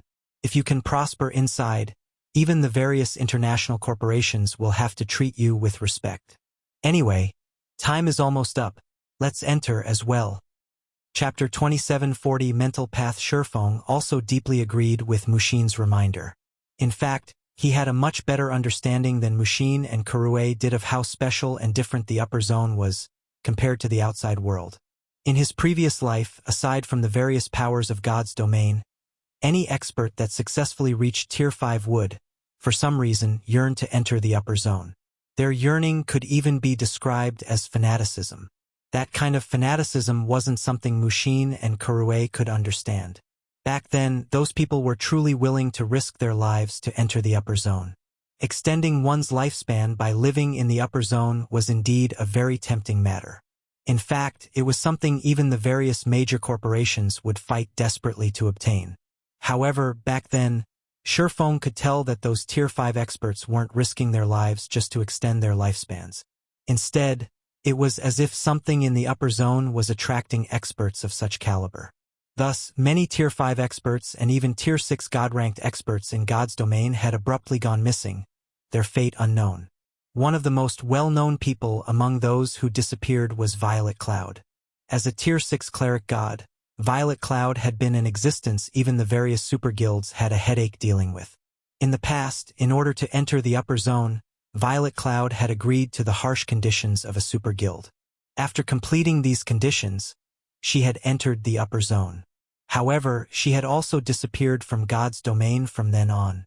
Hence, whether it was Kurue's warning or Mushin's reminder, Shi Feng still wished to take a look at what exactly the upper zone was. When Shi Feng arrived before the entrance of the dark passageway, there were already several dozen people lined up there. These people were equally split between genders, and none of them looked to be over 20 years old, with the youngest one looking to be only 16 years old. Meanwhile, despite the arrival of beauties like Mushin and Kurue, these people practically ignored the two. Instead, they all focused on Shi Feng, who was wearing casual sportswear. Another newcomer arrived. Judging by his appearance, he didn't come prepared at all. He's definitely another one of those despicable bastards that got in through connections. Shoo, don't let him hear you. We can't afford to offend such people. When Shi Feng overheard the conversation of the teenage boys and girls with his sharp senses, he was rather baffled. Meanwhile, Kurue, who stood beside Shi Feng, nearly laughed at his situation but managed to restrain herself in the end. However, her lips still formed a shallow arc. "You don't need to mind them," Mushin said to Shi Feng as she glanced at the teenagers. "They're here to participate in the assessment for entering the upper zone." Assessment for entering the upper zone? Shi Feng was slightly surprised. This was his first time to hear of this. As far as he knew, the only reliable way for an outsider without connections to enter the upper zone was through recruitment by the Green God Company as a talent. Unlike what you would expect, the upper zone isn't limited to just people with authority, Mushin explained. The upper zone is also where the Green God Company nurtures its internal talents. These youngsters are all talents who have passed the Green God Company's preliminary tests. So long as they pass this assessment, they will also gain entry into the upper zone. However, this assessment is only available to talents under the age of 20. Talents past this age can only work outside. As for the assessment's content, it is simply to get through this passageway and enter the upper zone. Pass through this passageway? Shi Feng asked in confusion as he pointed at the dark tunnel ahead. That's right. This passage is nicknamed the mental path, and it tests and tempers a person's mental strength. The mental path is normally closed, so it doesn't have any significant effect on people. However, when the mental path is activated, only 3 to 5 people get through it every year. Very few among those who participate in the Green God Company's test actually pass it, Mushin said, nodding. However, so long as one passes the test, not only will they receive priority training from the Green God Company, but they will also receive a significant reward. Kurue nodded in agreement with Mushin's words. She then said pridefully to Shi Feng, I passed this mental path last year. Big Sis is even more of a genius, and she passed it at the age of 15. She caused quite a sensation in Yuantian City's upper zone back then. While Mushin was giving Shi Feng an explanation, a young man walked out of the passageway. This man wore a tight-fitting t-shirt that thoroughly revealed his skeletal structure and muscles. His physique was elegant and full of power, like a cheetah's. However, despite his apparent youth, his aura suggested that he had experienced the vicissitudes of life. It was evident he wasn't as young as he looked. Upon noticing this man's arrival, the teenagers, Mushin, and Kurue promptly tensed up. Huh? Another newcomer? The young man was slightly surprised when his gaze fell on Shi Feng.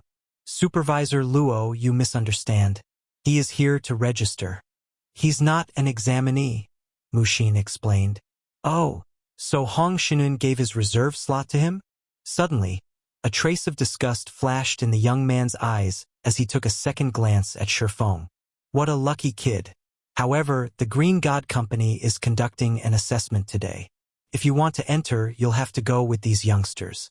I don't have the time to shut down the passageway again. Mushin frowned when she heard the young man's words. It was no secret that Luo Hanbing and Hong Xinyuan were rivals in the upper zone. However, she never thought that Luo Hanbing would use this opportunity to publicly retaliate against Hong Xinyuan. One needed to make an appointment to register with the upper zone. Normally, waiting several months for an appointment wouldn't be strange. This time, it was only thanks to Hong Xinyuan's connections that Shi Feng could get registered so soon. However, if he didn't register today, he would have to wait for several months for another opportunity to do so. Meanwhile, those unregistered with the upper zone wouldn't be able to live there. Supervisor Luo, he is someone with a reserve slot. He has the right to freely enter the upper zone. Mushin said in a low tone to express her dissatisfaction. I never said I was stopping him from entering, Luo Hanbing sneered. He can enter whenever he wants. If he can't enter now, he can just enter tomorrow. As soon as Luo Hanbing finished speaking, the teenage examinees nearby nodded in agreement. That's right. The passageway is always open. Since he already has identification in the upper zone, can't he enter whenever he wants? Supervisor Luo is right. If he can't enter now, he can just enter tomorrow. Why must he compete with newcomers like us? The teenage newcomers instinctively despised people who entered the upper zone through connections. After all, they had gone through great difficulties to reach this point. They even had to walk through the activated mental path to secure identification in the upper zone. In comparison, Shi Feng could obtain identification without having to do anything. He made their efforts look like a joke. Kurue also couldn't help glaring at the supervisor surnamed Luo. She then whispered to Mushin, saying, Big Sis, why don't we come back at another date? That bastard clearly won't let us in today. As one of the upper zone's supervisors, Luo Hanbing wielded greater authority in the upper zone than Hong Xinyuan. Even if they reported this matter to their uncle, they wouldn't be able to do anything about this situation. After all, Luo Hanbing's actions were not completely unreasonable. All right, if you don't want to enter, don't get in the way, Luo Hanbing said impatiently. The newcomer assessment this time is very important. If it gets delayed, even Hong Xinyuan won't be able to bear the consequences. However, just as Mushin wanted to say something, a voice suddenly entered everyone's ears. Supervisor Luo, so we can enter right away? The owner of this voice was none other than Shi Feng, who had remained silent all this time. Shi Feng. Mushin stared at Shi Feng in stupefaction. She never thought Shi Feng would actually consider challenging the mental path. Let alone Mushin, even Luo Hanbing and the others were surprised. "Kid, it seems you're quite bold," Luo Hanbing said as he looked at Shi Feng. Chuckling, he continued, "Go on in, then. However, let me give you a warning. You're not an examinee, so even if you lose consciousness inside, nobody will come to rescue you. If you stay inside for too long, it wouldn't be strange if you end up hospitalized for a few months. Don't mess around, Shi Feng. The mental path has a limit. It's several times more difficult for those over the age of 20. This is why the Green God Company has set the assessment's age limit at below 20 years old," Mushin said hurriedly. Not many people knew this, but the Green God Company had previously allowed people over 20 years old but under 25 years old to participate in the assessment as well. However, not a single person from this age group had managed to pass the assessment. As a result, the company limited the assessment to only people under the age of 20. Meanwhile, Luo Hanbing also knew this point, which was why he was certain they wouldn't be able to enter the upper zone today. "Relax. If it doesn't work out, I'll give up and come back immediately," Shi Feng assured, chuckling. Tests of mental strength were considered fortuitous opportunities in God's domain. After all, the promotion quests for Tier 4 and above set an incredibly high requirement for players' mental strength. Meanwhile, after Shi Feng's concentration had reached the Tier 4 standard, he had hit a bottleneck and failed to make further progress. With such an opportunity before him, he naturally had to give it a try. After saying so, Shi Feng walked straight into the dark tunnel, leaving behind Mushin, who remained in a daze. "All right, you newcomers head in as well. Remember, you have only 1 hour." At Luo Hanbing's words, the newcomers promptly took deep breaths. Only after adjusting their mental state to its peak condition did they enter the passageway one after another. Read latest chapters at Wuxia World. "You, big sis, what should we do?" Kurue was also at a loss in this situation. She never thought Shi Feng would be so courageous. Previously, when she told Shi Feng to be careful when he entered the upper zone, she meant for him to be careful of the mental path. After all, even when inactive, the mental path significantly affected people older than 20. If he wasn't careful, he might end up fainting. Yet now, Shi Feng was walking straight into the fully activated mental path.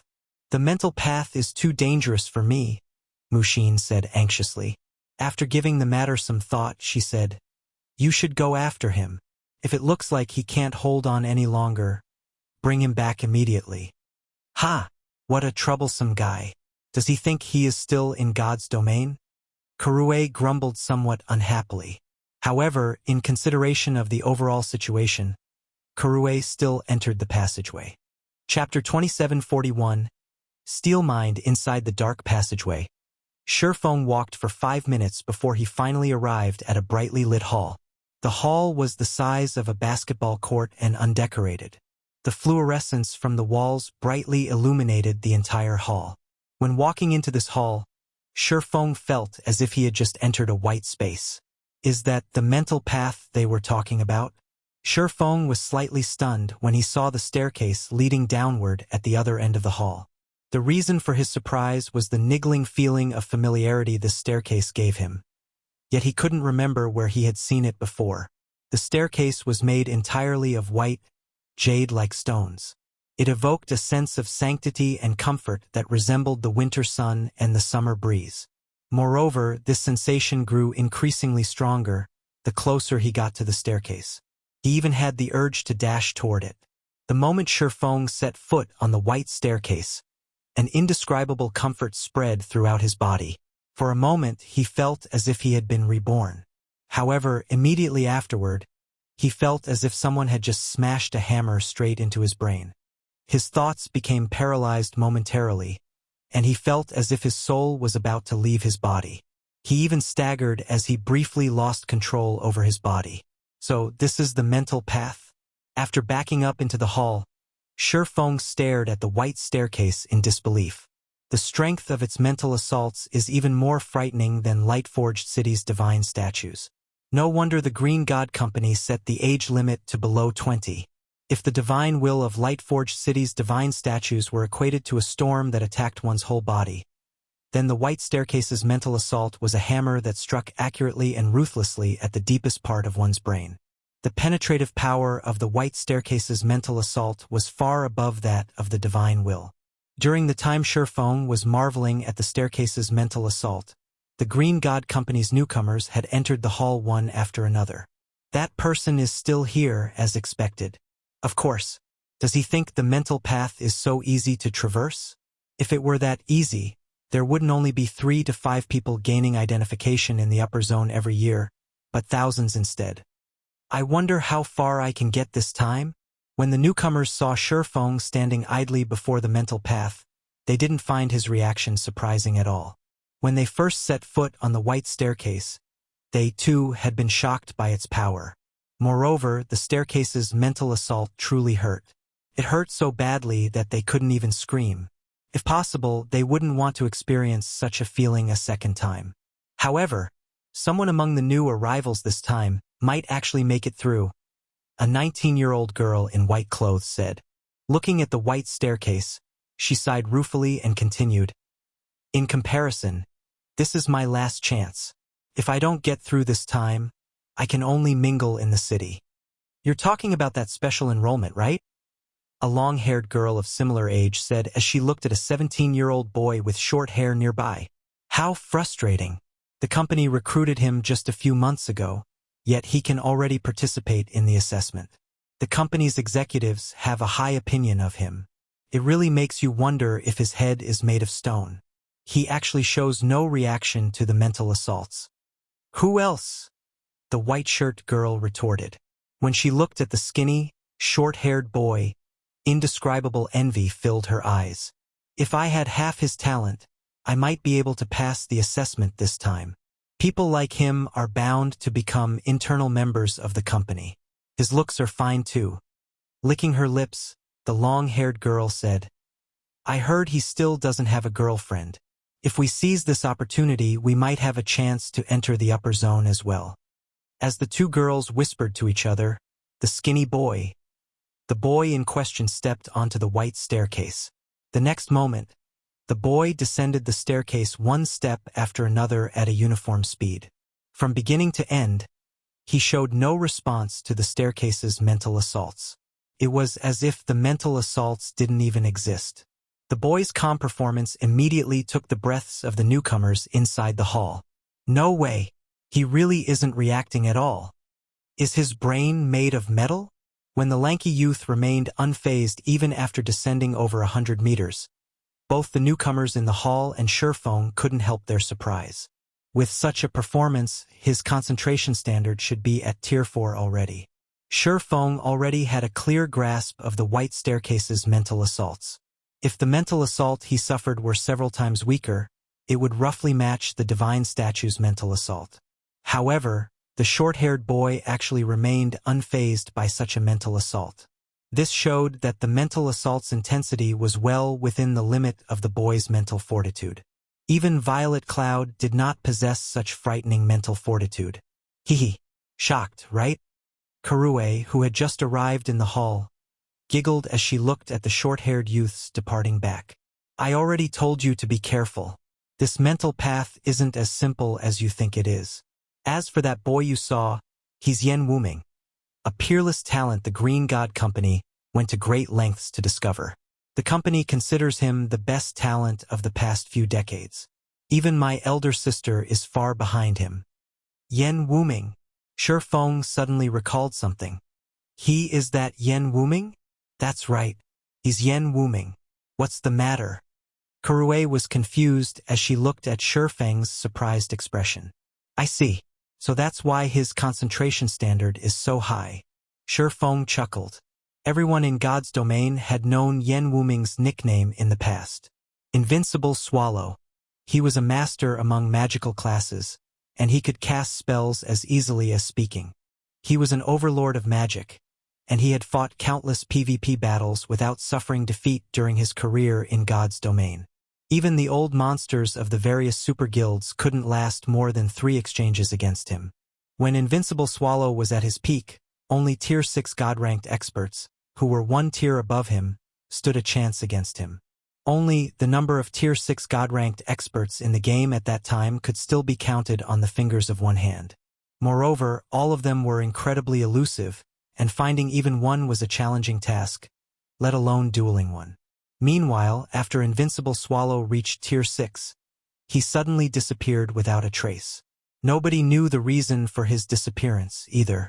Invincible Swallow's disappearance had caused a great commotion back then. Rumor had it that even the Green God Company had frantically searched for him. However, he remained missing. This is interesting. Shi Feng never thought that he would actually meet the legendary Invincible Swallow here today. You're not thinking of challenging the mental path, are you? Kurue was stunned when she saw Shi Feng's mood suddenly brightening. She had a strong suspicion that the mental path had driven Shi Feng crazy. Challenge? Shi Feng shook his head. I don't plan on challenging it. I just plan to take a look inside the upper zone. Is there a difference? Kurue was a little puzzled. If Shi Feng didn't cross the mental path today, he shouldn't even think of entering the upper zone. Of course, there is. Taking a deep breath, Shi Feng said, "It means I don't intend to bear the mental assaults anymore." Kurue grew even more confused. Were mental assaults something one could avoid confronting just because one wished it?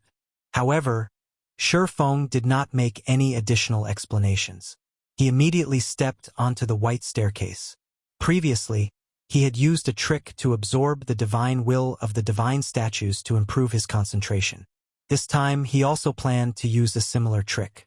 Only the white staircase's mental assault had also given him some new ideas, and that was how to enhance his mental control. Since the white staircase's mental assaults possessed great penetrative power, he would gather all his focus into a single point instead of elevating his control over his whole body. He would turn his mind into steel and defend only the deepest part of his brain. The next moment, Shi Feng took his first step on the white staircase and paused. However, unlike before, his expression did not change at all. There was no dissonance in his body either. He simply stood there quietly. Success. Shi Feng's eyes widened in delight. However, this state also deprives me of all control over my body. It seems that I still have to retain a small part of my focus to control my body and concentrate the rest on shielding my mind from these mental assaults. Afterward, Shi Feng took another step forward. Clang! A faint jangle echoed in Shi Feng's mind. However, not only did the hammer-like mental assault fail to shake the depths of his mind, but his body didn't even twitch in the slightest. It works, but adapting to this state isn't going to be easy. Shi Feng couldn't help smiling bitterly at the heaviness of his body. This was his first time using only a small amount of mental power to control his body. Right now, he felt as if he was hovering between consciousness and unconsciousness. His body also felt incredibly ponderous. However, after taking several steps, Shi Feng began to have a better grasp of this state. Read latest chapters at Wuxia World. Meanwhile, from an outsider's perspective, Shi Feng looked as if he was descending an ordinary staircase. He showed no reaction whatsoever to the white staircase's mental assaults. Moreover, his speed of descent was even increasing as time passed. In less than a minute, Shi Feng overtook Yan Wuming. The distance between the two even kept growing afterward. How is this possible? Kurue's eyes nearly fell out of their sockets when she saw Shi Feng practically flying down the staircase. Is he immune to the mental assaults similar to how Yan Wuming is? As for the other newcomers in the hall, they were even more dumbfounded by this situation. None of them dared believe their eyes. In the end, Shi Feng spent less than 15 minutes traversing the mental path. When he reached the goal, melodious bells rang and echoed throughout the upper zone.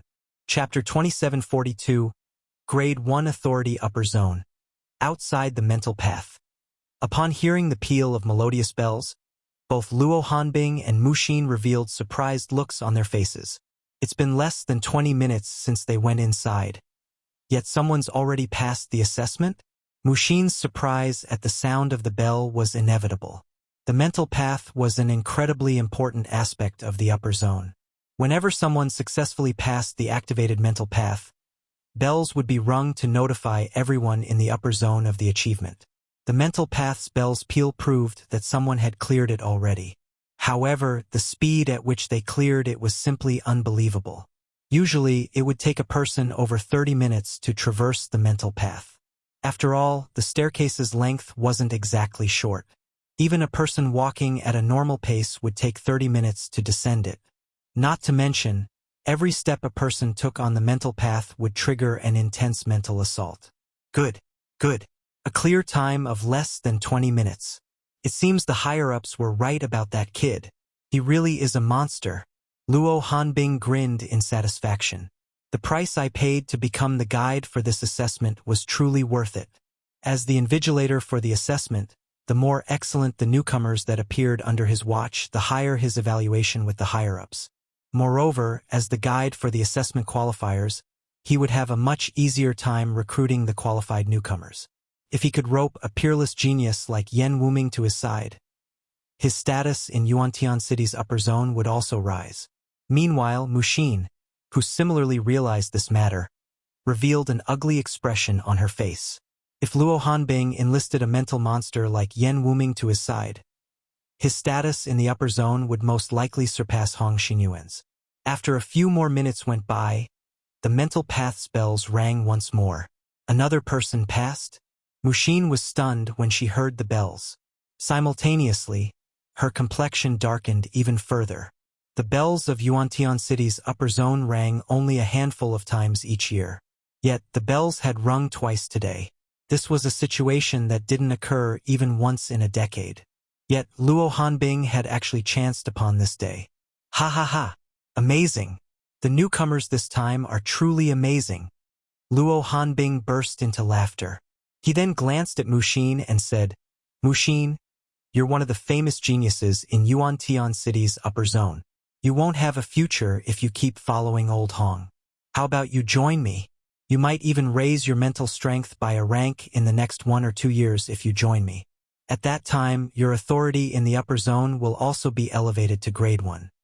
Thank you for your offer, Supervisor Luo, but I'm doing very well following Uncle Hong.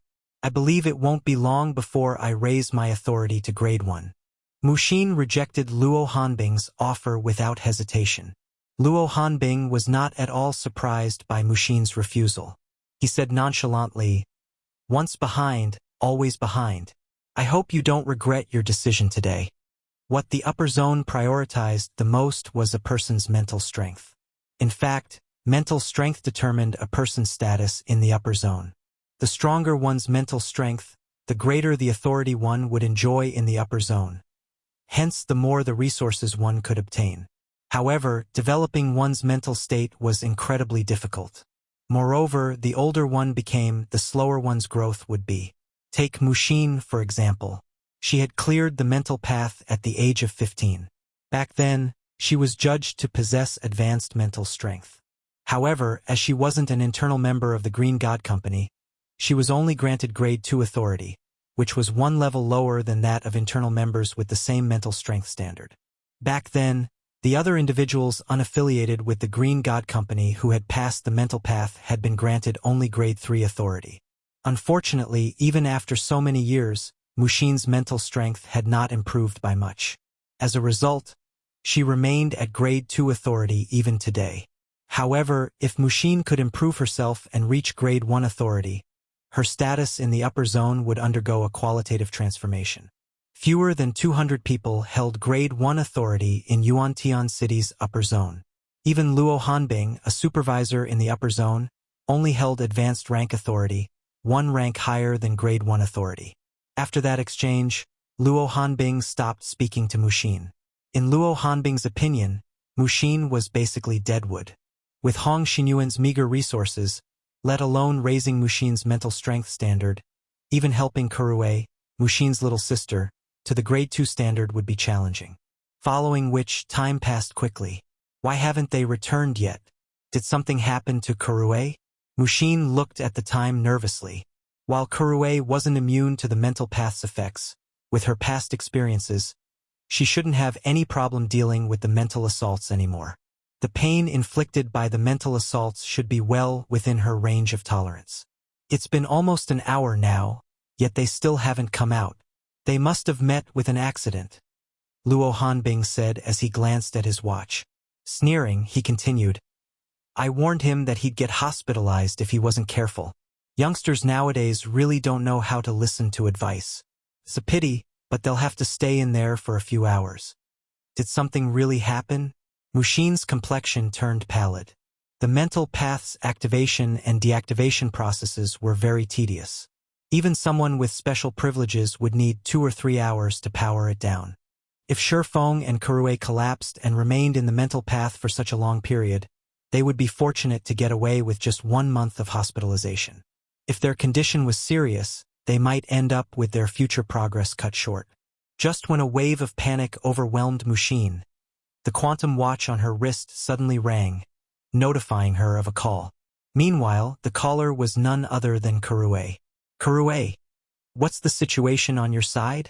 Mushin couldn't help getting angry when she saw Kurue's face on the screen. Why haven't you come out yet? Sis, that's not important anymore. A major event happened on the mental path, Kurue said excitedly. A major event? What is it? Are you talking about the two that passed the mental path? Mushin couldn't help feeling frustrated at Kurue's words. She couldn't believe her little sister was in the mood to care about incidental matters in this situation.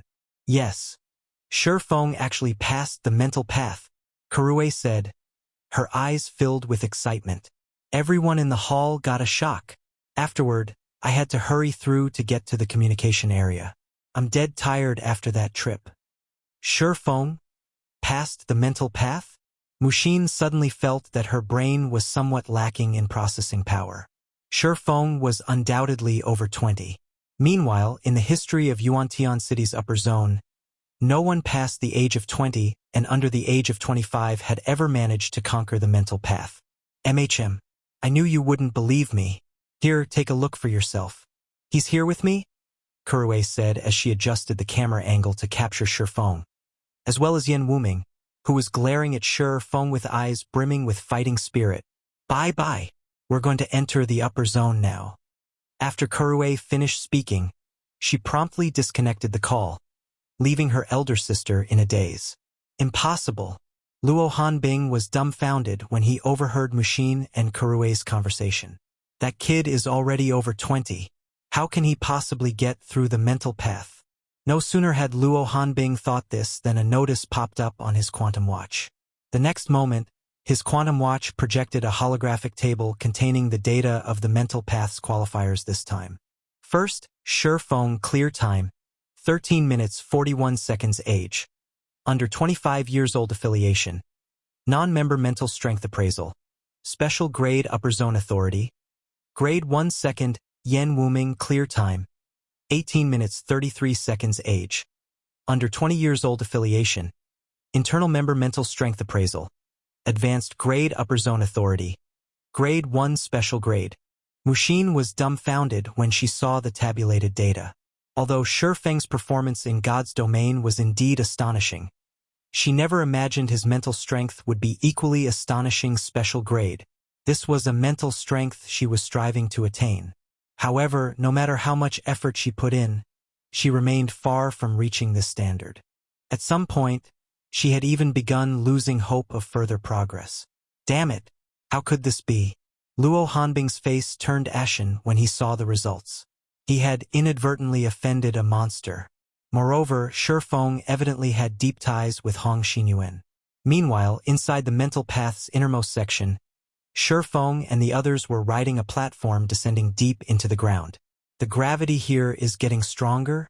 Shi Feng discovered that as he got deeper into the tunnel, the gravity his body experienced intensified. In less than 10 minutes riding the platform, the gravity he experienced had already doubled. After the moving platform exited the tunnel, Shi Feng was immediately dumbfounded. However, his surprise wasn't just because the gravity here was 3 times stronger than that of the outside world. Instead, it was because there was actually a levitating mountain beyond the tunnel. This mountain's radius exceeded 10 kilometers, and there were several levitating escalators leading up to this mountain. Read latest chapters at Wuxia World. Many tall buildings stood on this levitating mountain. Clouds and mist shrouded its peak, preventing anyone from catching a clear glimpse of it. Overall, the mountain looked like a paradise on Earth. Well, stunned, right? The shocked expression on Shi Feng's face delighted Kurue. Anyone visiting the upper zone for the first time would never think that the upper zone would be underground, much less there being such an unimaginably huge space deep underground. Indeed, it is incredible, Shi Feng admitted. He had never heard of or seen such a unique space before. It was no wonder those who knew of the upper zone specifics would be so desperate to live here. Just breathing the air here gave him a refreshing feeling. If he could reside here long-term, achieving longevity indeed wouldn't be a dream. When Kurue saw that the moving platform had stopped at the foot of the mountain, she promptly opened the platform's gate and stepped off the platform. However, when she saw that Shi Feng remained standing idly on the platform, she urged him excitedly, "Quick! You have Grade 1 authority now. Let's go to the registration office and take a look. There might be some good rewards waiting for you." Chapter 2743. Astonishing. Upper Zone. Shi Feng was curious about the upper zone. Hence, he did not hesitate to respond to Kurue's urging. However, just as he was about to step off the platform, a voice came from behind him. Wait a minute. The owner of this voice was none other than the short-haired youth, Yan Wuming. What do you want? Shi Feng asked, puzzled. Shi Feng was relatively curious about Yan Wuming's existence, as well. In the past, Yan Wuming had been a high and mighty existence in God's domain, like a god of war that overlooked all life. Yet now he was only a young boy whose eyes blazed with intense fighting spirit as he looked at Shi Feng. What's your name? Yan Wuming asked. Shi Feng. Shi Feng responded curtly. Shi Feng? I'll remember that. Yan Wuming silently repeated Shi Feng's name in his mind several times. He then looked at Shi Feng and said earnestly, although I lost to you in the mental strength competition today, I will quickly reach the special grade standard. I will challenge you again at that time. Challenge me? Shi Feng chuckled. He then shook his head and said, I'm afraid I don't have that kind of time. I'm a busy person. Shi Feng did not lie to the boy. He had to not only resolve Gentle Snow and Aqua Rose's problem, but also attend to plenty of guild affairs as well as quests awaiting completion. Previously, he had still lacked strength. However, now that he had reached Tier 4, there were many problems he could begin tackling. Hence, he did not have time for Yan Wuming's challenge. This isn't up to you. Yan Wuming ignored Shi Feng's thoughts. In a sonorous and forceful tone, he said, one of my goals is to be number 1 in Yuan-Tian City's upper zone, and you're my first obstacle. Only after defeating you can I get closer to my goal. It seems you like challenges. Shi Feng wasn't particularly surprised at Yan Wuming's declaration. After giving the matter some thought, he said, how about this? I'll give you one chance to challenge me. So long as you meet my condition, you can challenge me at any time. What do you think? Say it, Yan Wuming said confidently. Do you play God's domain? Shi Feng asked. I've been playing it for some time now. Looking at Shi Feng strangely, Yan Wuming asked, are you telling me to defeat you in God's domain? Kurue, who stood nearby, heard Yan Wuming's words and couldn't help snickering. You must be confident in yourself, huh? Do you even know who he is? You want to defeat him in God's domain?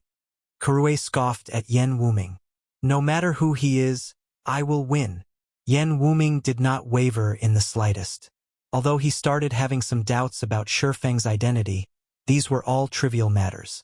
What was most important to him was defeating Shi Feng. No, you misunderstand. Shi Feng chuckled. I'm not requiring you to defeat me in God's domain. You just need to beat a friend of mine. Sure. Yan Wuming nodded. Tell me their name. Once I reach Tier 3, I'll beat that friend of yours in no time. Then, I'll come to challenge you. Her name in God's domain is Violet Cloud. Shi Feng inwardly breathed out a sigh of relief when he heard Yan Wuming agree to his suggestion. You can head to Silverwing City to look for her. So long as you defeat her, I'll accept your challenge. Since a talent like Yan Wuming had come knocking on his door, Shi Feng naturally wouldn't let this opportunity slip by. If he could rope Invincible Swallow into Zero Wing, it would be akin to adding wings to a tiger. The overall strength of the guild's top combatants would soar. No problem. I'll seek her out afterward. Yan Wuming responded without hesitation, his expression still as confident as before. However, after hearing Shi Feng's suggestion, Kuruei looked at Yan Wuming with slightly different eyes. Now, there was a hint of pity in her gaze. I hope you don't despair too much when you meet with Violet Cloud. Kuruei silently prayed for Yan Wuming. Kuruei had witnessed Violet Cloud in action. Even the old monsters of super guilds couldn't outmatch her. In fact, even mythology's divine spear demon only managed to fight her to a draw. At this time, there were most likely only a handful of people capable of defeating Violet Cloud. Let's go. Shi Feng couldn't help shaking his head and chuckling when he noticed Kuruei secretly praying for Yan Wuming. He then walked toward the distant street. When Shi Feng said he would get himself registered now, Kuruei's face immediately shone with excitement. She then dragged Shi Feng toward the tallest building, situated at the foot of the mountain. Yan Wuming remained by the platform, waiting for someone to guide him. As Shi Feng walked along the streets on the levitating mountain, he could feel his mind and body being enriched. He also started adapting to the tripled gravity here. So, this is the real upper zone? Shi Feng couldn't help his shock. Ordinary people would have difficulty even moving their bodies under tripled gravity. Shi Feng could shrug off the effects of the higher gravity due to his astonishing physical fitness. Even so, he still felt very uncomfortable in such an environment. However, after stepping onto the mountain, the discomfort disappeared. It was as if there was a special energy source constantly enriching his weakened body. Meanwhile, this steady cycle of exhaustion and replenishment also served to strengthen his physique continually. His arduous physical training regimen in the outside world was basically a joke in the upper zone. If all upper zone residents experienced such strengthening effects, so long as they did not suffer any injuries, they shouldn't have any problems living up to 120 years old. Do you now understand how different the upper zone is from the world you know? Kuruei asked, smiling. Everyone living here is growing physically stronger by the moment. Even without intensive training, the physical fitness of people living here can quickly rival that of Hunglian masters. According to the rumors floating about in the outside world, the lifespan of people living in the upper zone has reached 150 years. In reality, that is only the lifespan of those living in the upper zone's base layer. You must have noticed the mountainside and summit as well. Those are the middle and top layers. The people residing there possess truly astonishing physical fitness and lifespans. The average lifespan in the middle layer is 180 years, while in the top layer, it's 200 years. This is already beyond human limits. In ancient times, 200 years was already enough for a change in dynasties. On the other hand, those living at the top would only be entering their prime after reaching 120 years old. Speaking up to this point, Kuruei gazed at the mountaintop, full of yearning. The upper zone's houses are stratified? Shi Feng asked strangely. Of course, there is only so much space on this mountain. Even with the Boulder Corporation's wealth and status, we can only live in the base layer. The middle layer isn't a place one can live in just by having wealth and status. Kuruei grumbled in frustration. If you want to live in the middle layer, your authority in the upper zone must reach a certain level. For example, you currently already have Grade 1 authority. Grade 1 authority is the highest authority available in the base layer. If you manage to elevate your authority level to advanced grade, you can live in the middle layer. What do you mean by these authority levels? Shi Feng asked in confusion. He roughly understood the purpose of the upper zone's authority levels. However, he still didn't know the exact details. Right? I haven't told you the details yet. After a slight pause, Kuruei continued. Money and status are the least important things in the upper zone. What's most important is your mental strength and authority level. Authority in the base layer is divided into 3 levels. The higher your authority, the better the items you can buy and exchange from the Green God Company. You can think of the upper zone as the Green God Company's trading market. Grade 3 authority is the lowest, and the items you can purchase at this authority level are also of the most inferior quality. However, it is still many times better than what people without authority can get. At the very least, you have the right to purchase basic housing in the base layer. You won't need to pay astronomical prices to rent a house. After reaching Grade 2 authority, you can purchase items that normally are not available in the outside world. For example, the life potion that only appears during the Green God Company's auctions. At Grade 2 authority, you can also purchase villas in the base layer and have an independent private space. At Grade 1 authority, things start to get amazing. Not only will there be more items available for purchase, but you can also participate in the Green God Company's contribution competition, which takes place every 3 months. So long as you rank within the competition's top 3, you'll receive permission to live in the middle layer for 3 months. You've already seen the benefits available in the base layer. Well, the middle layer's benefits are even more exaggerated. Anyone who visits the middle layer once wouldn't wish to leave. Just like your current self, after tasting the base layer's benefits, you wouldn't want to live in the outside world anymore. Moreover, you can purchase items beyond your imagination in the middle layer. According to rumors, the Green God Company's life water can be bought there. Life water is much stronger than life potion.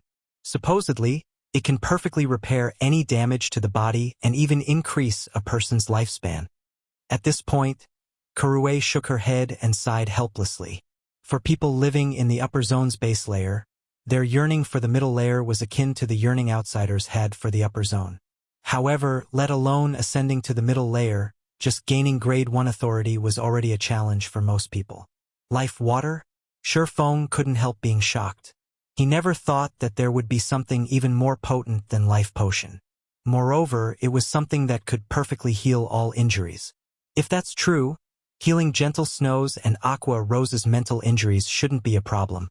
How do I participate in this contribution competition? Shi Feng asked Kurue. Initially, he only guessed that the upper zone would have a way to heal Gentle Snow and Aqua Rose. He hadn't been confident before.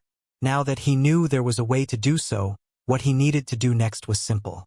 You want to take part in it? Kurue was stunned by Shi Feng's question. Do you know what kind of people participate in that competition? What? Shi Feng asked curiously. Almost every one of them is the heir of a major corporation. Moreover, they are the best among their generation, Kurue said slowly. You can't even begin to imagine the resources they have at their command. Currently, you don't even have the 1 million trade points required to purchase an ordinary house in the base layer, let alone obtaining the Green God Company's contribution points. At Grade 1 authority, you can exchange up to 1,000 trade points per day for 10,000 credits per point. You can also find work in the upper zone or complete tasks to earn trade points and minimal contribution points. Do you know how difficult it is to earn the Green God Company's contribution points? That's not something that can be bought with money. You have to trade rare resources or help the Green God Company discover exceptional talents to obtain these points. It's impossible for you. Shi Feng had a headache when he heard Kurue's explanation. He never thought that the competition's difficulty would be so high. For the current Zero Wing, securing rare resources in the real world was simply a dream. As for helping the Green God Company discover talents, that was most likely even more difficult than securing rare resources.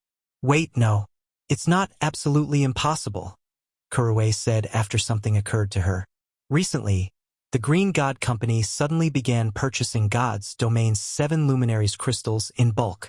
Moreover, they're offering lucrative exchange rates. 1 unit of 7 Luminaries crystal can be exchanged for 1,000 trade points and 10 contribution points. However, for the current Zero Wing, ranking in the competition is still a pipe dream. The current competition has been going on for nearly a month already. The last place participant has accumulated 16,000 contribution points, while the first place participant has accumulated 110,000 points.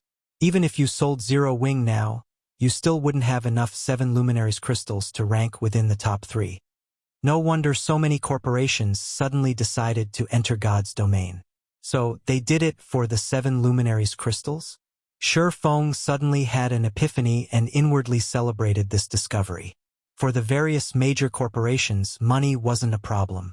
However, money wasn't enough to enter the upper zone's middle layer. Various rare resources were necessary. Meanwhile, God's domain's 7 luminaries crystals were undoubtedly easier to obtain than the various rare resources the Green God Company required. Read latest chapters at Wuxia World.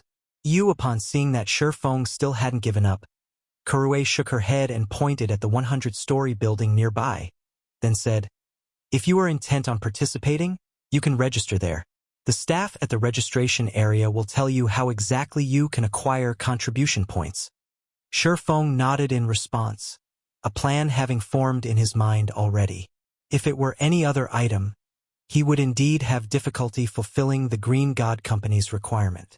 However, 7 luminaries crystal was a different story. While acquiring 7 luminaries crystals wouldn't be easy for him, he wasn't exactly without options. Afterward, Shi Feng followed Kurue into the Green God Company's office building in the base layer. The Green God Company's building had very few people inside. Even after arriving in the second-floor registration area, Shi Feng had come across only 2 other people.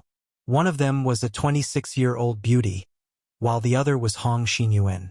From the humble way Hong Xinyuan was conversing with the woman, it was evident she held a higher position than Hong Xinyuan. Hong Xinyuan's eyes even carried a hint of respect as he looked at her. "Kurue, you're finally here."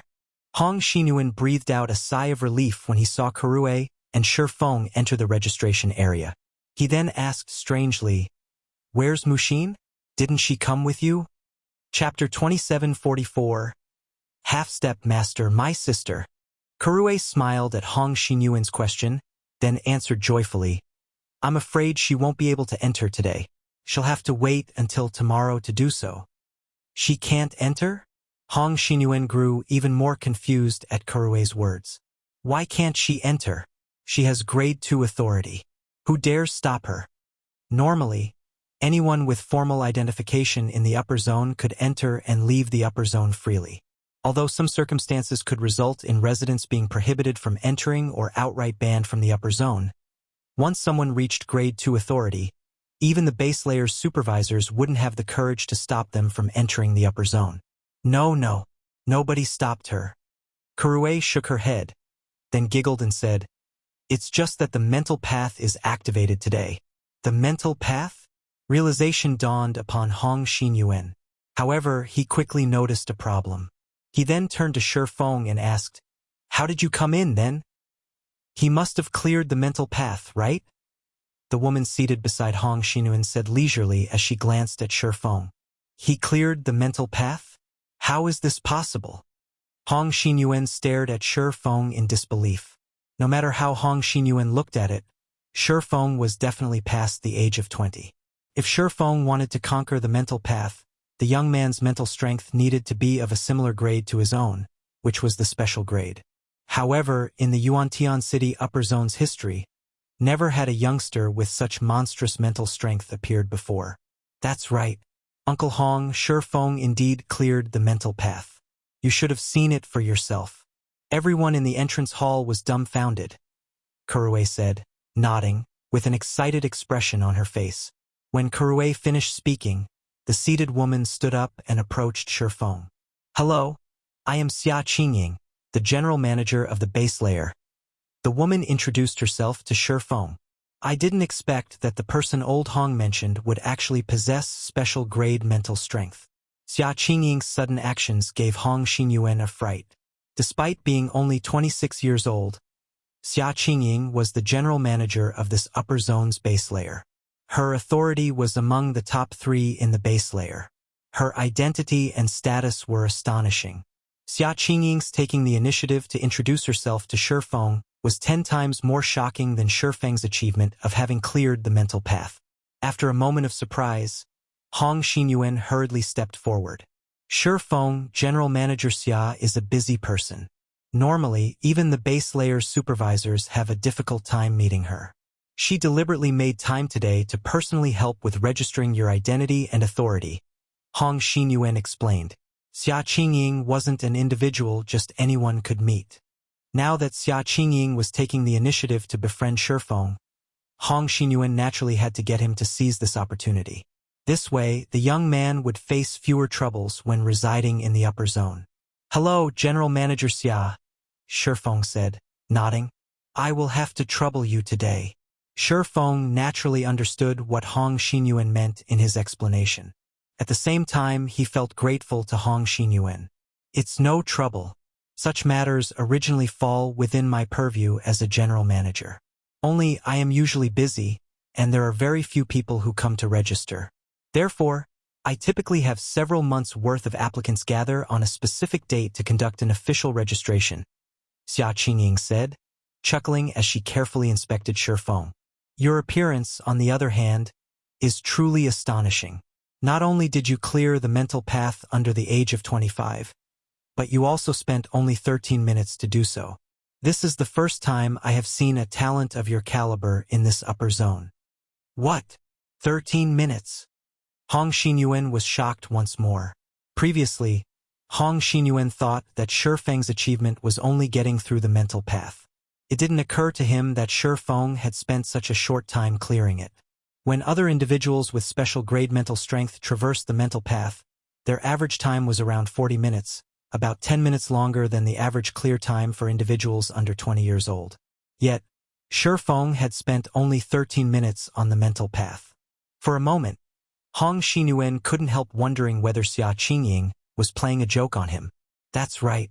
This person here has broken the Yuantian City Upper Zone's mental path clear record for those under the age of 25. Xia Qingying nodded. She then looked at Shi Feng and smiled. If I don't hurry to register talents like yourself, I'm afraid those old fellows above will nag me to death. At Xia Qingying's words, realization also dawned upon Hong Xinyuan. With such frightening mental strength, Shi Feng's standard was most likely close to that of mental strength masters. Mental strength masters. There was not a single mental strength master residing in the base layer of Yuantian City's upper zone. The middle layer only had several of such individuals. Moreover, every one of these individuals possessed identities and statuses that even the Boulder Corporation feared. Even though Shi Feng had yet to reach the standard of mental strength masters, his talent was more than enough for the various upper zones to fight over him. You overpraise me, General Manager Xia. I just got lucky. I believe it won't be long before the upper zone has many people who surpass me. Truthfully, Shi Feng felt somewhat guilty when receiving Xia Qingying's attention. This was because he had relied on a trick to get through the mental path. His actual mental strength was most likely at the advanced grade only. He was still far from reaching special grade. By his estimates, a special grade mental strength should be equivalent to a near Tier 5 concentration standard in God's domain. However, his current concentration standard was only at the intermediate Tier 4 standard, which was still far from the Tier 5 standard. We've talked for quite some time now. We should get on with official business, Xia Qingying said, changing the topic after seeing Shi Feng at a loss in this situation. Smiling, she continued, the formal registration for identification is simple. I only need to scan you with a device, and you'll become an official member of Yuantian City's upper zone. The troublesome part is deciding what rewards should be given to you. Aren't the rewards for clearing the mental path fixed? Shi Feng asked curiously. Previously, he heard from Kurue that anyone who successfully cleared the mental path would receive 10,000 trade points and 1 life potion from the Green God Company.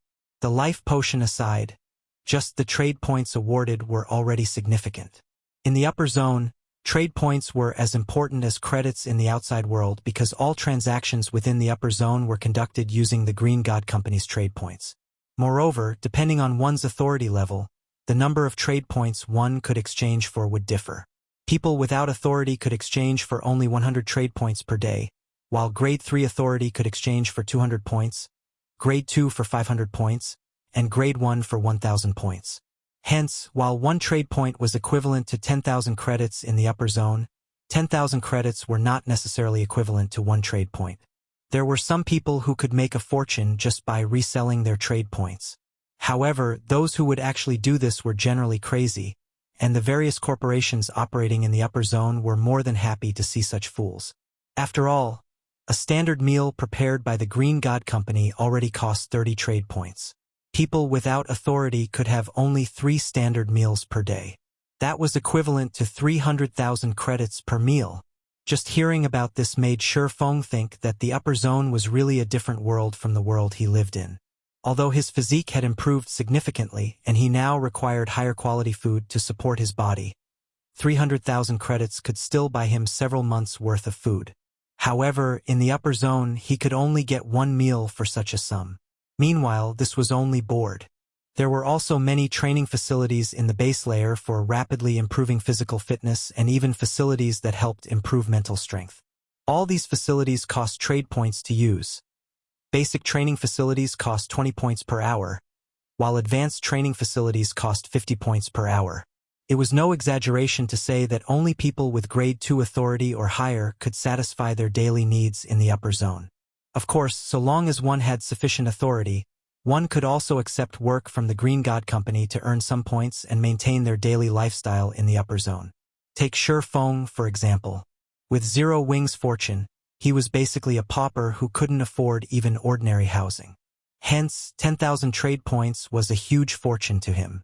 It's fixed, but that reward is only meant for those under the age of 20, Xia Qingying said, nodding. There is no fixed reward for people who clear the mental path above the age of 20 and under the age of 25. Not to mention, you managed to break the under 25's clear record. Can I ask for life water then? Shi Feng couldn't help asking. Life water? Xia Qingying smiled all of a sudden. Do you know that life water is incredibly precious even in the Green God Company? Even if you become a mental strength master at your age, obtaining a bottle of life water wouldn't be easy. The standard price of a bottle of life water is 1 million contribution points, in addition to 30 million trade points. It's that expensive? Shi Feng was surprised by Xia Qingying's words.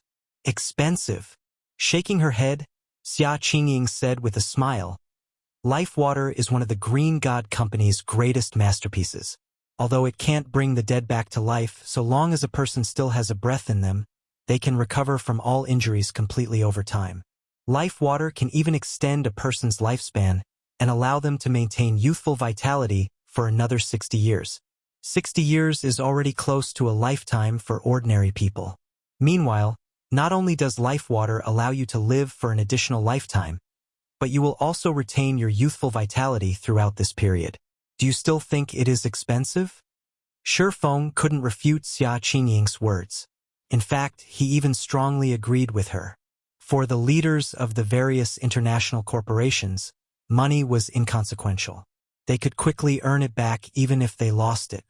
However, they had only one life to live. If these people had the opportunity to live for another lifetime, they most likely wouldn't hesitate to spend their entire accumulated fortune. Take the emperors of ancient times, for example. They could do anything for longevity. Meanwhile, since Shi Feng was so interested in life water, Hong Shenun couldn't help advising him, Shi Feng, you should stop thinking about life water. Even the people living in the middle layer can hardly afford one. You should prioritize improving your mental strength for now. So long as your mental strength improves, your entry into the middle layer will be just around the corner. That's right. Let's end the talk on life water here. Xia Qingying also felt that it was unnecessary to continue talking about life water. After all, it was still too soon for Shi Feng to obtain one. Read latest chapters at Wuxia World. Afterward, Xia Qingying scanned Shi Feng with the quantum watch on her wrist. Immediately, all available data on Shi Feng appeared on it. Your identification registration is complete. After looking at Shi Feng's data, Xia Qingying said with satisfaction, Next, we have to determine your reward. Not only have you cleared the mental path, but you even broke the existing clear record. As the base layer's general manager, I can give you 2 options.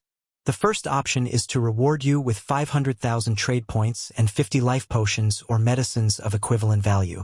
The second option is to reward you with an ordinary house in the base layer. You may pick one of these 2 rewards. Chapter 2745. Different World. The rewards are so excellent? Shi Feng was stunned momentarily by the rewards Xia Qingying mentioned. He couldn't believe that just by clearing the mental path above the age of 20, he would get 50 times the reward of everyone else. They're not particularly excellent. However, they're the best rewards I can give you within my authority. If you were one of the Green God Company's internal members, you would receive a much more generous reward. In fact, your authority level would even be elevated to the advanced grade directly, Xia Qingying said. She then smiled and asked, "May I know if you are interested in joining our company?" "Thank you for your offer, General Manager Xia, but I am used to operating freely but I really don't wish to be restrained." Joining the Green God Company might be the dream of many people, but he knew that the Green God Company had many restrictions. This was also the reason Mushin and Karue did not join the company but retained their connection with the Boulder Corporation instead. "What a pity," Xia Qingying sighed when she heard Shi Feng's answer. If a talent like Shi Feng joined the Green God Company, he would have climbed to a position not lower than hers in the upper zone. After all, mental strength masters were incredibly valuable to the upper zone. The Green God Company paid astronomical prices to cultivate mental strength masters. However, even now, the company hadn't managed to cultivate many. "Shi Feng, this is a good opportunity for you. If you get 50 bottles of phantom potions, which is of equivalent value to life potions, you might be able to elevate your mental strength to the next level," Karue said, her eyes glowing with excitement when she heard Xia Qingying's offer. Although life potion was something that could be exchanged and each bottle cost only 5,000 points, there was a limit on the number of bottles a person could exchange. People without authority could exchange for only 1 bottle per year, while Grade 3 authority could exchange for 2 bottles per year, and Grade 2 authority for 5 bottles per year. If one wanted to purchase more, they would have to buy them at a much more exorbitant price from other people. Meanwhile, the Phantom Potion was an incredibly magical drug the Green God Company developed that could sharpen and improve one's mental strength. Anyone with ambition in the upper zone would try to exchange for it. 50 bottles of Phantom Potions. She had never even seen so many Phantom Potions in her life before. With that many Phantom Potions, she could definitely achieve a breakthrough within a year and elevate her authority to Grade 2. "General Manager Xia, does the Green God Company have any medicine that can heal mental damage?" Shi Feng asked as he looked at Xia Qingying. Currently, life water was definitely out of his reach. Hence, he could only seek inferior alternatives to stabilize Gentle Snow's and Aqua Rose's mental states temporarily for now. "We do, but these medicines are much more valuable than life potion," Xia Qingying answered as she looked at Shi Feng strangely. She couldn't understand why Shi Feng would want something like this. However, she still explained, "Out of all the injuries out there, mental trauma is the most difficult to treat. If you wish to purchase such medicine, you can only do so after entering the middle layer. However, you are not qualified to enter the middle layer yet." "I can buy them only in the middle layer?" Shi Feng frowned. He then said, "General Manager Xia, I've decided. I will take the ordinary house." When Hong Xinyuan heard Shi Feng's decision, he couldn't help looking at the young man in surprise. Hurriedly, he dissuaded Shi Feng. "You're crazy. It's not easy to get 50 bottles of Phantom Potion. Even with your Grade 1 authority, you'd need 5 years to redeem that many. The Green God Company has a completely different evaluation for those who reach advanced grade authority before and after the age of 25. Before the age of 25, humans would still be in their growth stage. Reaching the advanced grade authority before 25 meant they still had potential for growth. The Green God Company would prioritize nurturing such talents even if these talents were outsiders. An example of this would be how Xia Qingying was showing so much care for Shi Feng right now. However, if Shi Feng was already over 25 years old by the time he reached the advanced grade authority, the Green God Company's evaluation of him would plummet. Before Hong Xinyuan could continue trying to dissuade Shi Feng, Xia Qingying suddenly extended a hand to stop the older man. She then looked at Shi Feng with a strange gaze. "It seems you are adamant on restoring mental trauma. You actually gave up the possibility to improve yourself rapidly within a short period and settled for a house that can just barely maintain and heal a person's mental state," Xia Qingying said, seemingly having seen through Shi Feng's intentions. She then smiled lightly and continued, "Okay, since this is your decision, I won't meddle with it. However, I should still give you a reminder. The upper zone isn't as simple as you think it is. Life here is not easy. If you wish to help someone, the fastest way to do so would be to raise your own authority. Anything else is just futile effort." "I understand. Thank you for the reminder, General Manager Xia. Shi Feng replied gratefully. Also, I wish to participate in the contribution competition. Can I register for it now? An individual of Xia Qingying's status probably wouldn't pay people like himself a second glance under normal circumstances. She had gone out of her way to help him this time only because she admired the excellent potential he had shown. However, Shi Feng understood himself very clearly. In reality, he was still far from the standard of a mental strength master. Even with the Phantom Potion's help, he could, at best, elevate his mental strength to the special grade. In his situation, such an achievement would be of no help whatsoever. Rather than doing something meaningless, he would rather stabilize Gentle Snow's and Aqua Rose's conditions by relying on the upper zone's environment. After all, from what he heard from Kurue, people who entered the upper zone without gaining any authority would have to struggle to survive in the upper zone unless someone provided them with accommodation. However, obtaining a residence in the upper zone was easier said than done. Even an ordinary housing unit cost 1 million trade points.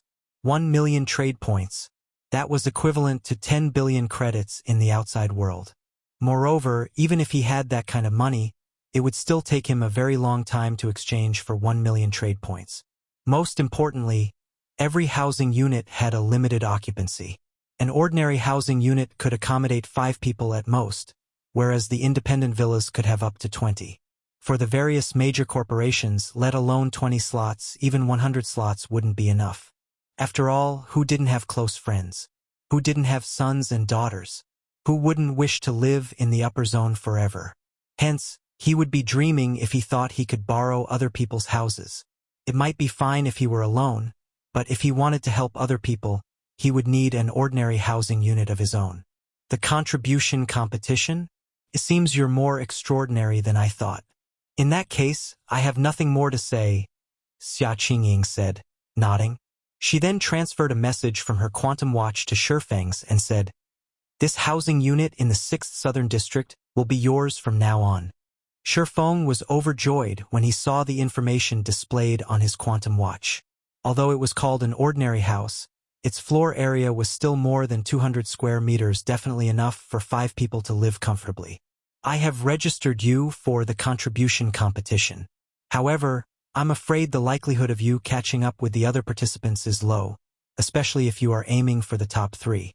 Every one of the top 3 participants has more than 100,000 points already. I heard they have the backing of God's domain's super guilds. It's impossible for you to catch up to them now, Xia Qingying said as she looked at Shi Feng. However, you can try competing for the top 20 positions. Our company plans to offer the top 20 winners the right to purchase 3 items from the middle layer. You can give it a try at that time. Shi Feng was slightly surprised by Xia Qingying's words. Hurriedly, he thanked her. Thank you, General Manager Xia. Afterward, Xia Qingying spoke a few words with Hong Xinyuan before departing the building. From her haste, it was evident she was truly busy. Meanwhile, Kurue was greatly angered and frustrated by Shi Feng's decision. She never thought that Shi Feng would give up on such an excellent opportunity to improve himself. Even Hong Xinyuan shook his head over Shi Feng's decision. After instructing Kurue to guide Shi Feng, he also gave Shi Feng a few reminders. However, unlike Kurue and Hong Xinyuan, Shi Feng felt very happy with his current situation. This was because he had reaped a massive harvest from his visit to the upper zone this time. He had also finally understood the importance of 7 luminaries crystals and found a way to heal Gentle Snow and Aqua Rose. He had even found a way to help outsiders into the upper zone. Once his authority reached the advanced grade and he entered the upper zone's middle layer, he could spend 100,000 contribution points to exchange for 1 upper zone reserve slot. While he could exchange for only 3 slots per year with this method, this was still good news for him. After all, his goal wasn't simply to live in the upper zone by himself. As the sun set, Kurue brought Shi Feng to his residence in the 6th Southern District and left without saying a word, evidently unhappy with Shi Feng's decision. This left Shi Feng standing alone in front of the residential building's entrance. Isn't this house a little too amazing? Shi Feng was stunned when he entered Unit 02 on the 35th floor. Not only was the housing unit fully equipped with smart facilities, but it even boasted a comprehensive array of exercise equipment.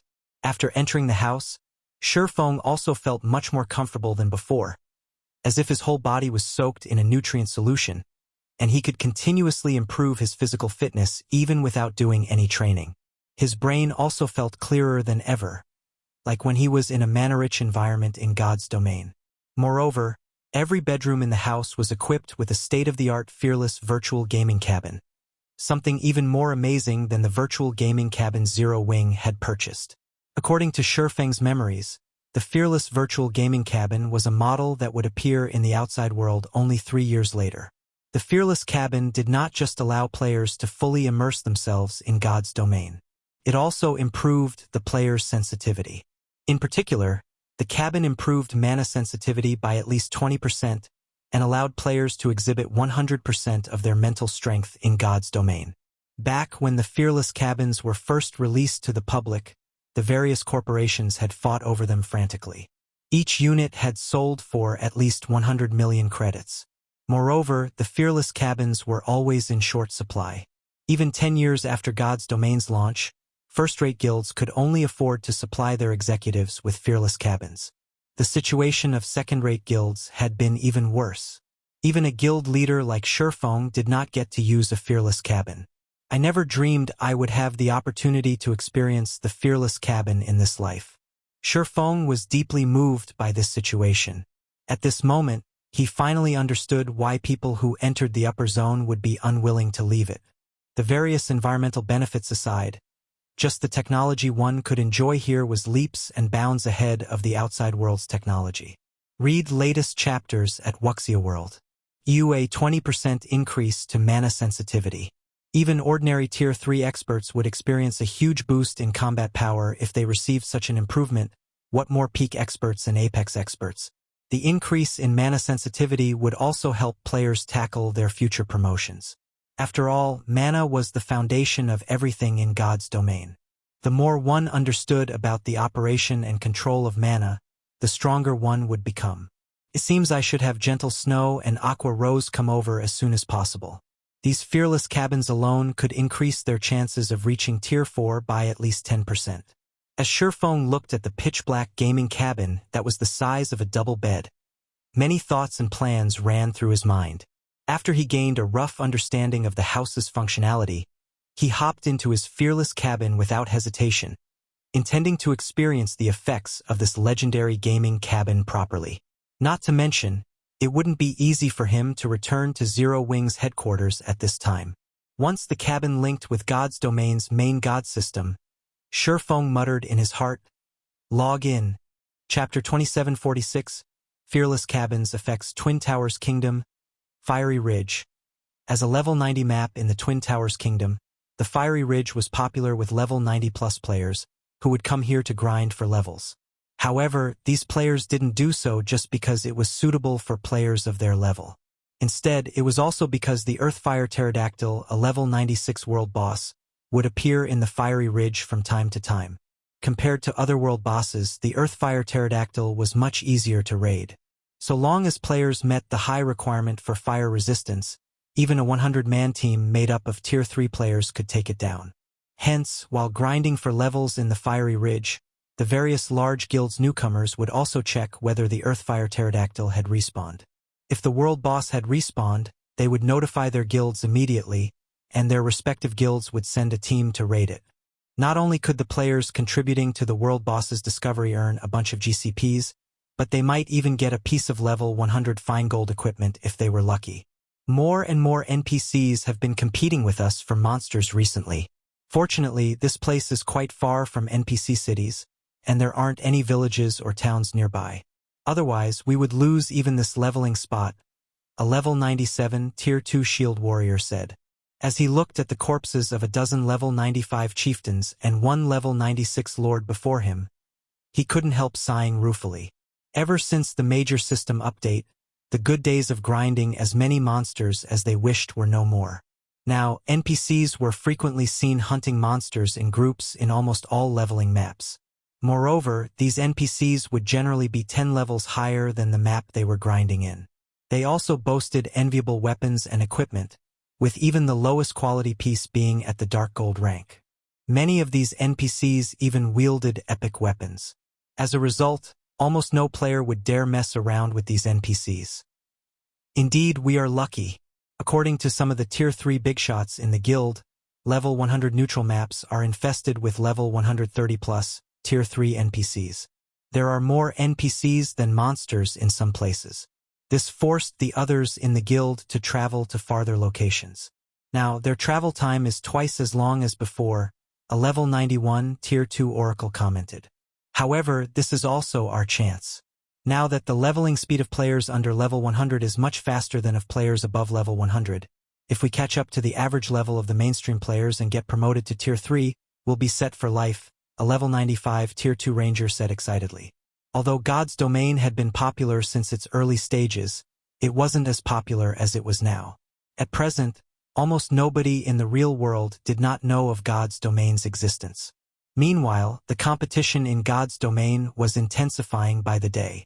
Now, reaching level 100 and entering level 100 neutral maps was akin to going from a normal mode dungeon to a hell mode dungeon. The difficulty of leveling up increased drastically. Although this was bad news for mainstream players, it was undoubtedly good news for newcomers like themselves. As they had joined God's Domain much later than mainstream players, they had missed out on plenty of opportunities during the game's early stages. Now was the perfect opportunity for them to catch up. At present, the various guilds were frantically recruiting Tier 3 experts, with some guilds even promising a considerable monthly income. Some students that played God's Domain were currently earning more money than society's white-collar elites. This situation drew more and more working-class members and elderly people into joining God's Domain to earn extra income to subsidize their living expenditures. As the members of this six-man party were conversing among themselves, a sudden shockwave swept over them. Boom! The intense shockwave made the surrounding trees sway and shake. Even the earth shuddered slightly. What's going on? The level 97 Guardian Knight looked toward the shockwave's source in astonishment. However, before anyone could react to the situation, a high-pitched noise forced the six players to shield their ears. "This is definitely the Earthfire Pterodactyl's screech," the young ranger said, his eyes glowing. So long as they reported this piece of news back to the guild, they would make a great contribution. "The Earthfire Dragon should be in that location," the Guardian Knight said, pointing toward a valley in the west. "Quick! This thing won't wait for anyone." After briefly exchanging looks, the six players dashed toward the valley. Although they didn't know who angered the Earthfire Pterodactyl, all they needed to do now was locate the world boss and wait for the guild to send a Tier 3 team to raid it. As for the possibility of other guilds discovering the Earthfire Pterodactyl first, that did not matter. After all, the level 96 world boss wasn't such a pushover that Tier 2 players could take it down, especially after monsters in God's Domain gained a semblance of sentience. Now, smarter monsters would even flee for their lives when the situation looked bad for them. The process of chasing these monsters down would be incredibly troublesome and time-consuming. This would give their guild's Tier 3 team more than enough time to arrive. The Earthfire Pterodactyl's screech attracted player teams to its location in the dozens. All of these teams reported the world boss's appearance to their respective guilds, and they were all adamant in securing the Earthfire Pterodactyl's kill. After all, as a world boss, the Earthfire Pterodactyl's loot was extraordinarily good. It would drop not only inferior legendary materials but even epic weapons and equipment that could be used up to level 120. If one were lucky, one could even get fragmented legendary items. Less than a minute after these dozens of teams began running, they arrived before the valley where the pterodactyl was. However, when these teams saw the Earthfire Pterodactyl, they gasped involuntarily.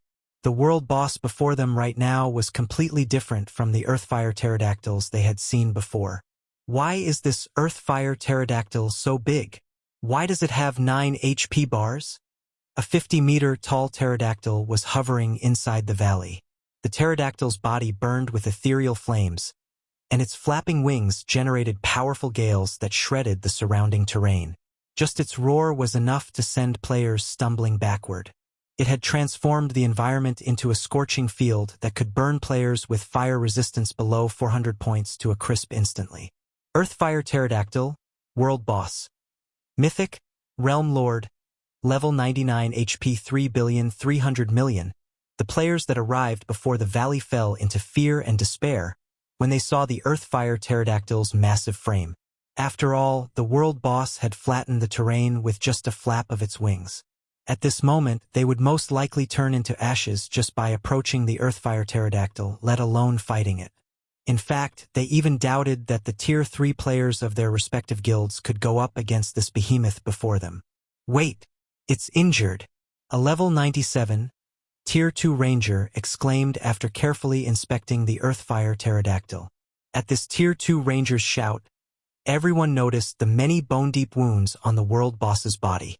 They realized that the world boss had less than half of its HP remaining. While everyone was shocked by the Earthfire Pterodactyl's injuries, a figure suddenly descended toward the world boss from the sky. Not only did this figure send a sword light cutting at the Earthfire Pterodactyl's wing, but the sword light even cleaved the ground, opening a 150-yard-long fissure. Immediately afterward, a mind-blowing number appeared above the world boss's head. -5,157,624. Over 5 million damage in one attack. Is he an NPC? No.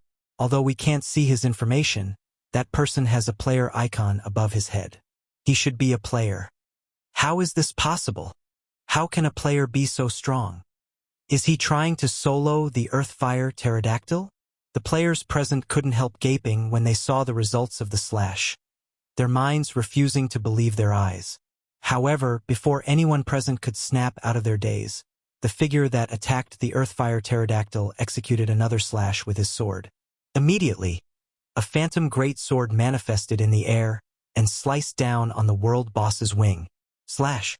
The next moment, the Earthfire Pterodactyl let loose a heaven-shaking shriek as one of its 30-meter-long wings fell to the ground. Golden blood then poured out of the world boss's wound, splashing all over the ground and creating a sea of flames. -31,544,734. The next moment, the Earthfire Pterodactyl's HP fell by a visible chunk. Is he even human? He dealt over 30 million damage in one attack. He can't be human. Monster! That person must be a humanoid monster. Everyone present fell into a daze once more when they saw the damage from the unknown person's second attack. Some players even pinched their own faces, thinking that everything in front of them was just an illusion. However, the unknown assailant in the air was not at all surprised at the power of his attack.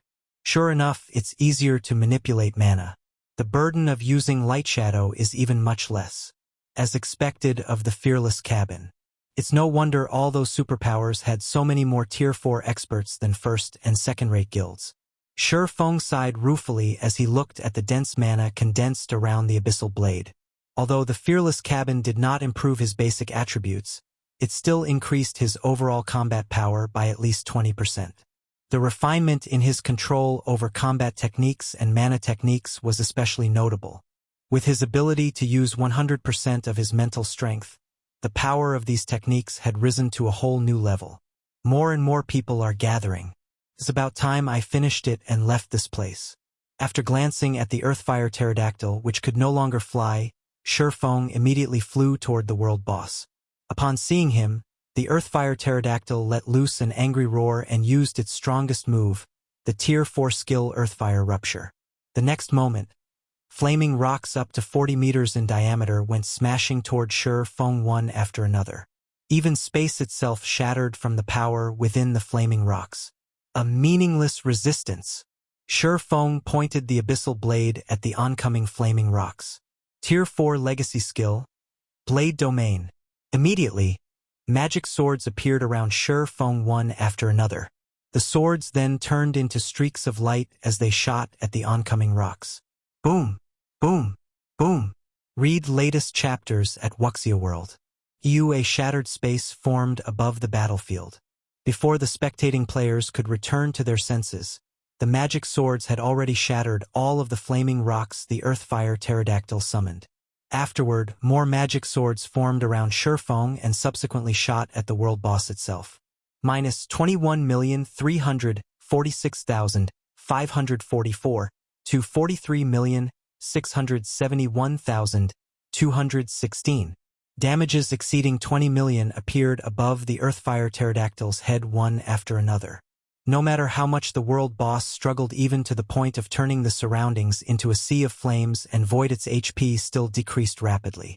Less than a minute later, the Earthfire Pterodactyl let out one last agonized screech before collapsing into the sea of flames.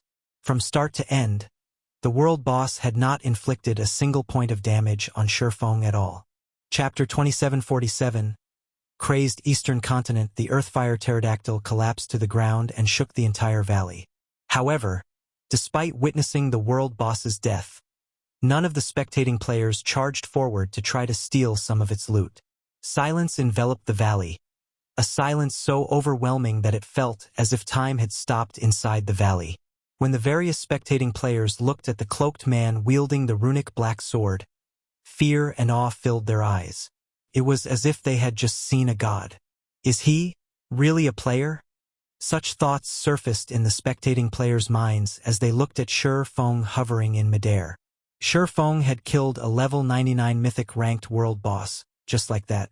Rather than a world boss, it looked more like some elite monster he found by the roadside, one that was utterly incapable of putting up any resistance. Who is he? There's no way a player can be this strong. That's a level 99 world boss we're talking about.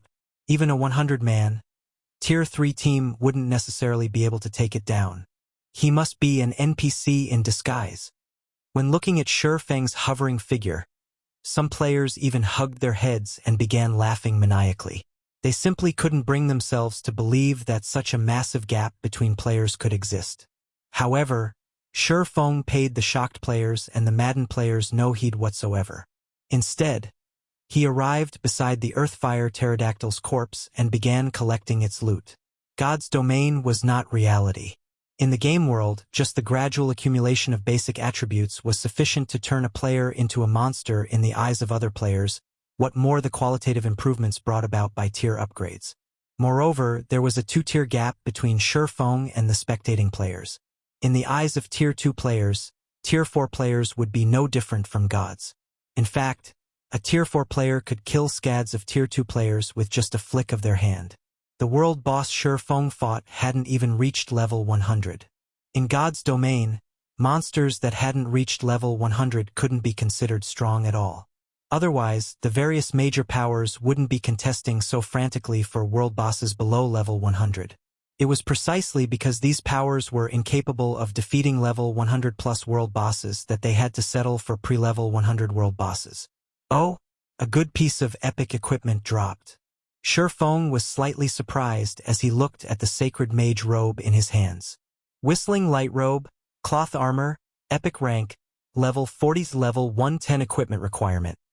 Intelligence 1500, Vitality 1300, Defense plus 340, Level 40, Strength plus 20, Agility plus 24, Intelligence plus 63, Vitality plus 31, Endurance plus 25, Ignore levels plus 4, Defensive skills plus 2 levels, Cast range increased by 20%, Intelligence and Vitality increased by 10%.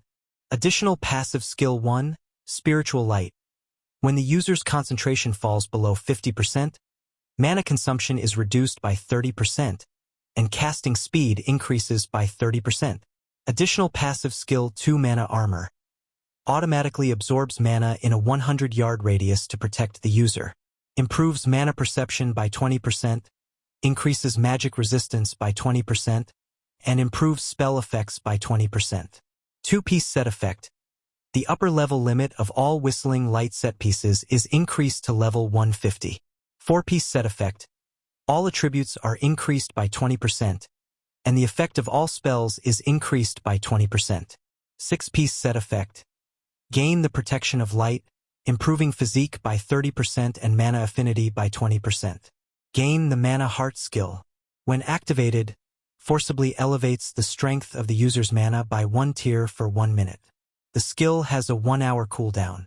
The Whistling Light set had 7 pieces in total. It could be considered top tier even among epic set equipment. So long as a magical class player had 2 set pieces, they could use the set until they reached level 150. If Tier 4 Great Wizard managed to gather 6 pieces of the set, they would become a devastating existence.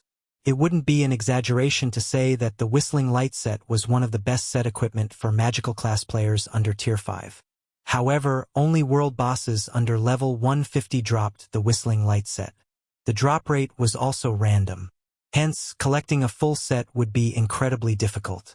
I can get Fire and the others to raid world bosses under level 120 more frequently. If we can gather a full set, be it Violet or Aqua who uses the set, neither will have to replace their equipment before reaching Tier 5. When Shi Feng looked at the Whistling Light robe, he felt the need to collect the full Whistling Light set. If Violet Cloud or Aqua Rose equipped the full set before reaching Tier 5, they would become nigh invincible against Tier 4 opponents. Shi Feng stored the Whistling Light robe and collected the remaining items the Earthfire Pterodactyl dropped. Besides the Whistling Light robe, the level 99 world boss had dropped a dozen pieces of level 100 dark gold and fine gold weapons and equipment, a large amount of materials, magic crystals, potion recipes, etc. After putting all these items in his bag space, he promptly flew away from the valley. When the various major powers members saw Shi Feng leaving, they sighed in relief. With that long sword and that frightening destructive power, he should be Black Flame, right? I tagged along with my guild executives to watch the reserve seat competition. That guy indeed looks a lot like Black Flame. They must be the same person. Black Flame is also the only known Tier 4 player in the game right now, and only Tier 4 classes could possibly display such scary strength. So he's the Sword King? Isn't he a little too amazing? After Shi Feng's figure was out of sight, some of the spectating players guessed Shi Feng's identity. And in no time at all, everyone present began talking about him, their discussions becoming especially heated when the topic touched on Tier 4 classes. When the players present recalled the scene of Shi Feng chopping off one of the Earthfire Pterodactyl's wings, they couldn't help yearning to reach Tier 4. Previously, no one had a clear concept of Tier 4 classes. Even the players who had spectated the reserve seat competition at the War God's Temple did not find Tier 4 classes to be particularly amazing. At most, Tier 4 existences were invincible among Tier 3 players. But now, everyone was truly shocked by the strength of Tier 4 classes. A Tier 4 player had actually single-handedly defeated a mythic-ranked world boss. How could anyone not yearn for such strength? Very quickly, news of Shi Feng slaying the Earthfire Pterodactyl spread across God's domain. After the various major powers executives watched Shi Feng's battle video, they gained a newfound appreciation of Tier 4 classes. Simultaneously, their eyes burned with a passionate flame as the ambition they had lost due to the NPC's upsurgence returned. Tier 4. Mobilize all available manpower in the guild to find out how Zero Wing managed to complete the Tier 4 promotion quest.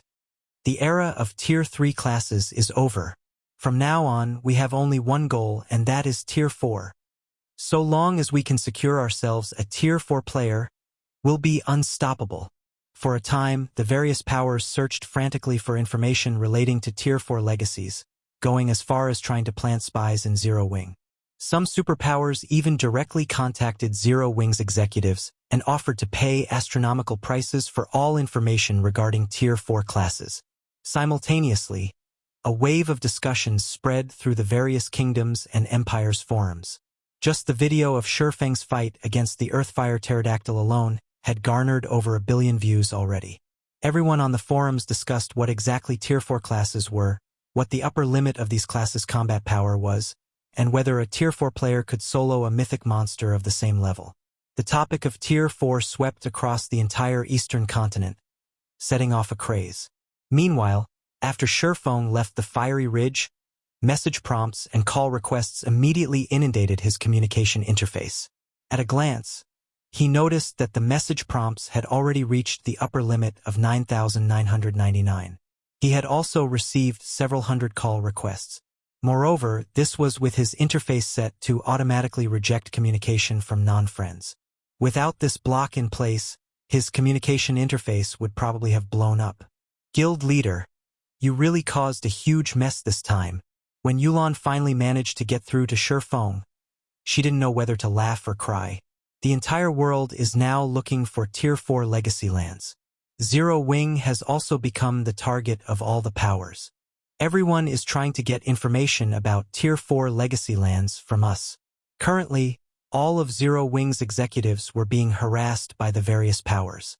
Yulan herself had been contacted by over 20 superpowers, with every one of them offering to purchase information on the Tier 4 promotion quest at astronomical prices. If Zero Wing did not respond to these requests, it would be akin to offending all of these superpowers. At that time, Zero Wing would really be in danger of extermination. An accident. It really was an accident, Shi Feng said apologetically. I didn't expect something like this to happen either. He had only thought to try out the Fearless Cabin's effects. He had not anticipated such a development. Not to mention, from a certain perspective, the Fearless Cabin's effects were truly astonishing. What should we do now? Yulan asked, frowning. If we refuse all of them, we'll make an enemy out of every superpower on the eastern continent. After giving the matter some thought, Shi Feng said, how about this? Announce that Zero Wing is willing to sell information on the Tier 4 promotion quest. However, the price of the information is 5,000 units of 7 luminaries crystals. 5,000 units? Guild leader, isn't this a little? Yulan gaped at Shi Feng's price. Read latest chapters at Wuxia World. EU. The price tag of 5,000 units of 7 luminaries crystal already went beyond gouging. Shi Feng was basically asking the various superpowers to hand over their lives. A superpower could be considered wealthy if they even had 3,000 or 4,000 units of 7 luminaries crystal on hand. With many superpowers having participated in the recent reserve seat competition, they definitely would have much fewer 7 luminaries crystals available than before. Hence, the price of 5,000 units of 7 luminaries crystal would be beyond most superpowers right now. Just notify them, Shi Feng instructed, having no intention whatsoever of compromising. I've already set my price. As for their willingness to purchase the information, that is none of our business. All right, but I won't care for what happens next, Yulan said as she nodded her head helplessly. Afterward, she publicized Shi Feng's price to the various powers. Chapter 2748, Better to die on your feet than live on your knees. Neutral map, Crimson Rain Forest. In a forest where crimson rain poured, a team of 1,000 Tier 3 players was frantically fighting a horde of over 10,000 level 120+ bloodthirsty beasts. Even the weakest of these bloodthirsty beasts were level 121 chieftains, while the strongest were level 126 grand lords. On the player's side, shield-wielding guardian knights and shield warriors stood in the forefront. On the bloodthirsty beasts' side, iron-armored beasts, whose strength lay in their defense, spearheaded a charge against the guardian knights and shield warriors. After the first group of iron-armored beasts completed their ramming attack, another group would immediately follow in an endless loop. Meanwhile, the Herculean beasts standing at the rear of the bloodthirsty beasts formation would uproot the crimson trees around them and hurl the trees at the players, the trees dyeing the sky an extra tint of red. The bloodthirsty beasts' terrifying formation was one that even Tier 3 players accustomed to group battles would be afraid of. Ordinary Tier 3 players wouldn't risk a frontal confrontation with these monsters. However, despite facing such a fierce and ruthless assault, the 1,000-man team fighting the bloodthirsty beasts remained unfazed. We've attracted enough. Magical team. Attack. A valiant, long-haired woman standing near the front line of the team commanded, as more and more bloodthirsty beasts gathered around the team. Immediately, the several hundred magical class players standing at the center of the team's formation began chanting complex incantations simultaneously. Every verse the players chanted drew more of the ambient mana, making it stronger and more violent. For seconds later, the ground began to shake violently. Huge cracks then appeared 500 yards away from these magical class players, right under the bloodthirsty beasts, causing the monster's formation to collapse instantly. Swordsmen and berserkers open a path. Rangers and assassins prioritize killing the bloodthirsty chieftains commanding the monsters. Upon seeing the bloodthirsty beasts' formations collapse, the long-haired woman had the team disperse into multiple units and prioritize killing the bloodthirsty beasts that led the horde. As for the long-haired woman, like a demon in the night, She instantly appeared behind a 7-meter-tall, level 126 Grand Lord. The next moment, she brandished the daggers she wielded, the weapons distorting space and repeatedly stabbing the Grand Lord's back over a dozen times. Every stab inflicted over -500,000 damage, the series of attacks instantly plundering nearly 8 million HP from the bloodthirsty chieftain. After the successful attack, darkness enveloped the long-haired woman's body.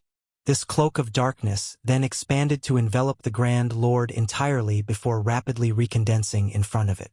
PSH, PSH, PSH. Blood suddenly spurted from the bloodthirsty chieftain's 4 limbs. Not only did its mobility get reduced significantly, but its HP was even falling at a rate of 700,000 per second. The 3 level 124 Great Lord ranked bloodthirsty guards nearby faced similar fates. Blood gushed out of their limbs, and their mobility plummeted as if their bodies had become frozen.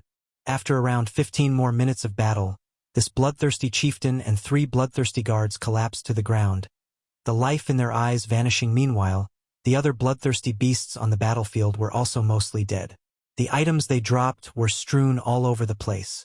However, none of the combatants chose to pick up these items. Instead, they continued advancing deeper into the Crimson Rain Forest in an orderly manner, leaving behind a few parties of assassins to clean up the battlefield. At this time, a level 119 female guardian knight approached the long-haired woman in command of the team. She then said quietly, "Vice Guild Leader, news just came from Zero Wing. They say they're willing to sell information on the Tier 4 promotion quest." "Oh? He's actually willing to sell the information?" Cold Shadow was surprised to hear White Feather's words. In her opinion, the information on the Tier 4 promotion quest was Shi Feng's greatest trump card in God's domain. It was something he definitely would not sell to other people. He is willing to sell, but the price he demands is incredibly high, White Feather said with an ugly expression, emphasizing the words incredibly high. Incredibly high?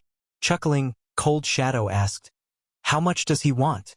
5,000 units of 7 luminaries crystal. White Feather replied in a low tone. Shi Feng obviously has no intention of selling that information. He's clearly just messing with us. 5,000 units? He really knows how to set a price, Cold Shadow said, smiling. I'm guessing that those superpowers are fuming at Zero Wing at this point. They'll most likely disregard all costs and take action against Zero Wing. That's for sure. There's no way those superpowers can afford to pay 5,000 units of 7 luminaries crystal. If they want that information, their only option is to work together and declare war on Zero Wing, White Feather said, nodding. Shi Feng was basically treating the various superpowers as fools by demanding such an exorbitant price.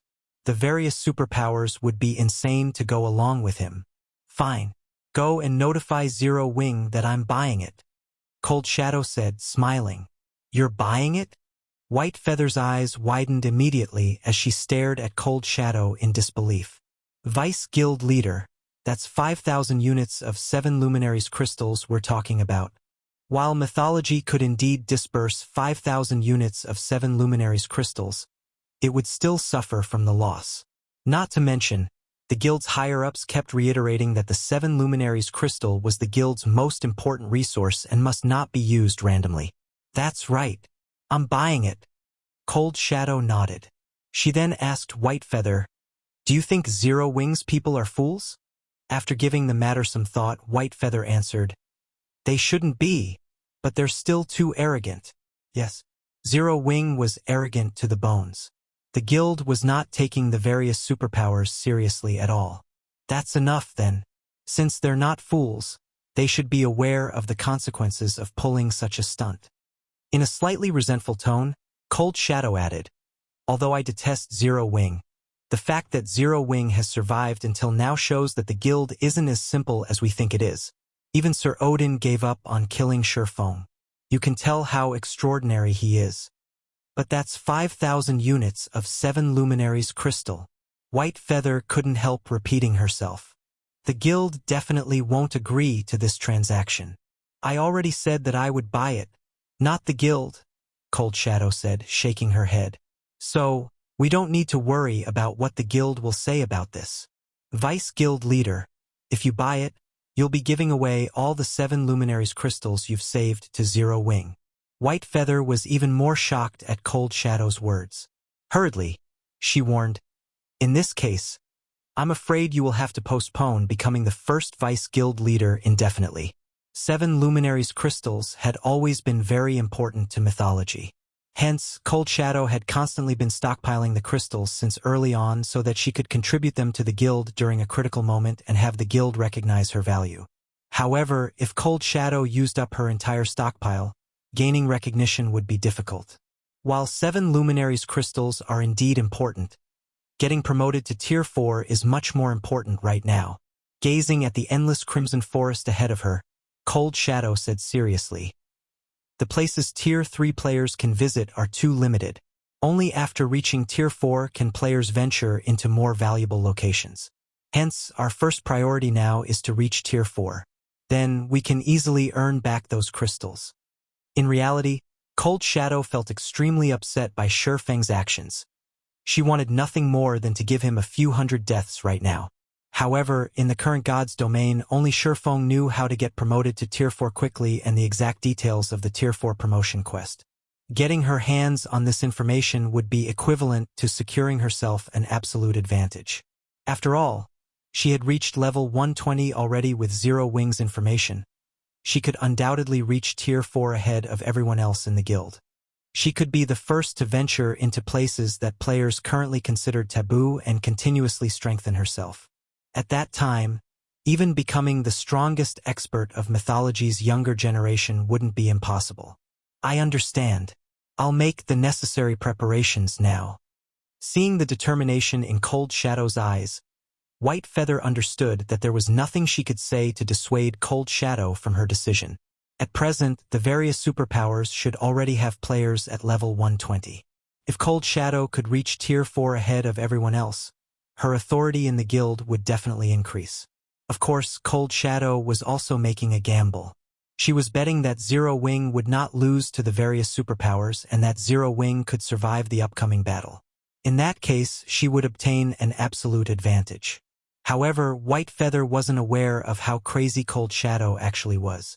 In Cold Shadow's opinion, it did not matter whether Zero Wing could survive or not. She would be satisfied so long as she could get her hands on this opportunity. Orc Empire, Silverwing City. Damn it, Zero Wing is clearly toying with us. That's right. We are kindly offering to purchase his information on the Tier 4 promotion quest. Yet he's repaying us like this. Let's just join hands. So long as we join forces to hinder Zero Wing's operations, Zero Wing will have to yield to us. Yes, with our combined strength, there's no chance whatsoever that Zero Wing will survive. Many of the superpowers operating in Silverwing City secretly came to an agreement to suppress Zero Wing. They began targeting Zero Wing's members to force Zero Wing into obediently surrendering the information on the Tier 4 promotion quest. Meanwhile, inside Zero Wing's residence, Shi Feng received a call from Unfathomable. Guild Leader Black Flame, you've gone too far this time. Even if you want to sell the Tier 4 promotion quest's information, you could have just asked for 1,000 units. I believe most superpowers would be willing to pay such a price. You will also get to make a big profit. Why must you have Zero Wing make an enemy out of the superpowers? Unfathomable said in exasperation. For the various superpowers, paying 5,000 units of 7 Luminaries crystals was akin to forking over their lives. However, a price of only 1,000 units would still be palatable to many superpowers. At that time, not only would Zero Wing earn a bunch of 7 Luminaries crystals, but the various superpowers also wouldn't seek trouble with Zero Wing. It would be the best of both worlds. Yet, Shi Feng had chosen to take the worst possible action. Make enemies? Chuckling, Shi Feng said, I never intended to become enemies with them. Also, you're wrong about one thing, Elder Yuan. They are the ones forcing Zero Wing to sell information on the Tier 4 promotion quest. We aren't selling it because we want to. I've given them my price. If they can't afford it, how is it my fault? What you say is indeed correct. Unfathomable naturally understood Shi Feng's take on this situation. However, Zero-Wing's circumstances were inferior to the various superpowers. Meanwhile, having wealth without the strength necessary to protect it became a sin. But those superpowers won't share your way of thinking. They will definitely cooperate in secret to target Zero-Wing's members. At that time, Zero-Wing's members will shed a river of blood. The various superpowers might be incapable of breaking through the defenses of Zero-Wing's guild cities right now, but having people target Zero-Wing's members out in the fields would be a piece of cake. There was no way Zero-Wing's members could avoid going out to grind for levels. There was also no way Zero-Wing could have peak experts escort and protect every guild member. Once the various superpowers took action, Zero-Wing would eventually lose members in large numbers. Read latest chapters at Wuxia World. As for Zero-Wing retaliating against the various superpowers, the superpowers scheme wasn't going to be something as straightforward as a frontal confrontation. Instead, they would be taking covert action against Zero-Wing. In that case, how could Zero-Wing possibly determine which superpower was actually taking action against it?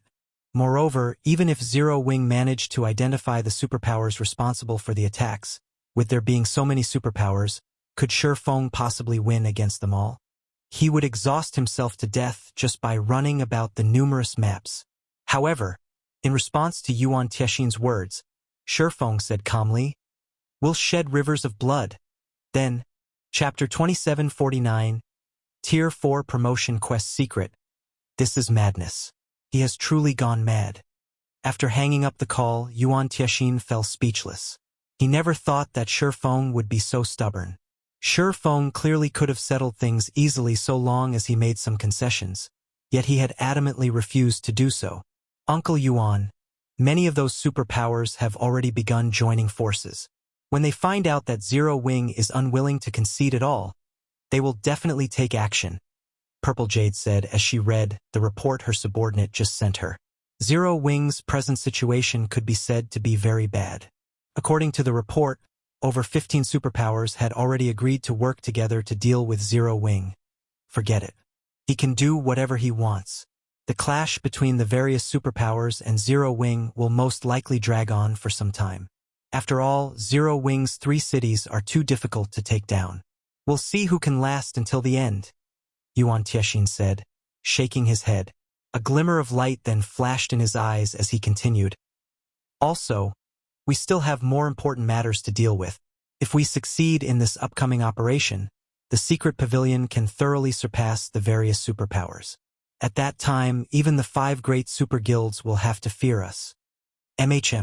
I'll make the necessary preparations, Purple Jade said, her eyes similarly filled with joy and excitement. Tier 4 had never been the end of God's domain. Instead, it was only the beginning. The secret pavilion had been waiting for this moment for far too long. Now it could finally fulfill its long-cherished wish. Dark Knight Empire, Starlink's residence. Ha ha ha! Good. That's what Zero-Wing should do. That's right. Go and thoroughly offend those superpowers. Lu Xinglua laughed happily when he received news of Zero-Wing's actions. Previously, he had had a huge headache over how to deal with Zero-Wing. However, Zero-Wing had actually taken the initiative to offend even more superpowers. With this, he would have a much easier time destroying Zero-Wing. As Lu Xinglua was celebrating in joy, a robust man covered in a black cloak and runic bandages suddenly entered his office. "Sorry for the long wait, young Master Lu," the robust, middle-aged man said as he arrived before Lu Xinglua. He then continued in a low tone. "We have resolved most of the troubles there already. We are only waiting for your side now." "Good. You came at the perfect time. This time, even the heavens want Zero-Wing dead." Lu Xinglua grew even more excited when he looked at the mysterious middle-aged man. "Leave it to me. I'll definitely persuade those old fellows to give you their full help." "Thank you, young Master Lu," the robust man said. "So long as this operation succeeds, the Lord of our household will also assist young Master Lu in quelling all your enemies. I believe you. After all, no one has a better understanding of God's domain than you guys right now," Lu Xinglua said, smiling. Be it this robust man or the person backing him, Lu Xinglua placed immense trust in them. In the eyes of these people, the various superpowers were negligible. Given enough time, these people could even take on the 5 great super guilds simultaneously. This was because the 5 great super guilds did not understand God's domain at all. What they knew now was only the tip of the iceberg. Orc Empire, Zero Wing's residence. Guild leader, aside from one person, no superpower has stepped forward to purchase the information on the Tier 4 promotion quest, Yulan said, as she watched Shi Feng casually sort the information on the Tier 4 promotion quest. Her head throbbed. Judging by the other superpowers' actions, they don't plan to buy it. Since these superpowers had no intention of purchasing the information, their next action was obvious. They would fight for it. They would fight a war of attrition that would last days and weeks. Meanwhile, Zero Wing's opponent this time would no longer be just 1 or 2 superpowers. Instead, almost all of the Eastern Continent's superpowers would become Zero Wing's enemies. There's actually a fool trying to buy it? Shi Feng was surprised when he heard Yulan's words. Truthfully, he had never once thought that any of the superpowers would purchase his information at the price he quoted. He was sorting through the information on the Tier 4 promotion quest only because his own guild needed it. After all, quite a few Zero Wing members already possessed the strength and level required to challenge their Tier 4 promotion quest. All they lacked was the knowledge of how to search for their respective Tier 4 legacy lands and the process of obtaining their Tier 4 legacies. Yulan was momentarily rendered speechless by Shi Feng's response. After hesitating for a moment, she said, "You know this person, guild leader. I know them? Is it the secret pavilions Yuan Tiexin?" After giving the matter some thought, Shi Feng felt that among his acquaintances, only the secret pavilions Yuan Tiexin could afford to purchase his information. As for Frost Heaven, the guild had just participated in the reserve seat competition. It definitely did not possess 5,000 units of 7 luminaries crystals at this point. "No, it's mythology's cold shadow," Yulan said, shaking her head. She then asked hesitantly, "Guild leader, are you really planning to sell it to her?" Due to the reserve seat competition, Zero Wing was now on mythology's radar. If they sold information on the Tier 4 promotion quest to mythology now, it would be incredibly disadvantageous for Zero Wing. "Of course. Why wouldn't I sell it?" Shi Feng answered without hesitation. "We already announced our intention to do business. Since we said we would sell the information, we naturally can't go back on our word. Otherwise, the various superpowers will have even more reason to target us." He was in urgent need of 7 luminaries crystals right now. Although he had some methods for obtaining a large amount of the crystal, these methods required a lot of time to execute. He wasn't certain he could collect enough 7 luminaries crystals to surpass the top 3 rankers of the upper zone's contribution competition within the next 2 months. At best, he could secure one of the top 20 positions. Gaining 5,000 units of 7 luminaries crystal now would save him a lot of trouble. However, White Feather has stated that we cannot mention this transaction to anybody else, Yulan said. They want this to be a secret between only our 2 sides. They also want to sign a contract to this effect. That won't be a problem. Even if they didn't suggest it, we would have asked them to sign a confidentiality agreement that restricts them from sharing the information with outsiders, Shi Feng said. Information on the Tier 4 promotion quest was like a hot potato right now. Anyone holding it would be struck with misfortune. Even a super guild like mythology wouldn't be safe. Hence, it was very normal for mythology not to want outsiders to find out about this transaction. "Make a copy of everything here and give it to them," Shi Feng instructed as he handed the compiled information on the Tier 4 promotion quest to Yulan. "Everything." Yulan was surprised to hear Shi Feng's words. The players of God's domain were still ignorant of the Tier 4 promotion quest. In fact, even Zero Wing's members knew nothing about it. If they sold all this information to mythology, that would be akin to throwing away all their advantages. Everything. Shi Feng nodded. "Since the other party is willing to pay an astronomical price for this information, I naturally won't be stingy. Not to mention, the secret to the Tier 4 promotion quest isn't a secret at all. Once the various superpowers learn about it, we can let them know how ridiculous their fantasies about the secret are." Information on the Tier 4 promotion quest was indeed incredibly precious. At the very least, that was the case now. However, once one of the various superpowers experts successfully reached Tier 4, the information he was selling would be worthless. Yes, it didn't matter how much information he provided about the Tier 4 promotion quest. The real value of his information was simply in helping to produce the first Tier 4 player as quickly as possible. Moreover, the so-called information on the Tier 4 promotion quest couldn't actually be considered a secret.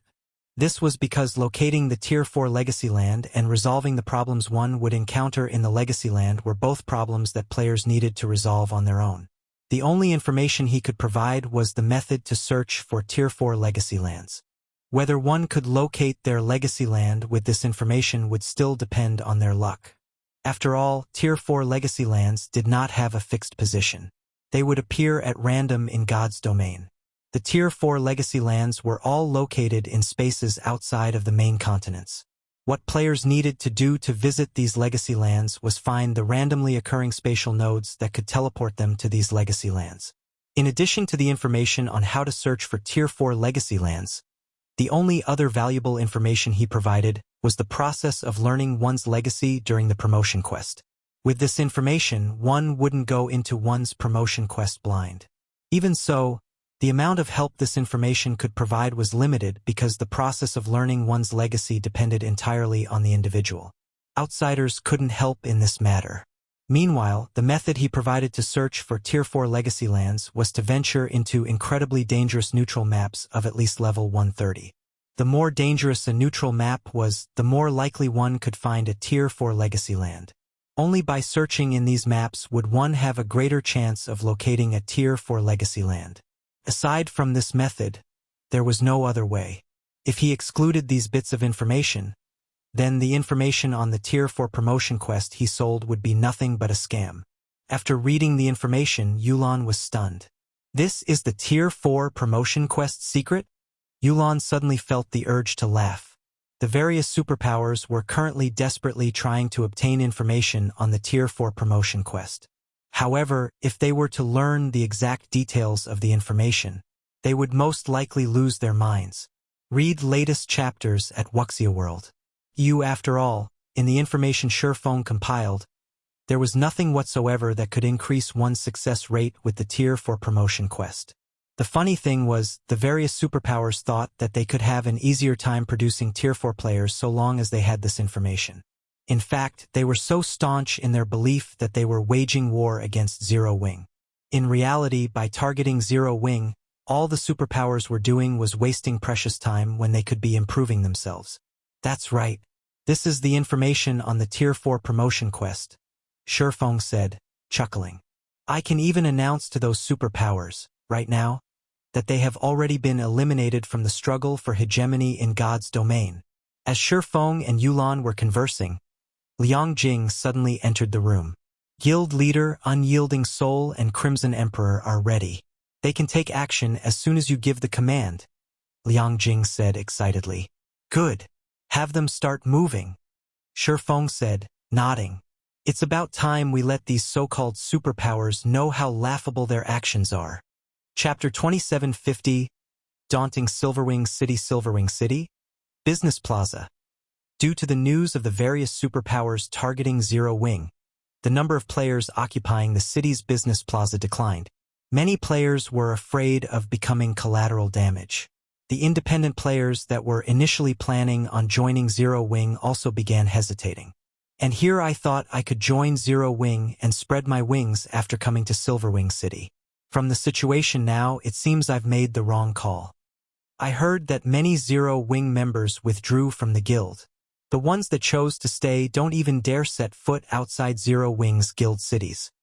If I were to say which guild is the strongest right now, it would have to be Saint's Hand. Why don't we join Saint's Hand? If we do, we won't have to worry about those faux saint monsters. The players inside one of the city's bars inevitably discussed whether they should head to other places to develop themselves. At this point, they no longer held any hope for Zero Wing. Meanwhile, in a corner of the bar, several cloaked men listened quietly to these conversations. The younger men among them revealed sneers on their faces when they heard about Zero Wing's present situation. And here I thought the guild she joined was some powerful existence. A level 122, Tier 3 assassin youth, who radiated an aura that made even Tier 3 experts quail, said with displeasure. It seems we were being overly concerned. To think we even went out of our way to come to this backwater.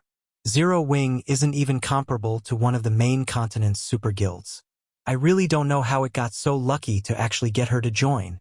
Now, she's not even willing to join us. Old Six, don't say that. Although this place isn't much, I heard that those super guilds and super first-rate guilds have quite a few capable experts. We can use this opportunity to investigate these people and understand the standards of the experts here. A cool-headed, middle-aged man sitting at the head of the group said, chuckling. As for Zero Wing, we can just report the truth to the higher-ups once we return. At that time, she will definitely panic. I guess so. Smiling, the assassin youth said, if she's willing to join us, I wouldn't mind helping Zero Wing out a little. Just when the various superpowers and independent players thought that Silverwing City would become a ghost city, large groups of players suddenly appeared on the city's streets one after another. These players filled the main streets and alleyways of the city, easily numbering in the hundreds of thousands. Moreover, every one of these players was formidable. What's going on? Why are Crimson Emperors and Unyielding Souls members coming here? Are those two guilds planning to work together with Zero Wing to oppose the various superpowers? The players and powers residing in Silverwing City were momentarily dumbfounded, unable to understand what had gotten into the two super first-rate guilds for them to garrison so many of their members in Silverwing City. Moreover, this number was still increasing as time passed. In just half an hour, the two guilds had gathered over 3 million members in the city, livening up the previously desolate city significantly. Heart, has your guild gone mad? You're actually betting all your chips on Zero Wing.